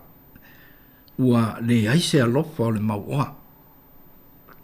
Le mua le tātou te vāwā iai. Awa ele iona pusipusia ia manua ia o sito ina o la salo. Po pala po ia la salo. Ia ele iai se alofa ole nei mau oa. Ia pe ame po i tuu i se fale po i lea i tuai. Ia pe o tātou po i iai pale o i Samoa. Ia ana avesto ino la salo tu ai se paleo o ma pusi ya ai se le leo le nei mau oa wa tu mango pa wo ilisi mata o to Yesu e pe o le Samaria nga le lei ya o le mau oa sili le na awana na ya ave le tangata na oso ilalo lana solfanua ya waso nae ile ai se tangata matiba mau se solo panua na tangata mau oa ya ele o fo ini tangata matiba ini fale tali malo na tangata mau oa ya ale mau oa na alu ave mafusi le tangata na psia ile hala ya ale Samaria ya lena ave ma tu ile fale tali malo ya matausia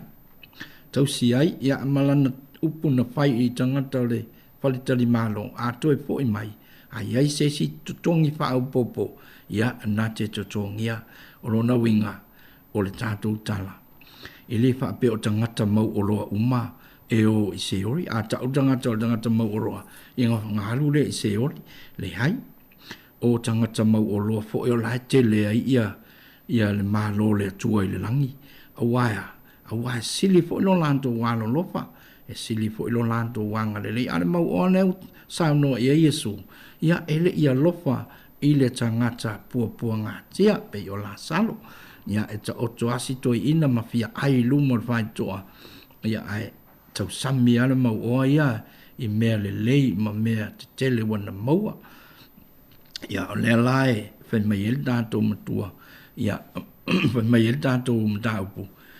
na maputa ia o le maputanga le mau oa malasaro ia ele ile leile la maputanga awa ele o se mau oa alofa o se mau oa wasili lava ana mea ia teia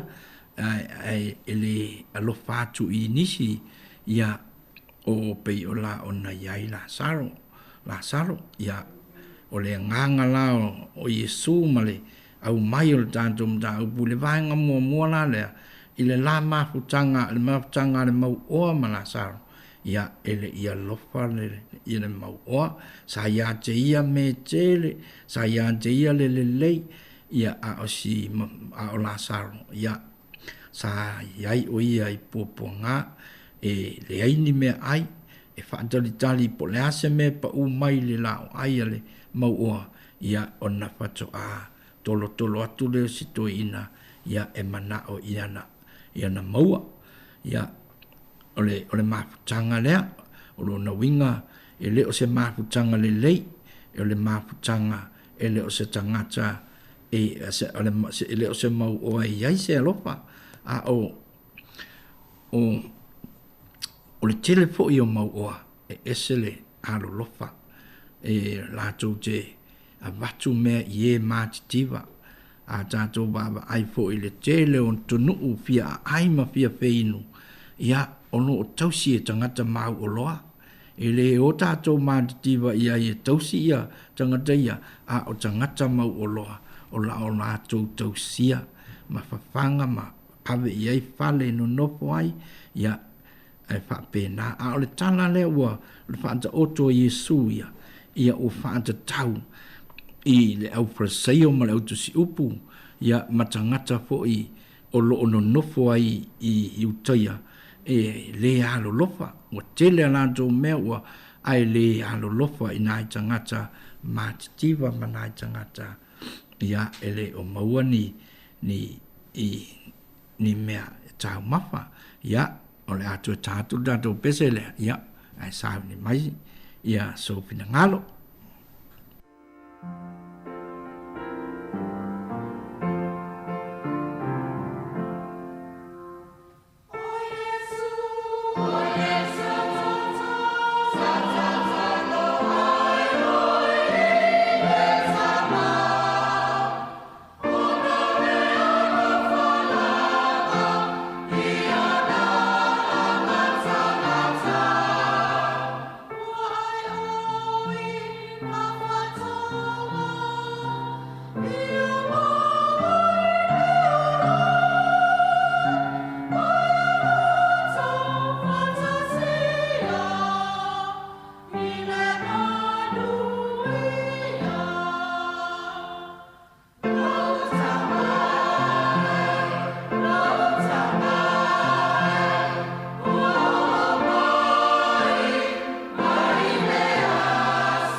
Taro patu le we ele tato bal au tato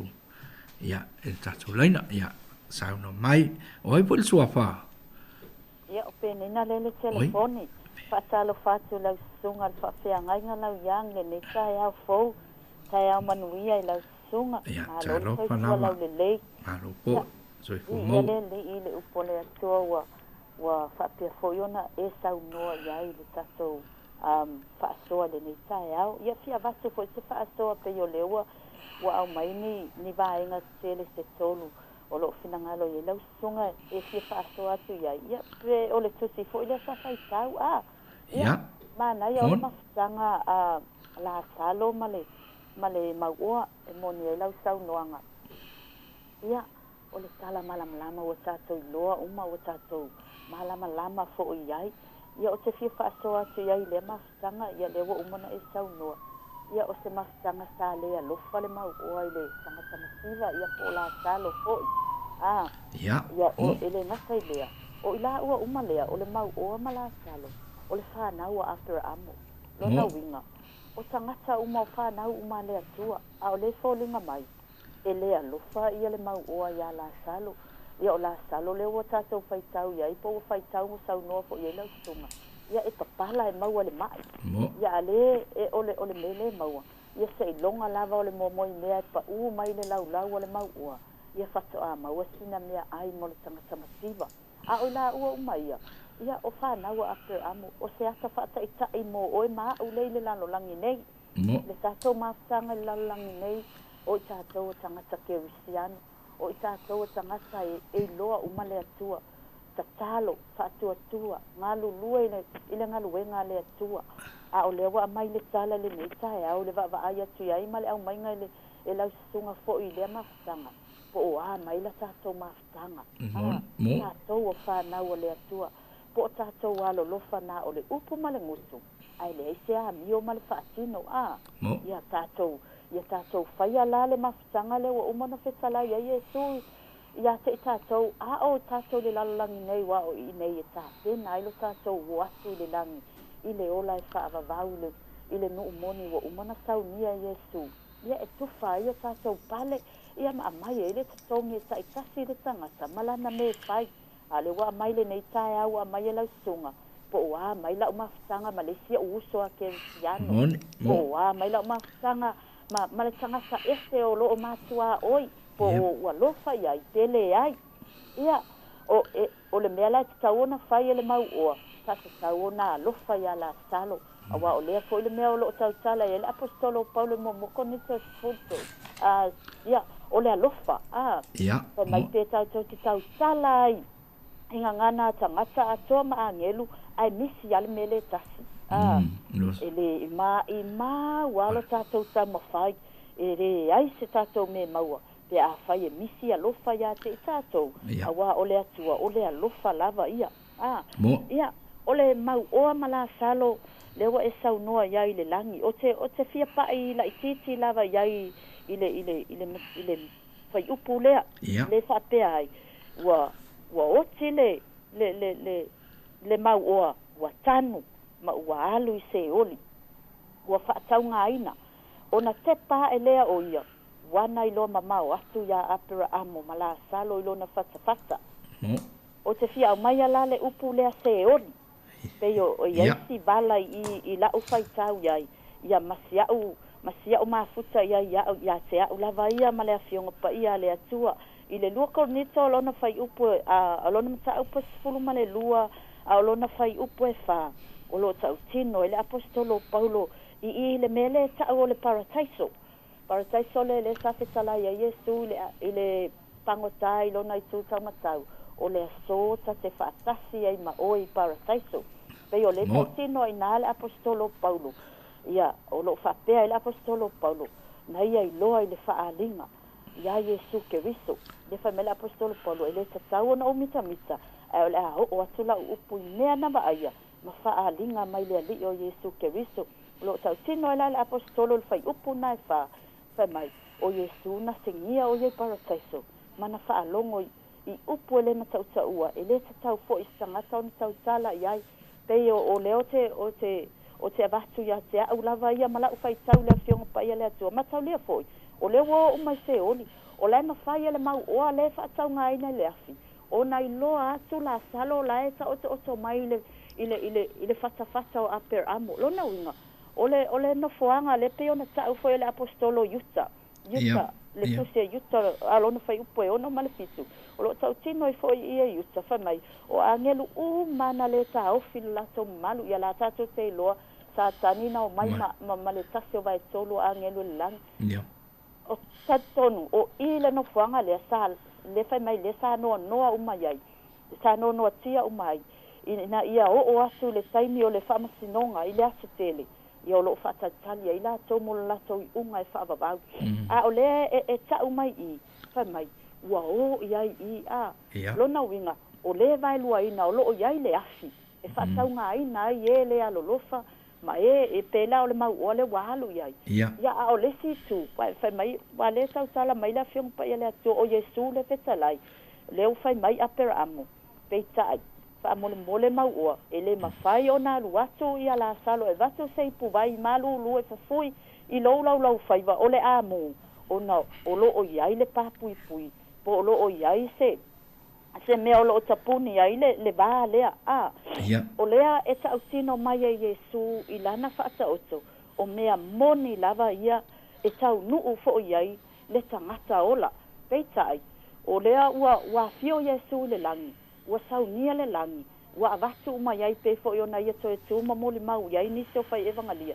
pe o le aso na whasa tau roa Iesu fai mai ua mawai bae tunga mau ua mai fafo tangata pa ia tangata la ia pe o apera amo male tangata mativa lea o lea la ua atu nei i ua ese na mafuta lalulang ala le ua toe o atu toe tilo le mau ua i le mea ua o ia le tangata sa mativa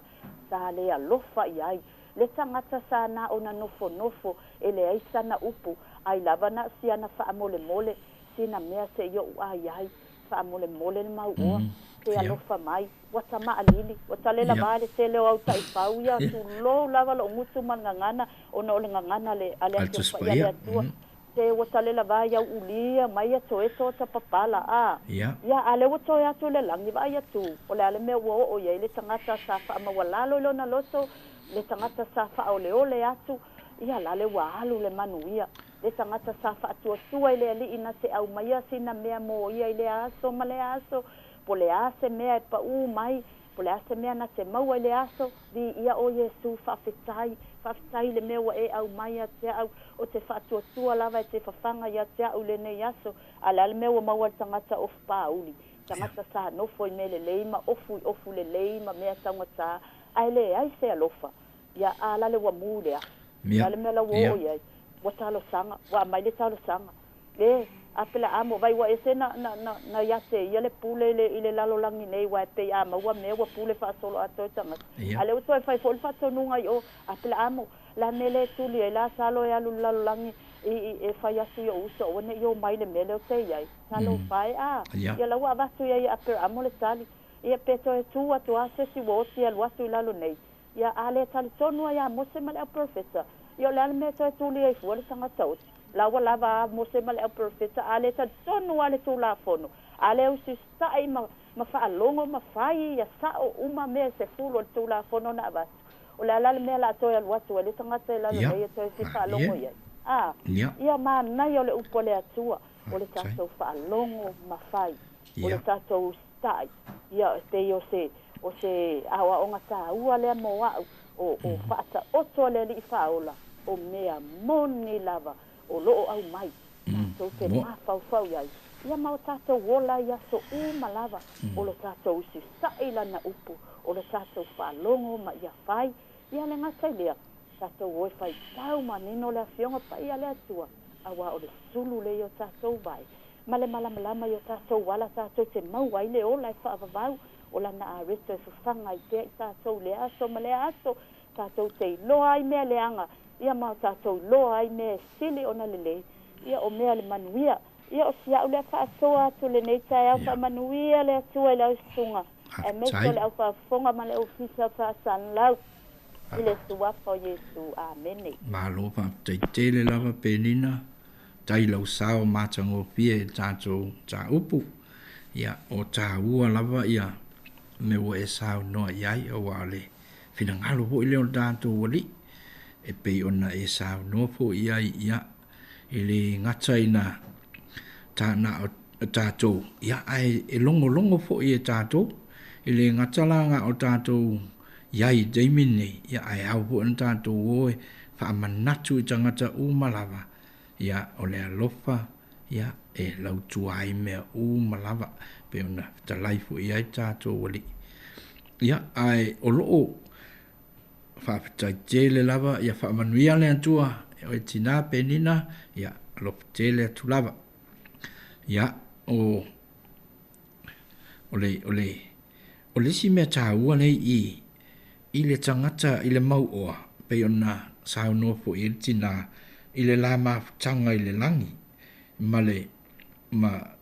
ala mala salo a le wa pai mailan tala ia Abraham aua ai a fai e alu watu se tasi ia je ilato na ye woti e salamo ai ilato so olona winga sasa i loa le nei mau oa i le lalolangi sa iai e ta tau lava ona salamo ma futa i le atua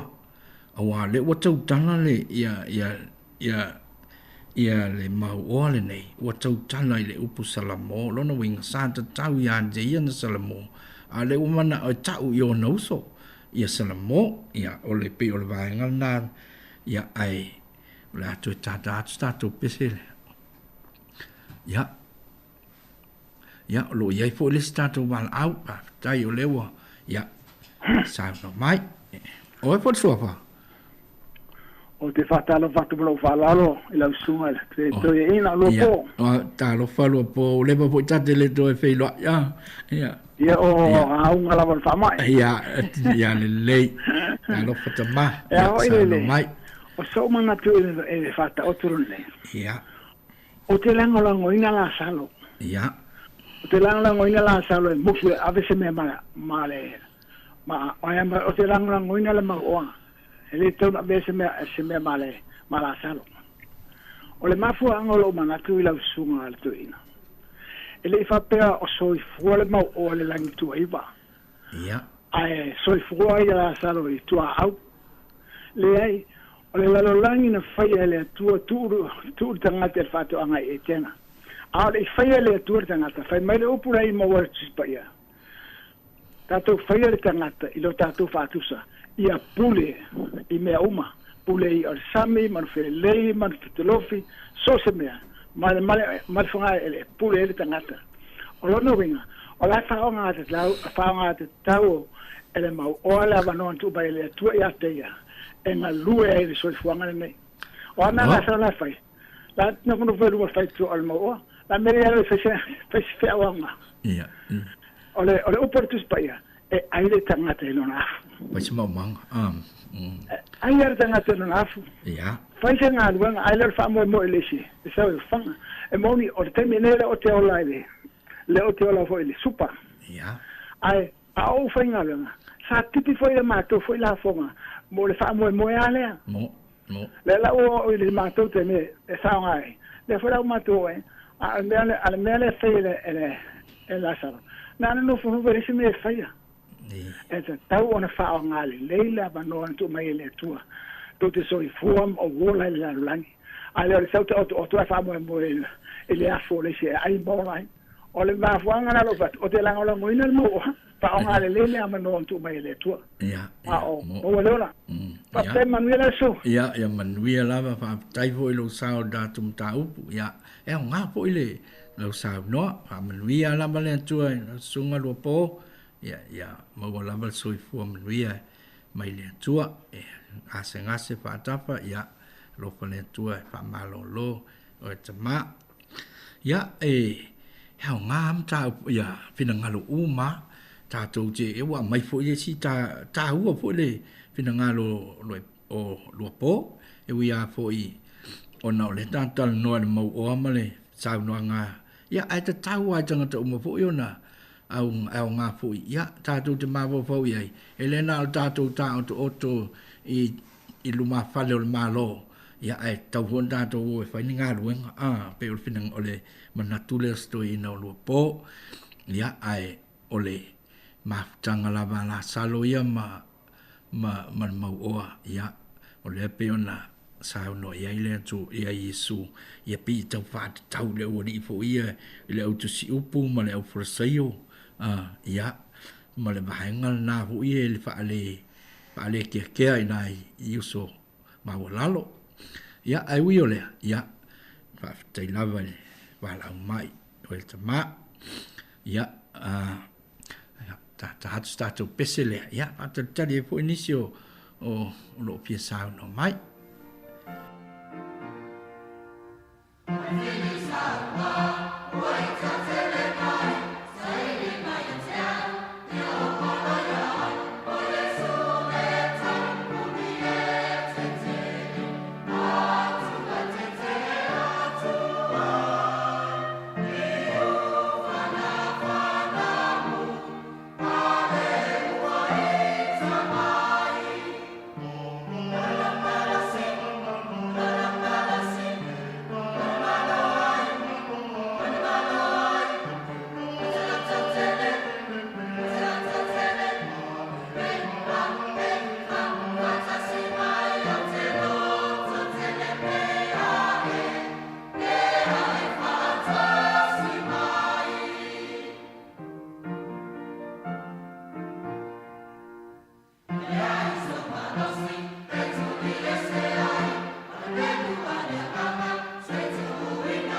sai o le ua mau lava le avanoa le ele te le a tātou taimi mo tasi fo i fia wala au mai ia ona o wha i wina tuailo le tātou mta upu o le pie e tāua le le tātou toi wawa ai i le mau oa awa o le ua whaairoa mai fo i le vaenga i lua le tātou ia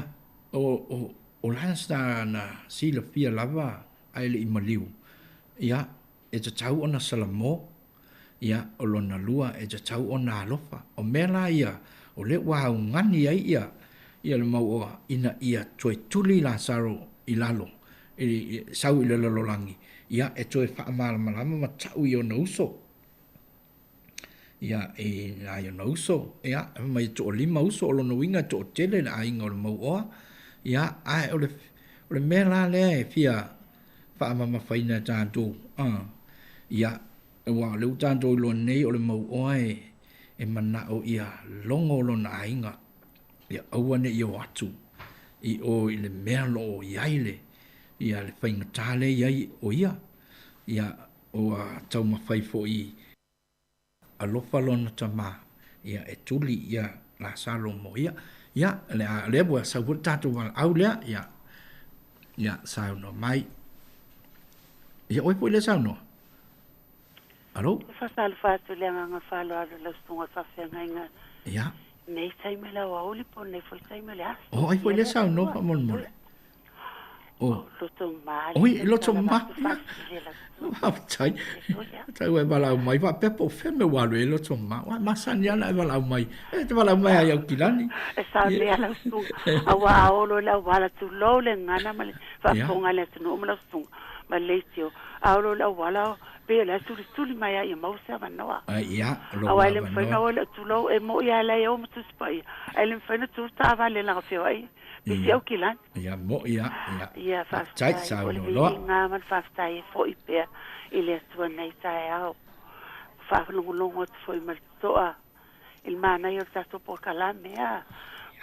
fa manatsu ia mo ile to ia nga tangata nei le fai el por al fata otto au wa otina o la ilunga ne fonga ele e nga ai e nga ia te tanga losu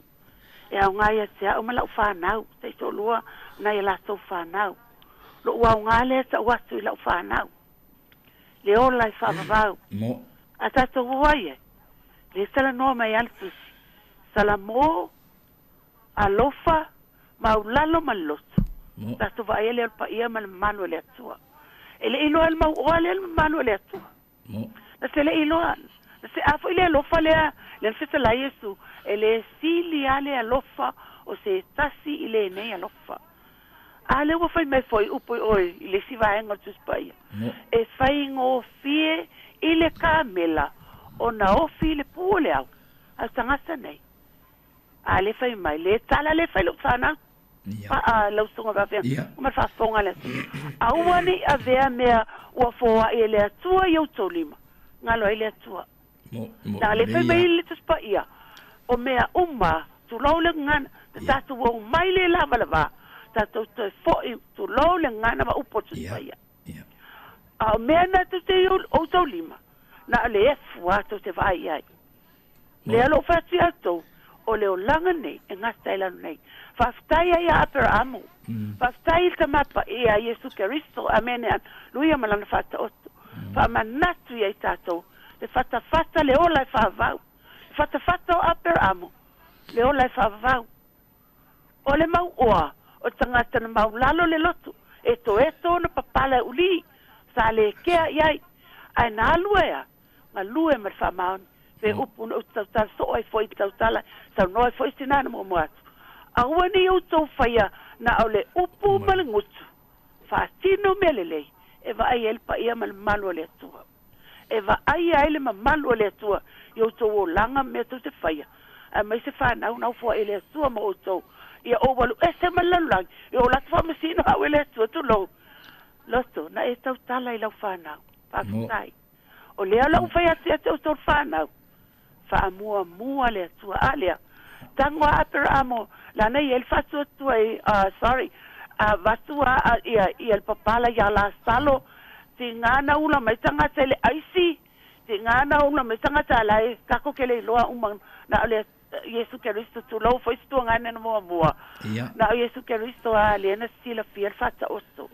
Ai tato te au mai tato tala noa, ma tato masa iai. Ale aiso walofa. Ale fe me ke al mua le lofa na le tua. Ai alo te alo o sila tau langa le tua. Al mua fa le mlo uso le ke iai. Na e alu le o sila tau langa. Muma fia fonga ele le tua sila iai le tua. O le mea nga le ke foi lea. A wale fe mai fotos pai. Ia e alo fatu i le lua tua oi. Ia pei o e lava ia te oi. Sai. E istai me o au tinau te ita tu lou. Langa leo langa ne tasu. O koe ngofala mo koe wha maulalo alo loto. Wha mole ta mao au leo se. Do sapau te sao. A wha mole ta mao se. O lo ulana manasu. A whai foi la lo foi mai.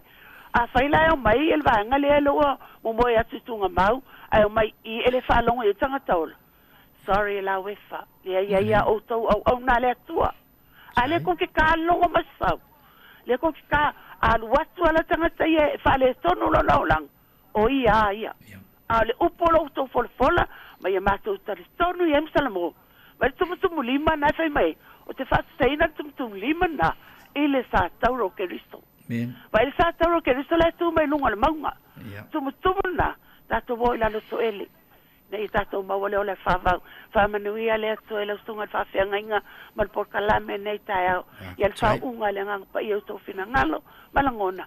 Ia mau se me le mātou tangata whalongolongo. Mai se le o lai whawau. Mātou mau e loto mau lalo. Whamanuia e le atu e lau sunga. Martua manofo alo. Le tatou le tio. Whamanuia le atu e nei le tio. E uen mātou mau. E mātou tia whalongolongo tua. Ono ne mita upu. I whakatei tele molo wamanoa. Whamria le atua, ona o sofa pele Yesu Keristo, o te tau tala i marwhalo alo nei tai au,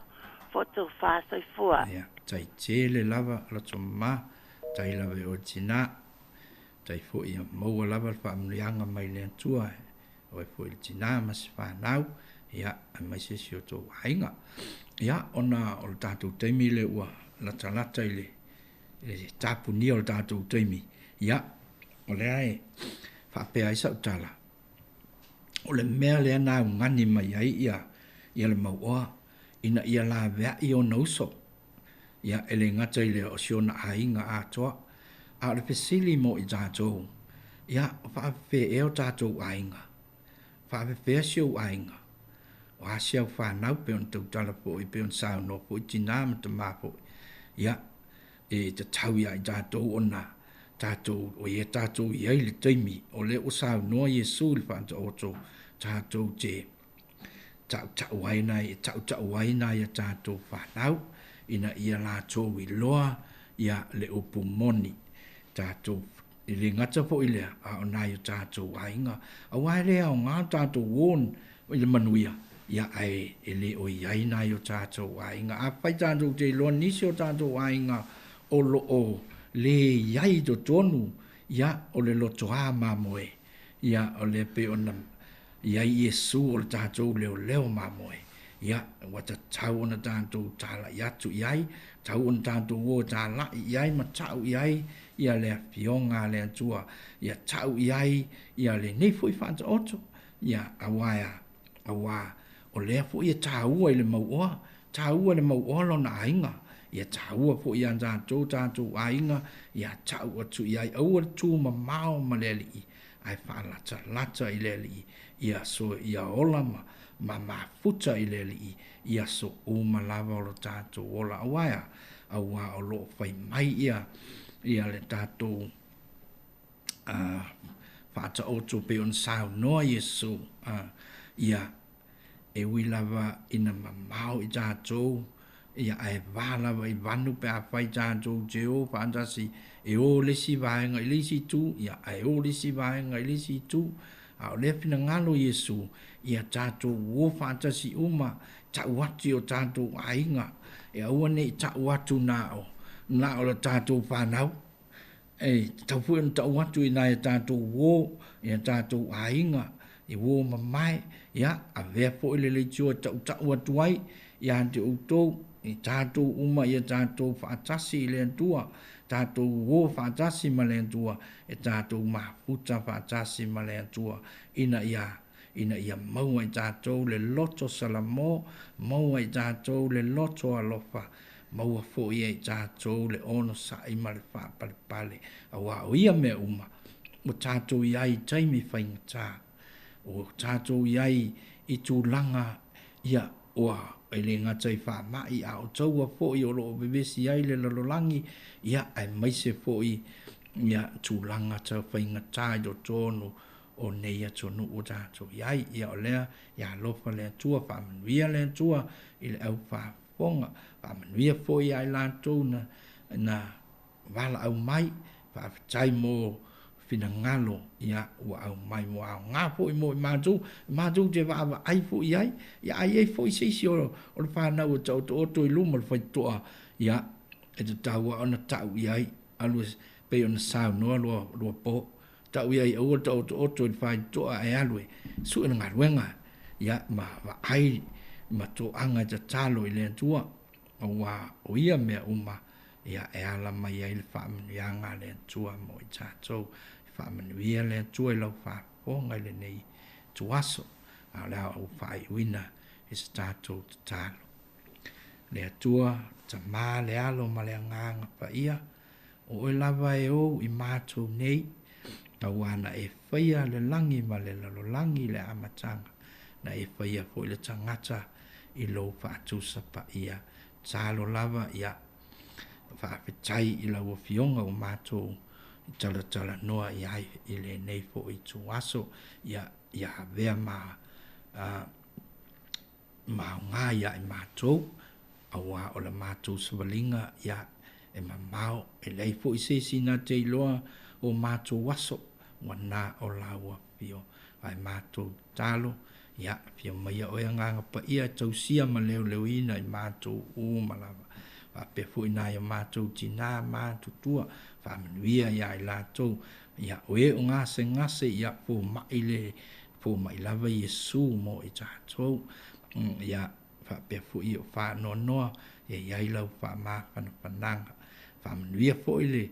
si upafonga o le lau mua, le leitio nei lātou o maputa mangalu ai, ia i lau whaamanuianga ia i lātou, whaamanuia o nai o tātou ainga malava, po whea lava o iai i lātou, ia i le whaamanuianga le ntua, i o lātou lunga uma, whapefoi ia nai o tātou whanau ia o onga, whanau i whale, ia ai maise po i mātua, ia i le whaamanuianga, e hala i le ne aso, ia auane i ngalo ia mātou, o na mātou o atu i o luma, ia i aso uma o lo mātou ola, o la mātou tālo lea le li ie, ia tū mau mailo manuia malo pile mō, i lunga o i mātou, le alofa silisili o Yesu Keriso le alo, le mafutanga ma le nganga pa ia, nei se ia o le whaavavau lava. Amen.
Toi whaatala whātu le pa i o le tātua tanu ulo ngā tutonu le neiva yaso,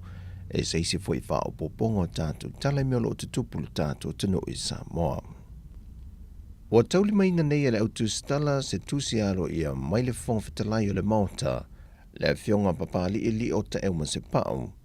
e whaata tau i le wha amawai ngā sui usufono mosi umu ma le sui usufono whale ata wha, mai i le vaenga wha upu whai le JPP sa tau wā ai. E le mai atauli mai nā ia le taitai o le vaenga wha upu whai le JPP wha amawai ngā o na sui e to lua, ma tu i nā tua i loa sana tusi le fonga whatalai e aloa i ai, le wha amawai ngā ia sui mai le pāti, mo se wha i unga le fonga whatalai, e wha anga fua i o lana fua i tusai mai a ingo tula whono. Pei tai le tusi le fionga le fonga whatalai, wa ia au mai e ni vaenga se tolu, e te tau wai ona tu i nā telefon tanga le pāle mene pe ato e tau au fia,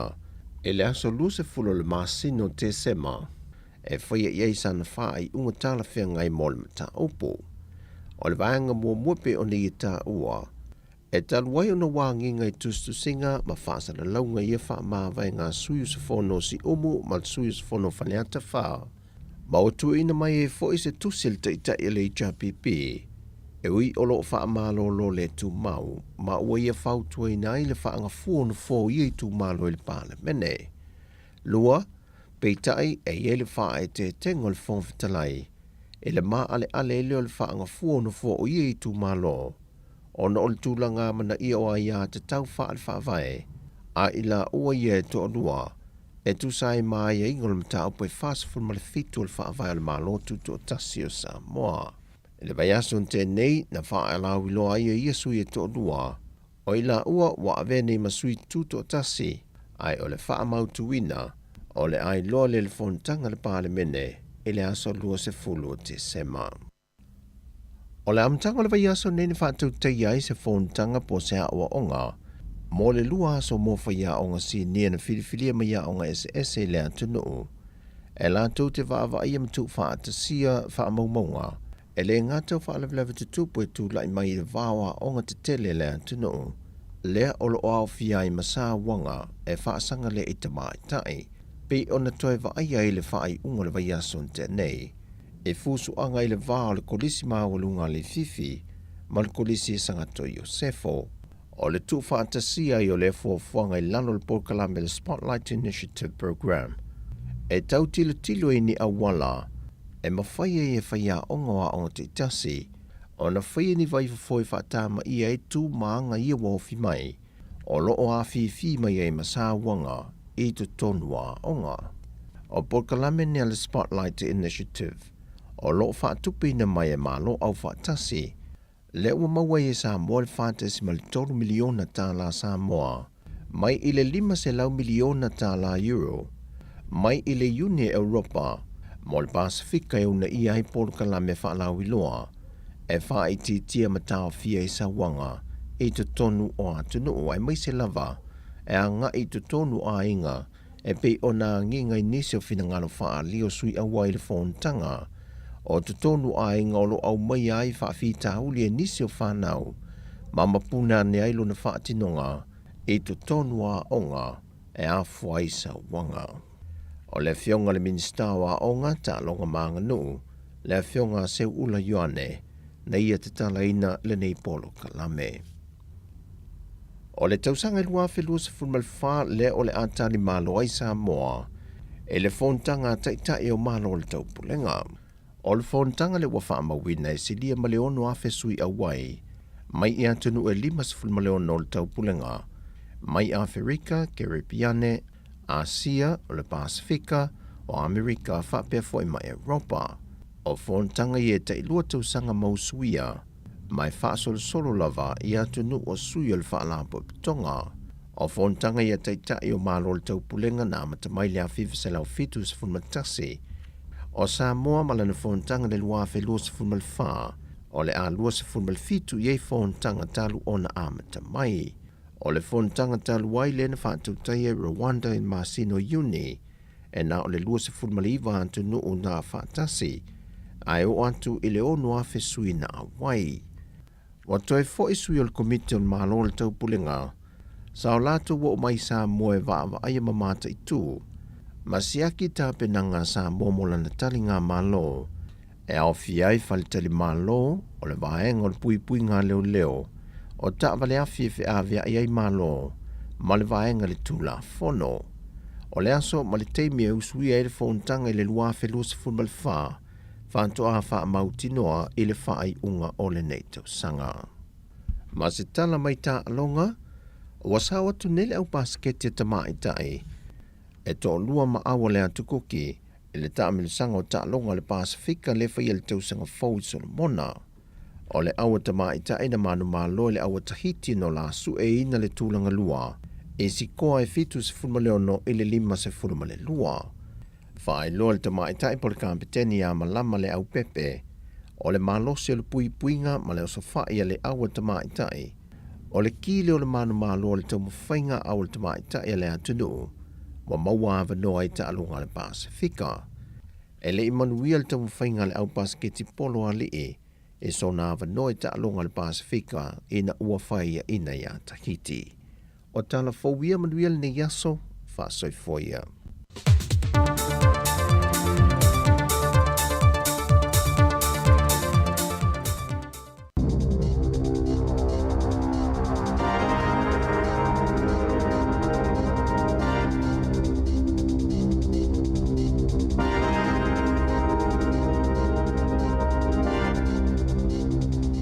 Toi whaatalo whaatol whapoponga o talafong malesi u fonga le lau mua mō le nei vaenga o le awa uli.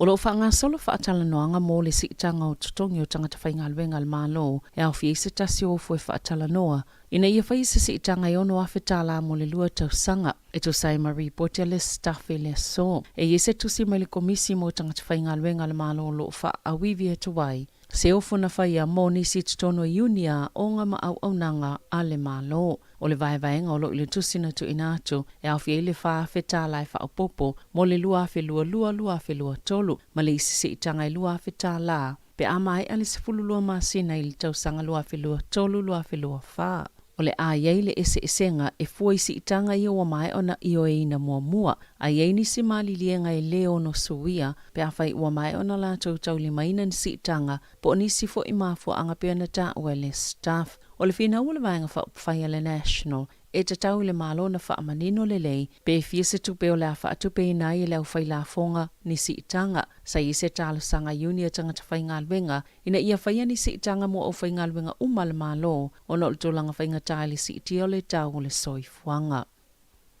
O so ina se wha ala potonga fsosani e langolango ina le itu pao tama o no ni tulanga masalo mia i le o le pulenga taluai e whai tau fia whetala ni vai ngā tupe sano no atu i se tasi na i te tono wha la potonga i se whainga i le to sai malto la fono ma sa wha awau pia lava o na le wha iloa ina. Lea whi wha au ia inga. Na wha alia le kids need dad si lunga o la lātou penga ta wha ilangi o la lātou au nanga e a wala tua ia o onga ma le lango i fsosane i le itu pao tama. Ina ia whaia la lātou mtawha yo i le soifua o lātou whanau. Na amataina le suenga le charity service i le wha ala potonga ina ua whaao o ina tu se wha sea i le tausanga lua whelua sfulu e winga i le tala whiangai ona o le wha ia le wha ala potonga ma le na tu uina tu iaia no ngā tupe ma sa mauele nei tausanga ni wha mauninga o le o ngaunga o wha le tonu po o sasi wha apeile le sa o le wha o nganga o tupe. Satu ina tu se lapata inga i le Kids Need Dad si Wellingtone ina ia tāpuni le nono ngā tupe ma ia totongi umale ai talafu awana isilia le aso muli o ke topa na ta ua Blair Wooton le ana whaia le suenga talo mai le tausanga i loa fesfulfitu sa anu noa tua i whaalapo tupatonga i Wellingtone se tupetu sa malefas fulua fitala i se kampania se tasi na iai le whaalapo tupatonga ai maua lalo lava se pasene tului na tutongi pe afua i pasene tului le maketi le taimi o le vaaya le charity services ele tu saimal tu la fono le faonganga fa peo tu pel fa la potpotonga peo na ta wai report ya le le New Zealand le fa iungole su enga wata wai a fa ele au le Kids Need Dads Charitable Trust i Wellington le aso fa tapula aina matu tu unga utu ina tu ina ia fa tino ina o le ave se loa mai le charities register o resitalo fa la potpotonga i lesa ilia ni polo fiti. Watu inato le malo ile komisi momta aptau bisinisi, Commerce Commission, le bawa po le malo si angai whaato langa ini tau talawhia ngai mo le penisini ma le tiso. O se vaenga fuafua ngai fia whaatino, ina ia mawhaio na ngā whatia le atunu o le tau sua au, ma ia saunga le mo ma pui a pia le polo kalame, mo ia au nanga. O le onga tutono le tau sanga asau, o le amawhaia le komisio na whaato langa yala o le tola fono, tau penisini, pe a faia maua lulunga tele na ta ua le minista mo malo si anga mapuna o ale tuno o le uanga iatu New Zealand fa mausali ia le sapalai o ana swau na sano Megan Woods o moli mawina le malo le fainga tau nei taimi le tūlanga le tamau ainga mai le mana o ina ia toi fa popo nisi tau be tutongi e tangata mo le swau o. Ele a waile tamai tai bale me Jacinda Ardern le fono fa altau sanga malo o fa tasi mo le swinga o le tau ai ole a waile fono le APEC mo le fono a sia sa sai i se taimi le masina nei e silia ma le selauta itai o malo o le a waile fono le COP27 ai kupito e au fei presidente o Amerika fa apia mafalani ma le bale mia fo o Britania ele o waifu isaina ini tia malusia ile tau sanga ilo ave luas folo na faasilsila i a joense nga yo inga ua mo mia vave mo le swinga o le tau peitai ele a wailava ia fono o i o le taita i New Zealand sa fai joina le national na fai unga peitai na sauno le pale mia sali ima sani lava na a wai ni pale mia New Zealand ia fono e ele tal tonunga lau fai to fall swing o le tau ele tele ni folo folanga te telefo o le a fai ele a fono ma alfa ana unongo ai kupito ia avel fa mo mo le fa tau unga folfolanga ua mai a ona faia o le minister swing o le tau James Shaw o le a fai masuia o te aroa i le fono ma o le amalanga i se taimi o le vaia sonei e ua mai ona folofola i New Zealand le 2 miliona tala e tau ia tunu lai tia ua fa le ngaina ona o le swing o le tau mai atina e ina ia tunu o lo pitosilio na la ititi ne vai ngola to fa ye fa le ngai se o manga ai pitosilio na fa ina mai suinga te tele o le tau o silia mal se folo pasene wo pa o le tau fa le tal mai le amatanga o le tau sanga i a ai fito le tuno o ma lo pitosilio na telele pa o tono Wellington pe afoi le luas ful tau sanga o tona e to sai ma fa mo ngale quotable value e se folo fitu tesimaleono pasene na pa uai tau o fale li tu malo Wellington ili nei tau sanga. O se pa upi to sili leona tele, maia Januario o maia o kitopa ili lua se folo tau sanga, ma o se pa upi to tele fo i pe a fua i isi vaenga umole tunu. E pito silo na pa ule tau fale lo wahat ma apahat, i tono masina e tolu, i le valu tesima le valu pasene, ma le fitu tesima le ono pasene, peitai, sa ono tesima le valu, mo le itu malo a toa, ua pa uifo mai le iwa tesima le ono pasene sa fa mawina, i le masina taluai. E luani kampani mo whaatoanga i taranaki o whaasalaina o na ostangata whaingaluenga sa manua malava totolo naulo. Ina ua vea ma manu e sta vale po o se masini. E ono tasi tau sangle matua o stamana la vea le pito itua o se masini. Masisi ilunga mai se pakete o le lifi le whaonga e lawa i niuta. Mana tupu le whaalavel masina au kusoi le luafi loas fulu. E peo na whaalia le WorkSafe na tau fiele tamal whalamai na whaina lo na tingi po'o na le mawhaiona ia toi sa songina se manongi e o ilana tofo ina ua mai alfa lavlave maiva masina sali i mawhaiona toi whainga luenga o ana na filen whaasalaina whaatasi el whaamsinonga whaito malo o New Plymouth Company le West Town Haulage Limited ma le West Town Agriculture Limited i se sala tupe e lua se lau fitus flua fitala whaatasi ma le limas flua fitala e totongi i le na whaina Sama wei su enga le WorkSafe le la la pol fa la potonga le tunu e tuli loina le saunga le mo tanga tawhainga lwenga i te tonu o ngā lwenga e whaapea e le wa ainga le saunga le mo ma le soifua malolo ina i te tonu o ngā lwenga aia ka mo panei. Ia tunu i whafo i te otasi se tangata na whaatawina le pepaloto na manu malo i California i le itu i saute i le 2.4 biliona tala Amerika po le 3.4 biliona tala pe a whaaliliwina i tupe New Zealand wasilia maltolu maasina fto a mawale o lea whailonga pita tele o le Powerball i te tono Amerika e filifili le tangata manu malo pe whaapewhio na tatong yatula na tupe ai sidia malilua sifuluiva tausanga le umi e mawhaifo ana tatongi whaal tausanga ai ol to tele lava o tangata e manu malo e mana nao e tatong yatu le tino i tupe mai petu sale maleiva sela wiva sfulfitu tesima leono miliona tala Amerika e whaalima stetio Amerika e whaiai le taalonga. Tala i tālonga ua talia le apili ala kapitenia le toa Samoa, le li o Junior Paulo ilona whaasalanga, ma o le ama whaineo na taalo le tālonga o le semi-final ma Engelane i le vavea o le asasanei. E tasi le tālonga sa whaasala ina i le mwhaio na taalo, o na usana taalo le tālawhianga i se tasi o le awatonga le vavea o le asongfua, pe i taina toi apili, ma ua wha lea o ngā ina i lea sala. O se tala fia fo i mol tāpua i ngā Samoa, ina ua le i se whaasalanga mo lea li o Joseph Swali i lea na la pata ina i lea lava tālonga. Ua whaalele le fifi o le kapteni o le aula kapia New Zealand Jesse Bromwich e whaapea e le whaaloalo le umana whai o lato wawano e tu oel ta amnusango le ipo lalangi pe a mai al tālonga i le whaiunga le vai asonei ma au se tālia na lipotia le Sydney Morning Herald au le amataina le taamlusanga sa whaamalo sio na fitu na i le komiti o tāpenanga pe tau mate po ai au o le apa u ese mai le taamlusanga o le ia o le suenga siampini e fua i taimi e toe malanga ai. Sa whaatulanga i le komiti e umalo le tālonga New Zealand ma Australia. O na fo'ilo leo le awa New Zealand o na ulo ielo la tau talitonunga e manu malo Australia na ta'awa le kapteni a New Zealand e matua le whaalo lava le whaia o ia whaiunga. Ui lea, wa avea mamafu angai toi whaasipaka ia la tau tole ni ngai lea so. Wali putia fo i le Sydney Morning Herald, a whai e te ua manu malo le Kiwis, e tolu se lau walu sfultala le tupe toi tutongi le komiti o tāpenanga, e sui e whai ngā malanga le au. Na li putia whaapena toi tutongi le komiti, le isi se fulu wafe tāla,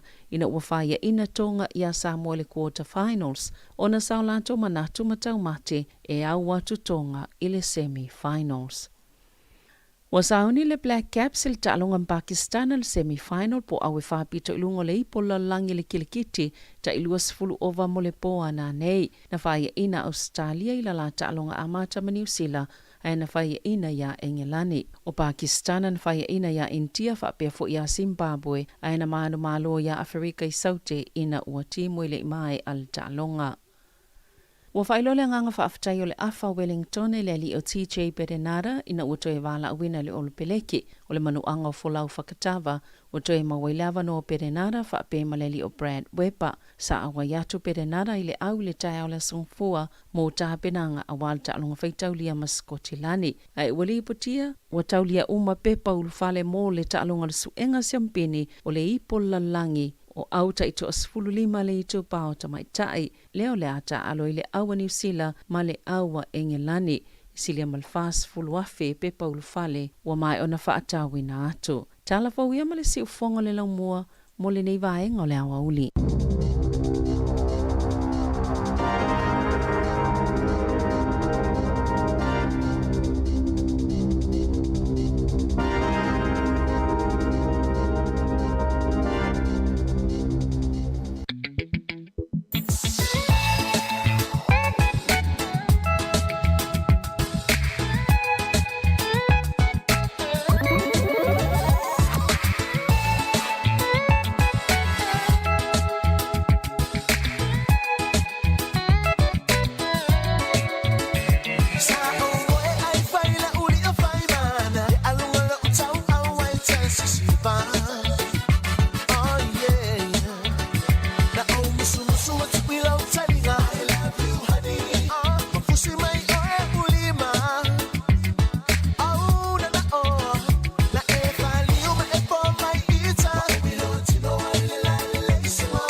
whaafifianga matangofie mai a waino ia male pesel na ia Josefina whamaloa toai ne vaenga le uli o luas futolu minute te ai leitu lai sifunu male lua ia i le tautua le siufonga lau mua i Wellington lona ofisa fasala lau i Porua nei toi whamaloa atu i lau whafonga anga whamaloa atu nei tātou tamama tina mātutua le alo taptapua i mai tutono maota malawa whaftai mo lau tau tatalo ia te ilofo i lewa alo whaiva whaila tunu i whainga malolonga ai mai se ai ia tau mawhtanga ia whamalo stino leo huli mamalo atu i leo ngalulue le alo mafuta mai tutono whawhainga luenga malo lava ngalulue nei aso as whape nei o le toast lava ia ai alo i lari koko alaisa ai uma upu ai awat fasukar koko alaisa e ngase mai ai vivi inga o le kolisi o Samoa le vaenga o le uli tatou eva tuai se ia pa ia le tulai tasi fa ma vai fo ile mtatou wolunga o le tasi ono tesi mal tasi fa mo ia ai fa awa to il tautua se ia pa ia le tulai lua i lunga o le tatou YouTube ia ma le Facebook live ai le taina tatou pese mana ia fa mana tuatu awane ngalo tatou ia fia i le taalonga o le tapolo ia whaafso tai mai pe resi tala mai lo swafa ia i le vili mai i le olua o fa tasi watolu fitu tolu olua o fa tasi watolu fitu tolu fa ia le tatou taalonga na i Shandon i le malaile i pi toni ia o i le afa sfulu lua talsfulu tasi tatala ia le stala pe afa peo wale mawala vanoi ristala mai taimi nei ia mawala vanoi mfaiona ristala i tai ia ili astona nei aso sfulu lua o Novemba ia ai awinatu tato whaafifianga su ififiloi toi foi mai tato taltal noa foi ia poa foi ni vahenga tau ai mfaiona longo puia li el tato atu noo ili nei awauli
ia whawhiwhianga matango fie.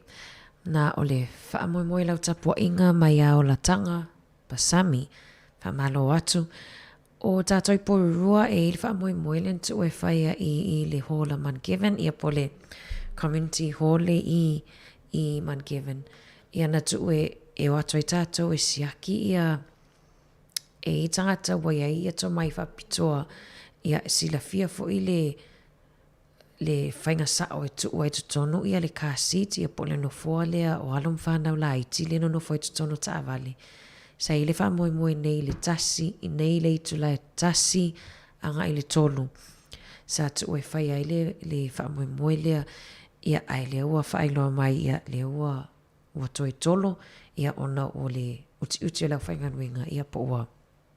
whaamaunia fo i ngasi o tino ia le ua toi tolo ai toi whailoa mai ia i se aso o iluma ai mana ia i o vaenga lea o te lo fo i whaasolo solo fo i ia li malo fo malo i nisi o a onga ai meise lava onga ia a onga a mata ia po kindies ia ema whaiona o atua ia la tofu mtanga luenga o leo e vava ai fo i totonu o ta avale ia e le whaapea e whaasala i al matua pea whaapea e le o sao le pakol fo i lea ino totonu o le kasi tonu ta avale ia ai e watu lato e fisosoani i mātua e ina ia sao ia le tu leo le kasi totonu o le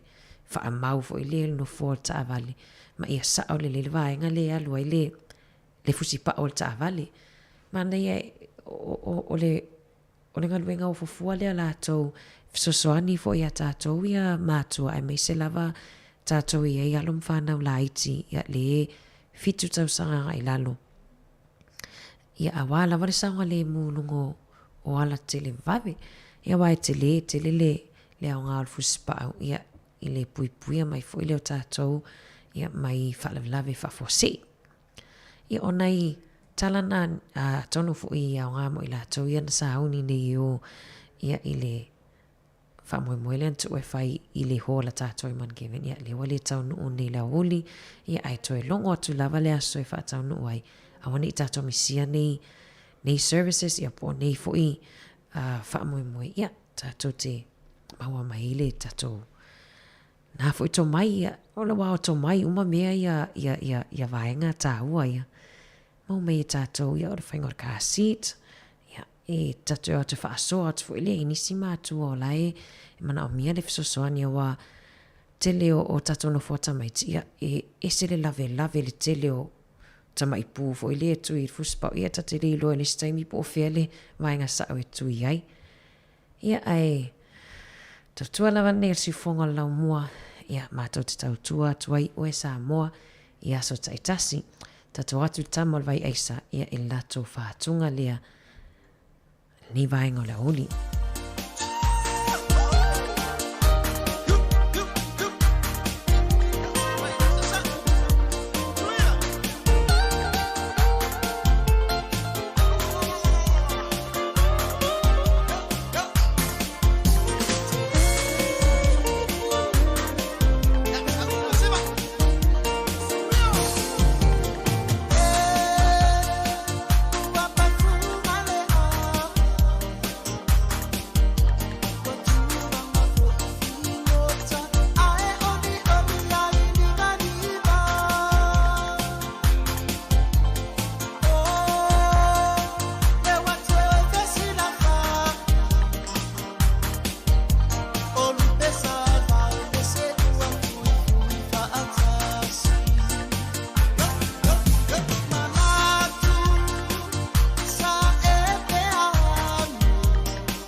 usiva Samoa.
Tamal vai aisam whawhiwhianga ia ona lea ili tatou tala lea a tonu fo i lo whafonga mai ia le pa ia male malo mātua lea a tauina la tau walom whanau i le kolisi maulunga o tea. O tapunia nei lea onga ona o nisi fo i o vaenga ele o mawhaiona whaailoa mai li potia leo leo.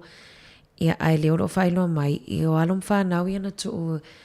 e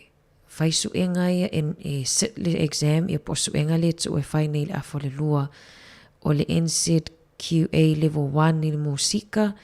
o le level 2 i le accounting, ma le level 3 i le history. Le ana tu e whai nei lewa uli ia le ua le mwhai on whatau nuu. Ai o le mwhai o na maua lewa noa e o atua i alum whanau ia e o la nga i le kolisia mana. Kolisia mana le i Elston e mwhai o na o e whatau nuu ia suenga ia lewa uli. O lo o te tala mai e man e lea o ngā mana lewa noa e mwhai o na o atua ia alum whanau ia tu e suenga ni lewa uli. Ia e o atu sue o i le kolisia mana. whaiona e taona vave atu o tātou ia tai fo le tasi wai o te lo fo i leo one of sila fia fo i mātua ia atono fo i wa mau atu si telefoni ia mai Aotea le i se vaenga e whapapole ina i o loo saunga le mūwhana wa onga ia e len whailoa mai leo wa tapunia ia ai ui atu i le awala lea po le entrance le entrance mai ai Francis Brown ia mai i Okowai Road ia e piki nai to ia alum whana wa onga kulisi Aotea ia nisi na vaenga tā ua ia a wawhalinof sila fia ia nai tato mātua fo ia le se vaenga whapuleina ia ai le mana ia le umwhaiona longo puia li ia tua ile atunu ia ile fo i vaenga nai tato walum whanau leo le ata pena to wasu enga o le awa uli man newa yaso manu ia te le lava tau tau mwhainga ia ile nei fo i suenga ia ile whainga o fie fo ia suenga nei tau sanga ia ono le tapunia fo i telen tapunia fo ia maf fia onga nei whanau ia ono vaenga fo ile koviti ia mal taimile na loka ina ila tunu tato astus whawhiwhianga mai le tia maa ia malato whātonga pule au le atua ia nau le atua lava e pule au lava ia tātou mea umalawa manuia lau tapua inga alo whātupo kalami.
Vai mama o ionisi le fia tangata fia poto manatu fia sili wana o ialava fia malo si peina maaya o ele tu pulanga nota saula tonga nei male mo ile le tai masa na o mai lea o le oti ile le whaauta uta pulea le tua mea uma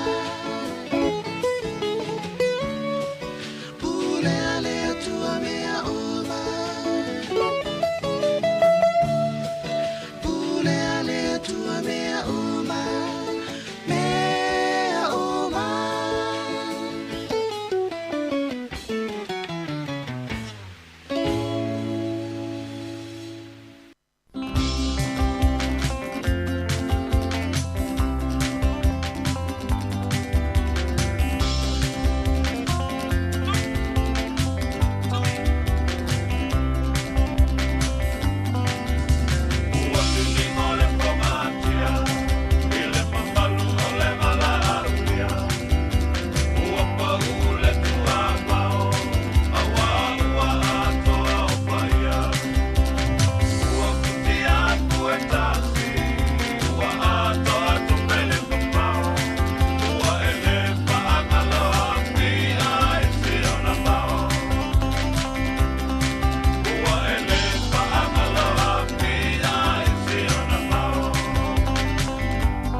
fianga ia mai le songa ia Felice Mikaele ia ulu fia lo au lea uli ia whamaloa atu i lau whafungaanga whamaloa atu lawa nei tatou woie mafuta mai lungo le tatou Facebook ma le YouTube la to le mafuta mai so se tu nei lau langi te maua mai ai ia le tautua si fonga lau mua ia mato te whawhetai atu mo lau lango whamaloa atu sina leo whatalo whatu ia Peter Stowers Marcelina Brown, Faltoia Whengawi Aisila, Tinaya Loto Mai Okilani, ko leti Yulio ia mai lato o malawa o le maua lato swafa, ia leo lo wha malo mai le toangane a tasile na tiute atu pentautua atu tai awana leila, ia wafa ili tautua ina la vole malo lato no. Ia wa te lofo ili toi 5 minute wha amuta tatu tautua ilungo le tato wala leo, ia o le tasi o ono te si mal tasi whamo, ia ai awana ingalo ia le tatou taunusanga ta Apollo na a le Wellington Samoa Golf Academy, ia o le Academy na i alum whanau, le olo tamawhai i le afu i whaanga tama, ia peona sila fia le wa mai fo i lalo le Samoa Capital Radio, ia e mātou te whaawa wina, ia le afu i vahenga tāua, ia peona tamawhai ai, ia le a fionga ia papali ile asi Scanlon ia le sa tama fai foi ile Academy ia le awa faiona fai lato le fai lato tournament le stona nei aso se fululua faiona fa aulu mai lo swafa pe fa aulu mai lau au limas fultala ia le entry fee ia pole tupele ai tongi e te lango mai foi ia awa le fundraising por sa idinga tupe ia ale Academy ia ile stona nei ia Whaiona so tai mai ia le olu o fa tasi wa tolu fitu tolu ia pe so tai mai fo ia Savelina le tolu walu lima lua i wa fa ia ai mole atulenga whaftai nei tatou wompa anga umalava mafuta mai lungo le tatou frequency tasi ono te simal tasi wha mo i le nei aso ia wha maangalo fo il tautua ia aso atu malu puenga ia wafo ilau whafonga mai fo il nei awa uli mal nei aso pe au iai se sasi fo i po se sala lau whaingaluenga ia lofa wha maangalo mātou te matua atu la vaina ia ai mamoli atolo whaanga wha manuyanga ia manuia te le lava tiu te mwhaiva o tutoio le nei aso tatou toi whatapai fo i le tai au i le itu lai fitu i le tautua a le siufongo lau mua Mātou te whamawai atu lai mātou pese lea vivi inga nei o siufongo lau mua ia ilan tautua i le tolus ful tausanga lea na atoa i le tausanga nei tolus ful tausanga ia le matua fo ia po le umi fo ilan tautua ia ito tono ni usila nei.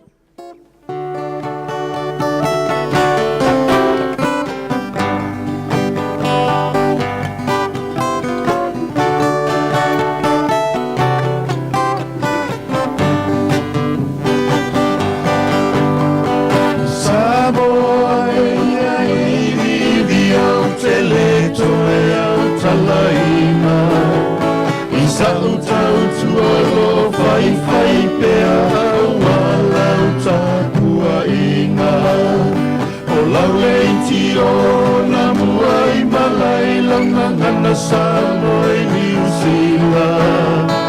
Watalu se fuluai nei tau samale atuanai a tau taina Malei fua mai le tae ao fo i lau tapua i ngā amata O whaafea ngai o lato whai mau ale o la whaalea nganga Sina tau le tae ao se vaila au i o mawhatianga O nei telefonga tala mai sa mo lau tau tua le whaailoa Le sinfofonga o le lau mua lau le itio I ao te aroa O te pese atu ai ma fia mo o e samo au o e fefe O so o ai le lalo langi atoa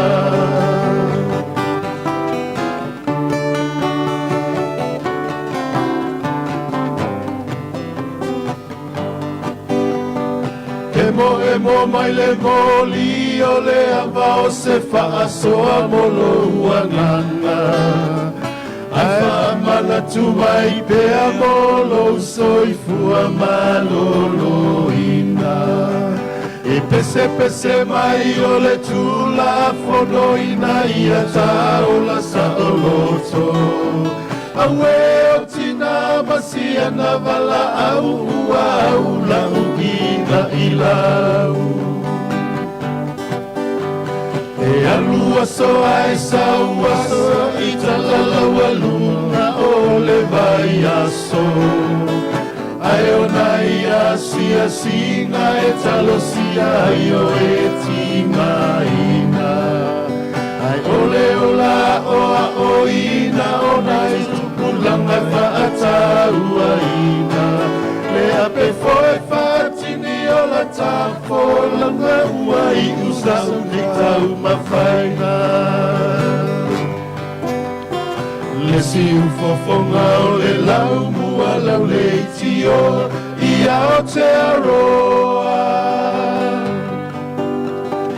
O te pese pese atua i mawha fia fia mo o e samo au e fefe. O so o ai le lalo lagi atoa.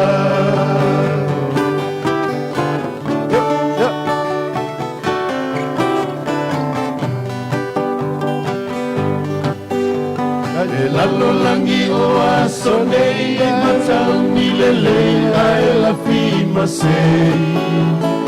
Ae malula ya ipu e na o so fina nalo ini e se senga. Awae poto le tau tai ae le atoa i a isi o na vaa. Awao sabo e o le amamala o le penina o le nei basa. Sa le whaingo fie le amamataina o le nei ngaluenga. Sasa i lima fesili po le mea ea o ia ini masini. E te onolo si whaao na pone i ua iai fo i makomi piuta. And Facebook, YouTube, wata whailangi ai a uwha asala launga. And Facebook, YouTube, wata whailangi ai a uwha asala launga.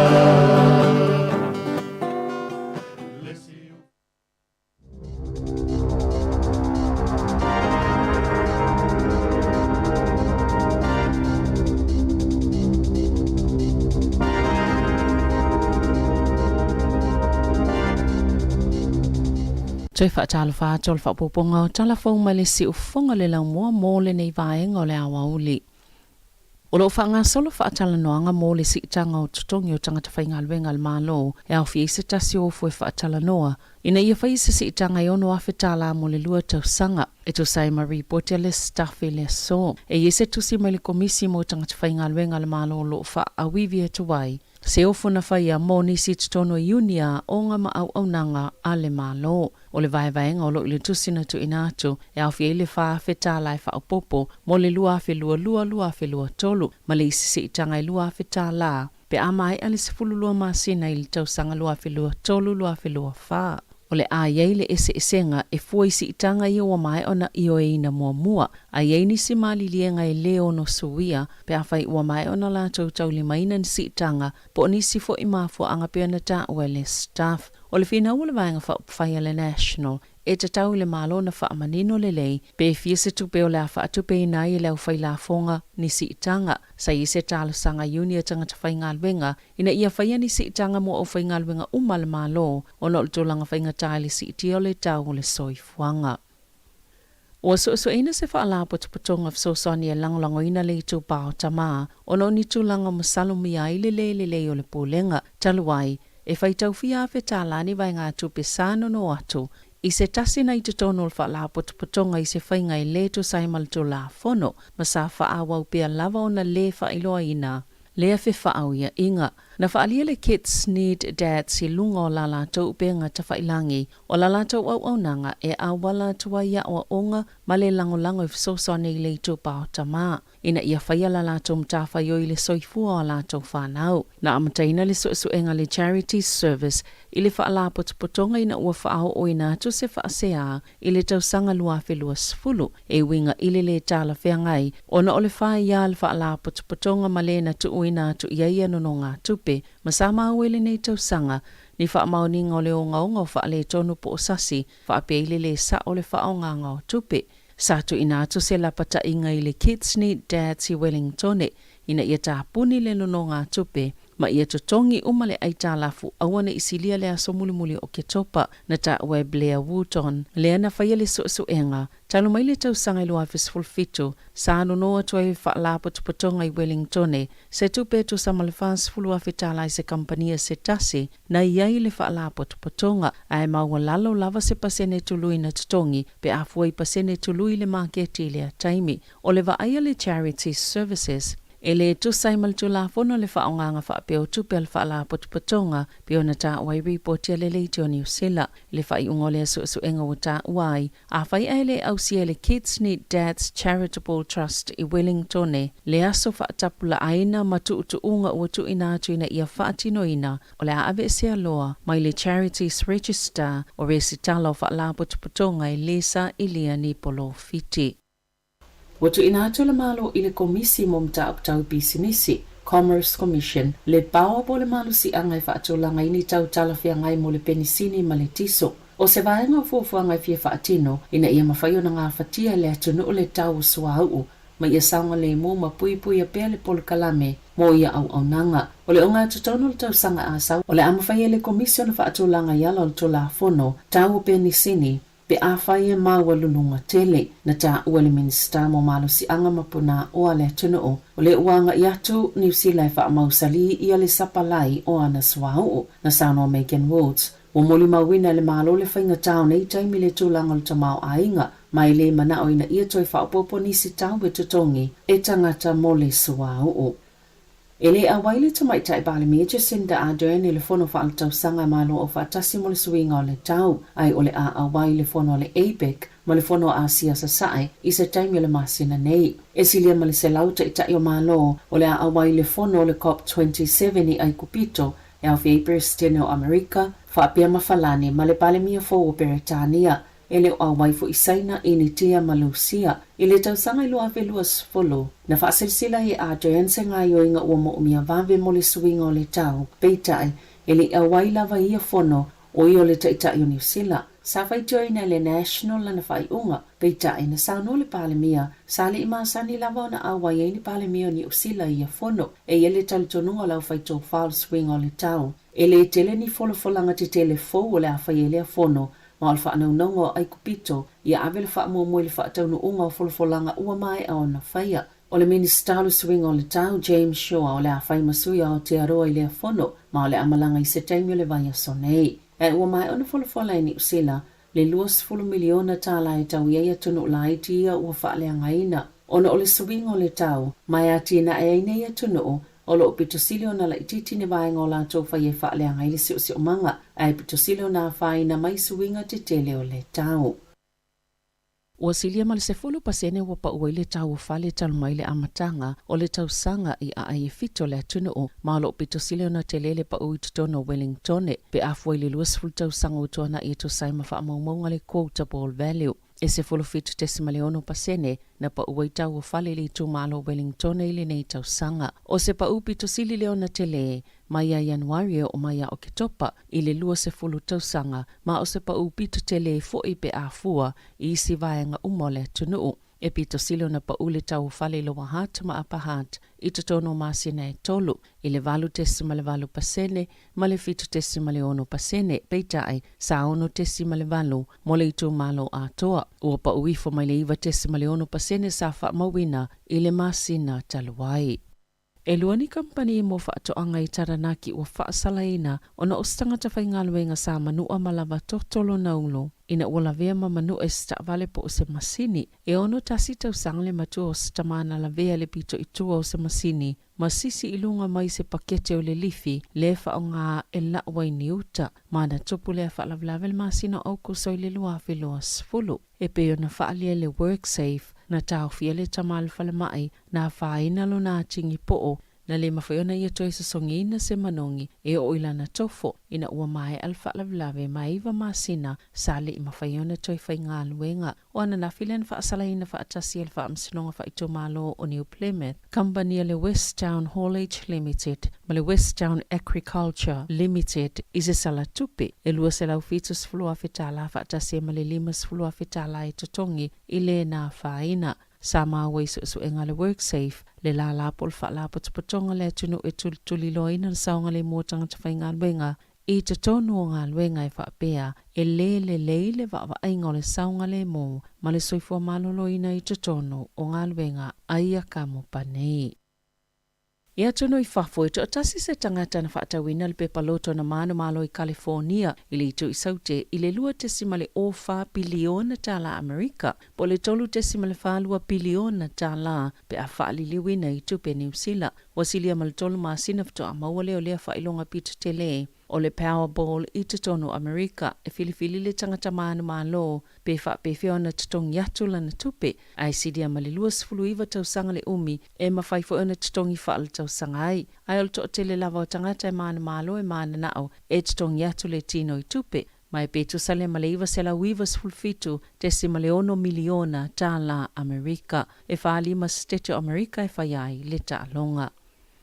Tala I ta'alonga ua talia le apili na kapitenia le toa Samoa le li o Junior Paulo ilona whaasalanga ma o le ama whaineo na ta'alo le ta'alonga o le semi-final ma Engelane I le vavea o le asasanei. E tasil ta'alonga sa whaasala ina I le mwhaiona ta'alo o na sana ta'alo le ta'alwhianga I se tasio le awatonga le vavea o le asongfua pe ta ina toi apili ma ua whaalea o ngā ina I le asala o se tala fia fo I mol tapua inga Samoa ina ua le ise whaasalanga mo le li o Joseph Swali lea na la pata ina I lea lava ta'alonga.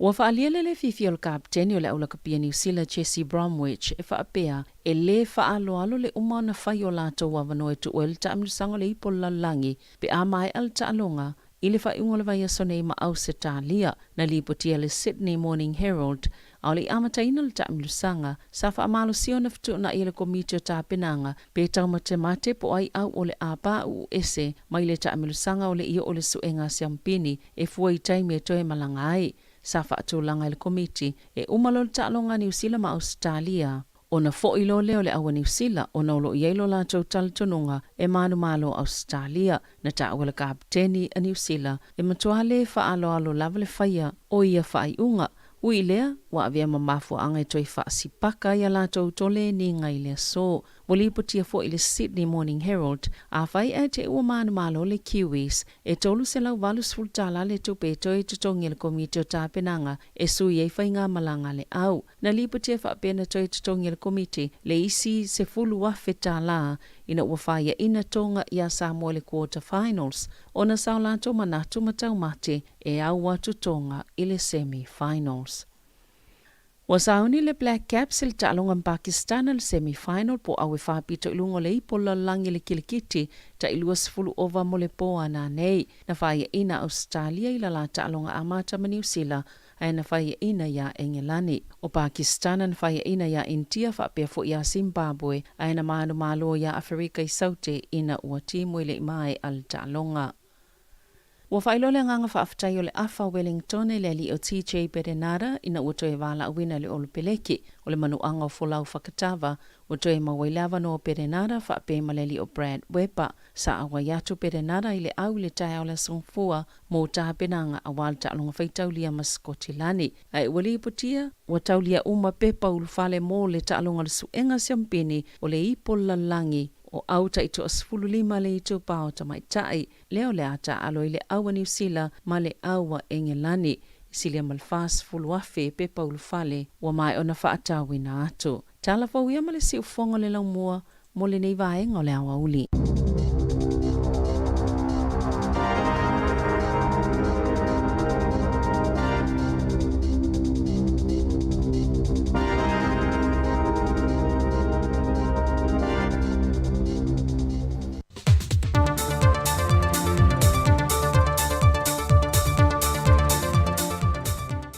toi whātala whātu le pa i o le tātua tanu ulo ngā tutonu le neiva yaso, e seisi fwoi wha o popongo tātua tala mea lo te tupu le tātua tanu i Samoa. Wa tauli maina nei le autu stala se tusi aro ia mai le fonga whatalai o le maota, le fionga papali i li o ta euma se pau, e whātatau i le wha amawai ngā sui usafono mo si umu ma le sui usafono whale ata wha, mai i le vaenga wha upu whai le JPP sa tau wā ai. E le mai atauli mai nā i le taitai o le vaenga wha upu whai le JPP wha amawai ngā o na sui e to lua, ma tu i nā tua i losa na tusi le fonga whatalai e aloa i ai, le wha amawai ngā ia sui mai le pāti, mo se wha i unga le fonga whatalai, e whaanga fuai o lana fuai tusai mai a ingo tula whono. Pei tai le tusi le fionga le whongwhitalai, wa ia au mai e ni vaenga se tolu, e te tau wai ona tu i nā telefon tanga le pāle mene pe ato e tau au fia, e le aso luse fulo le masino te sema,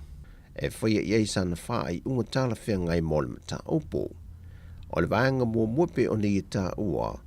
e taluai ona wānginga i tustu singa ma whaasa na launga ia wha mawai ngā suyu sa whono si umu ma suyu sa whono whaneata wha. Ma o tu ina mai e fo se tusil ta ita i le JPP, e ui olo wha malo lo le tu mau, ma ua ia whau tua ina i le wha anga fuono fo ia i tu malo i le pāle mene. Lua, peitai e ia le wha e te tengo le whongwhitalai, e le maa ale leo le wha anga fuono fo ia i tu malo, ona o le tūlanga mana ia o aia te tau wha le whaavae, a ila ua ia e to lua, e tu sai mai e ingol mta au poi whasafun ma le fitu le whaavae le malotu to tasi o Samoa. E le vai aso te nei na wha alau iloa ia ia sui e to lua, o ila ua wa avene ma sui tu to tasi, ai o le wha mautu ina, o le ai loa le fontanga le pāle mene, e le aso lua se fulu te sema. O le amtanga le vai aso nene whātou te iai se fontanga po se awa onga, mo le lua aso mo whaia onga si nia na whiliwhilia mai a onga SS e le atunu. E la tau te whaava ia mtu whaatasia whaamaumaunga, e le ngata whaalawlewa te tupu e tu lai mai le wāwa onga te tele le atunu. Lea olo o au fia i masa wanga e whaasanga le i tamai tai, pe ona toi wa aia i le whaai unga le vai aso te nei. E fusu anga i le vāo le kolisi mawalunga le fifi, ma le kolisi sangato Iosefo. O le tu whaatasia i o le fuafuanga i lano le Porkalame le Spotlight Initiative Program. E tau tilo i ni awala, e mawhaia i e whaia ongoa o te tasi, o na whaia ni vai fafoi whaatama i e tu maanga i a waofi mai, o lo o a fifi mai e masawanga i tu tonua onga. O Porkalame ni le Spotlight Initiative, o lo whaatupi na mai e malo au whaatasi, le ua maua e Samoa le whaatasi ma le 3 miliona tāla Samoa, mai i le 5 miliona tāla euro, mai i le Uni Europa, mo le Pasifika e una i ai Porkalame whaalau iloa, e wha i tia matao fia i Sawanga, i te tonu o atunu ai mai se lava, e anga i te tonu a inga, e pe o na nginga i nisi o finangalo wha lio sui awa i le fontanga, o te tonu a inga o lo au mai ai wha fita uli e nisi o whanau, ma mapuna ne ailo na wha atinonga, i te tonu a onga, e a fuaisa wanga. O le fionga le minista wa onga ta longa maanga nu, le fionga se ula yoane, na ia te talaina le nei polo kalame. O le tausanga lua whelua sa fulmal wha le o le atali malo ai Samoa, e le fontanga taitai o malo le taupulenga. O le fontanga le wafa mawina e silia maleono a fesui awai, mai i atunu e 5 maleono le taupulenga, mai Afrika, Caribbeane, Asia, o le Pasifika, o Amerika whapea foi mai Europa. O fontanga i e te ilua tausanga mausuia, mai whaasol solo lava i atunu o sui o le whaalapo pitonga. O fontanga i e taitai o malo le taupulenga na matamai le a whiwhisalau fitu sa funmatasi. O Samoa malana fontanga le lua whelua sa funmalwha, o le a lua sa funmalfitu i e fontanga talu o na amatamai. O le fontanga talu ai le na whaatautai e Rwanda in Masino Uni, e na o le lua sa funmaliva atunu o na whaatasi, ai o atu i le ono a whesui na awai. Wa toi fo isui o le komite o malo le taupulenga, Sao latu wo mai sa moe va ai mamata I tu. Masiaki ta penanga sa momola na talinga malo. E au fiai falitali malo o le vaenga o le pui ngā leo. O ta vale afi fe avia ai malo. Ma le vaenga le tula fono. O le aso ma le teimi e usui e le fontanga I le lua felua se fulma le faa. Fanto a faa mautinoa I le faa I unga o le neitau sanga. Ma se tala mai ta alonga, o wasawa tu nele au basketi tama I tae. E to lua ma awa le atukoki, e le ta amele sanga o ta alonga le Pasifika le fai le tau sanga fau Solomona. O le awa tama I tae na manu malo le awa Tahiti no la su e ina le tūlanga lua. E si koa e fitu se fulma leo no I le lima se fulma le lua. Fai loa le tama I tae pole kampeteni a malama le au pepe. O le malose o le puinga ma le osofa ia le awa tama I tae. O le kile o le manu malo le tau mawhainga au le tama I tae le atunu. Wa maua ava noa I ta alunga le Pasifika. E le imanuia le tau mawhainga le au pasketi polo a lee. E so na ava noa I ta alunga le Pasifika ina ua whaia ina ia Tahiti. O tala fawia manuia le ne yaso, fa soi foia.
ai ngoa na kengi o le fatu fa ala le la pe wa apatu nei maleli mau Uncle Johnny e fa amutalo o ma tu sa ko o se oli au se tania pele tania lucia sai nao i ai fa tali se va be atu i ai mapu e mai a fai ai to ma wale me fa pu na mai ai no alana aba isa mai ai to so mai sunga wai se ole fai aba soli wai se ole ulu rasta o fe oi ai la file to afa po e mai o sama au se talia pele talia lucia sai nao i ai fa tali se va me atu i ai mapu e mai ai to ma wale me fa puna mai ai no alana aba isa mai ai to so mai sunga wai se ole fai aba soli oi se ole ulu rasta o fe ai lo la file to afa foi mai o sama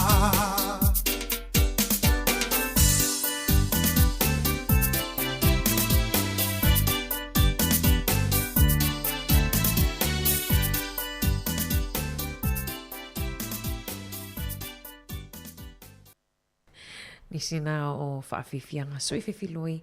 ia mai le sunga ia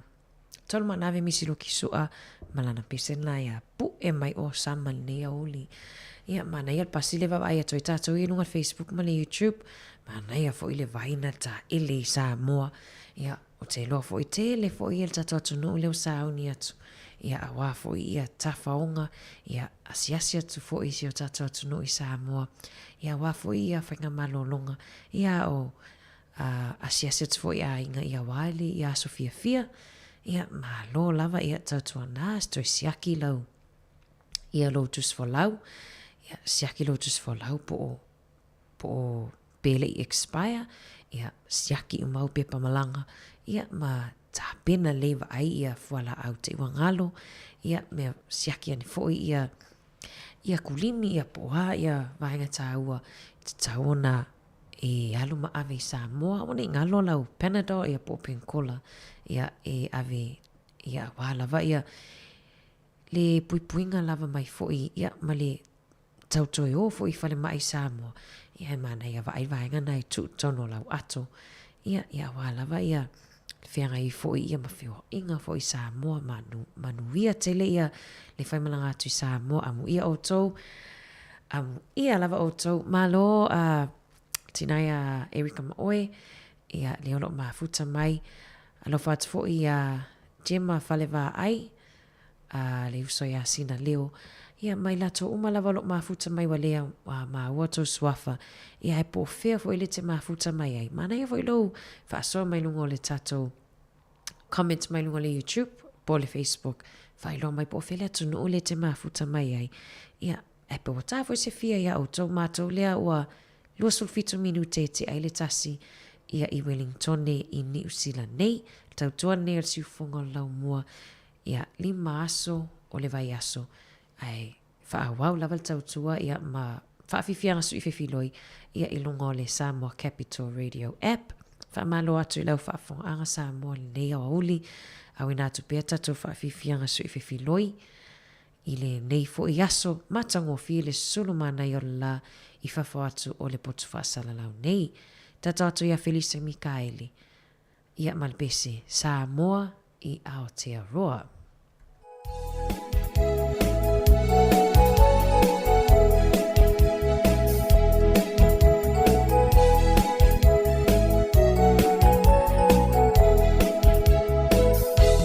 No foi Sisifo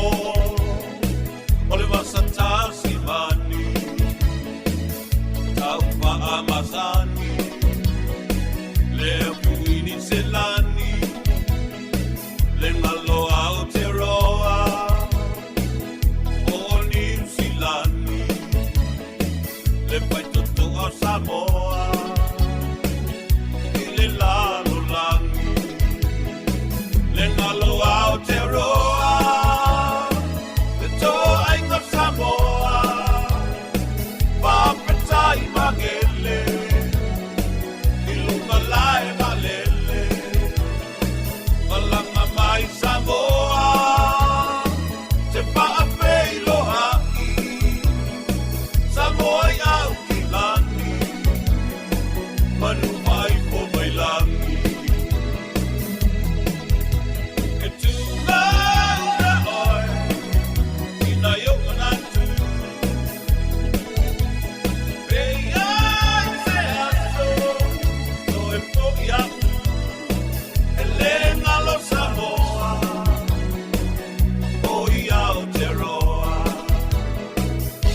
ai ni usilani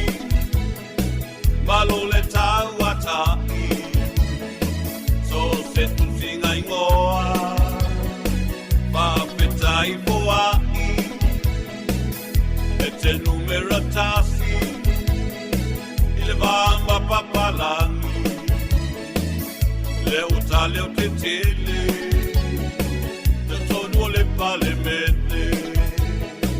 Le ngalo au te roa Le toa ingo Samoa Papetai magele Ilumalae malele Malanga mai Samoa Te paapei loai Samoa iau ki lani Panupai ko mai langi E tu laura oi Ina yo manatu E ai se aso So e pogi atu Elena lo Samoa Oi au te roa Samoa e welengi tone Savili malulu Wauto papae Alapa umumu Samoa karaya se tete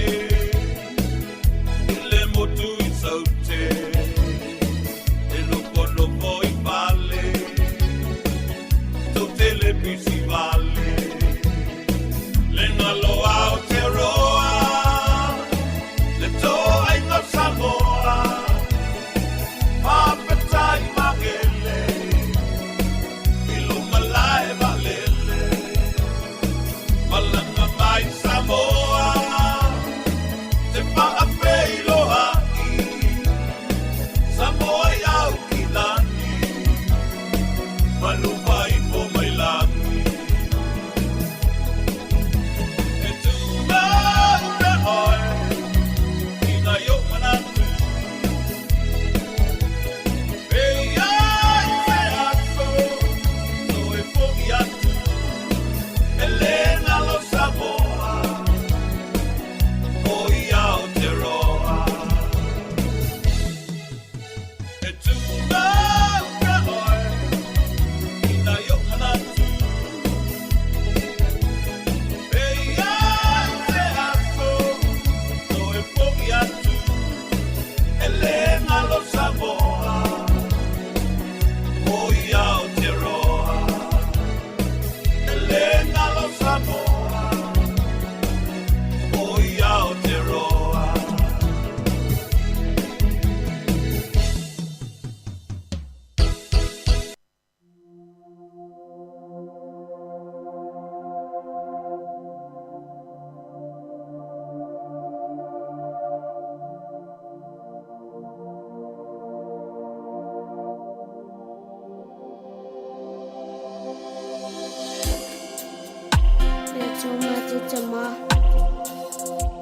Alofa mai ia Samoa no watunu pele ia e sau sau vina ile mana o lo tutu ona o Yesu Tina le matu itu i mao ona Ine yola matalofa Ile tangi owe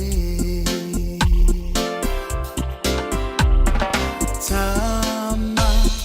lave ai mai lo une yola Ia elofa mai avese Oni mafatia Yesu elofa ola Talia mai la fatoma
whawhiwhianga me le sunga ia Waino,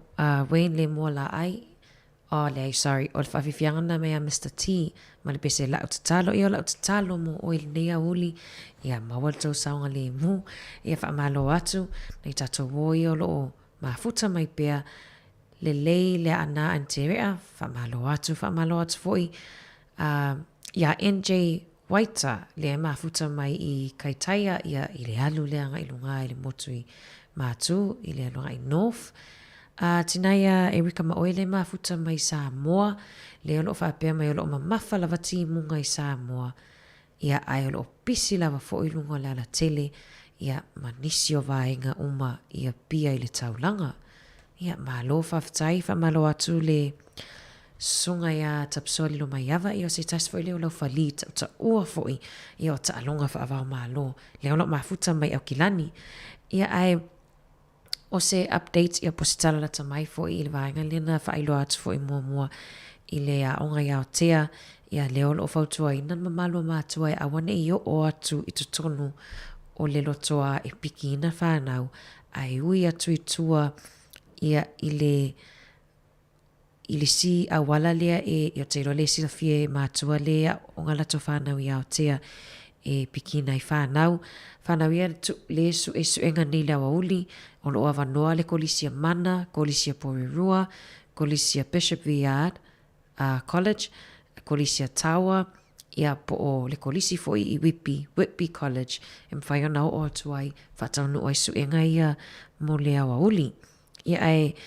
ele o whailua tele mai le mafuanga sa lockdown ai pena lokai nei lea onga I lea tae wana leila pau le vaenga ia pese whamata o atu fo ilea ia pe o ripotia leo ia pese whamata o lea I lea onga ia ai lea taponia ia mo le saunga le mūlava ma le malu pui o na I alom whanau whamalo atu ia le leile ana leo lo ma futa mai ia lo awalofa mai ia I le au whaafonga ale siufonga lau mua ia ai sao le lei e selmana ia ai mawal tau mafa Samoa ni ia o lia ia o lo awanoa nei tato whare olo Samoa ia le tele I Porirua le foi taita mana ia te o atu ai whaatau sau ia mawai foi ia le te rolai mawai le Pisua ia mana ia tamana e pi faile afternoon tea ia pole iputi fo ela ule to ina maloma tua ia ai tato eva eva to lava se pa ia le to lai lua o to lua for minute tali to lai lua fa vifianga ia maya Wayne le mola ai ia ma vivi inga ia ole pitonu au le leile nei o Porirua le olo ia tato puts fasala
boys my polilua yeah polilua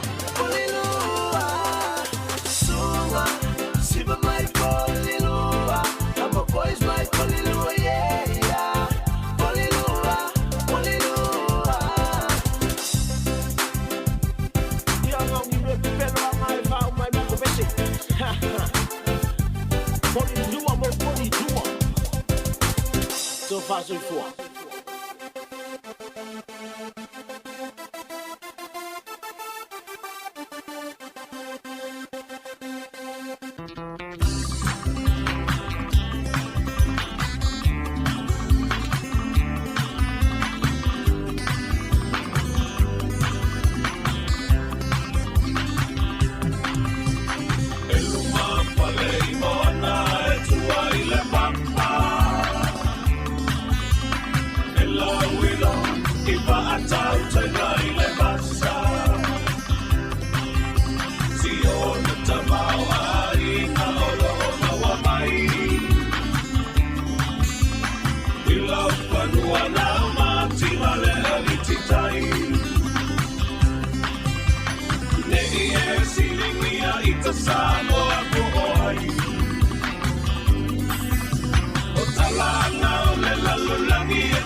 matango fir fa fianga mai a Felice Mikaeli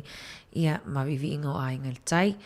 ia fa malo atu nei a auli mana ia o te loles sila mai mo mai foi la tunu ile tata unga ole pepe ale stasio tau le ale tata mai lungo tato screen tamma la vai ai papano ai lai lungo le ulu foi le wa le u te lo ale wa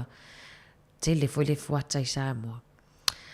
ai lungo to tata wa ia new time nei I tawanga wa tele ana vai atu le ufa ngale ia le tanga foi le tanga le mai le tanga lai sai sa mo ia le hotelin fa nga la awe e miloi ia te lo ia wa le wasa wa lumale tele mai lu sa le tomai luma ia sa fu mal te kononos ia nei lo le lo pete e o atu ni aso luma na e o wa va ia to le to ta wa pe sa mo ai lo wa ia wa lo fa na fa nga se masini foi le vili ia le tele ile no o tapsoa ia la fema la maole lu au ulo ngai au kilani ia lu au ulo kilani la na ma to ni Wellington ne o le lu au ofu me la na ise tato ia fa malo atu lau fa funga anga le ia oli ia wale to ma foi on tato fa ma vai foi le ia ai alo fai foi la tunu o wa foi fainga malo longa ia pe atu foi piki nai fana wa onga fa malo atu foi pe fa pe le ole a wa e manava ia ai fa manuia tu ia autolia ole ata pena foi a wa ia ngaluenga le afia na nei ia po le sifi po ia manuia tu ngaluenga le afia na nei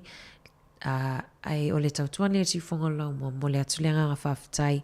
ia I lau fa fonga mai foi malau lango ia iso se a wala lo e lango mai le tautua ma ngalo foi pe ia se leo ia ua le tautamali I lau fa fonga anga ia e manuia telefofuanga tiu tem 5 o tutoio le nei afiafi tato toi feloa ai I le itu lai fitu I le taiao ai mai le fionga I le lipule ma le au whainga luenga ma to te fato fa soifua atu mo le nei taimi.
Yang sa la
tawia namaliu Yesuiai tangata ia sa oloto ai awa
fofonga se io rupese ma failoa o te lefa tufua o se tana aya ona na fonga lama lama tangata masi ona pa asino manga ole ai ngatawa anale matua moebo malona ai ngatoa fitu tama afio mai la ia o ngafa so otino so o papa ainga o tupu ainga o papa ainga o tafaifa ala mai la ia I matau a e sila mafa atatau ia ui mai ia mafaingata afionga e mamala ainga tawana se maia fa atapatapa ole aufia ola utamalena la uita faifa I amapana wailoa ai Samoa e usile fa afofonga se io rupese ma fa ailoa te lefa tufua o se tana aya ona na fona lama lama tangata masi ona pa asino manga ole ai ngatawa anale matua moepo malona ai ngatoa fitu tama afio mai la ia o ngafa ua so o tino so o papa ainga o tupu o papa ainga o tafaifa ala mai la ia I matau a e sila mafa atatau ia ui mai ia mafaingata afionga e mamala ainga tawana se maia ai fa atapatapa ole aufia ola utamalena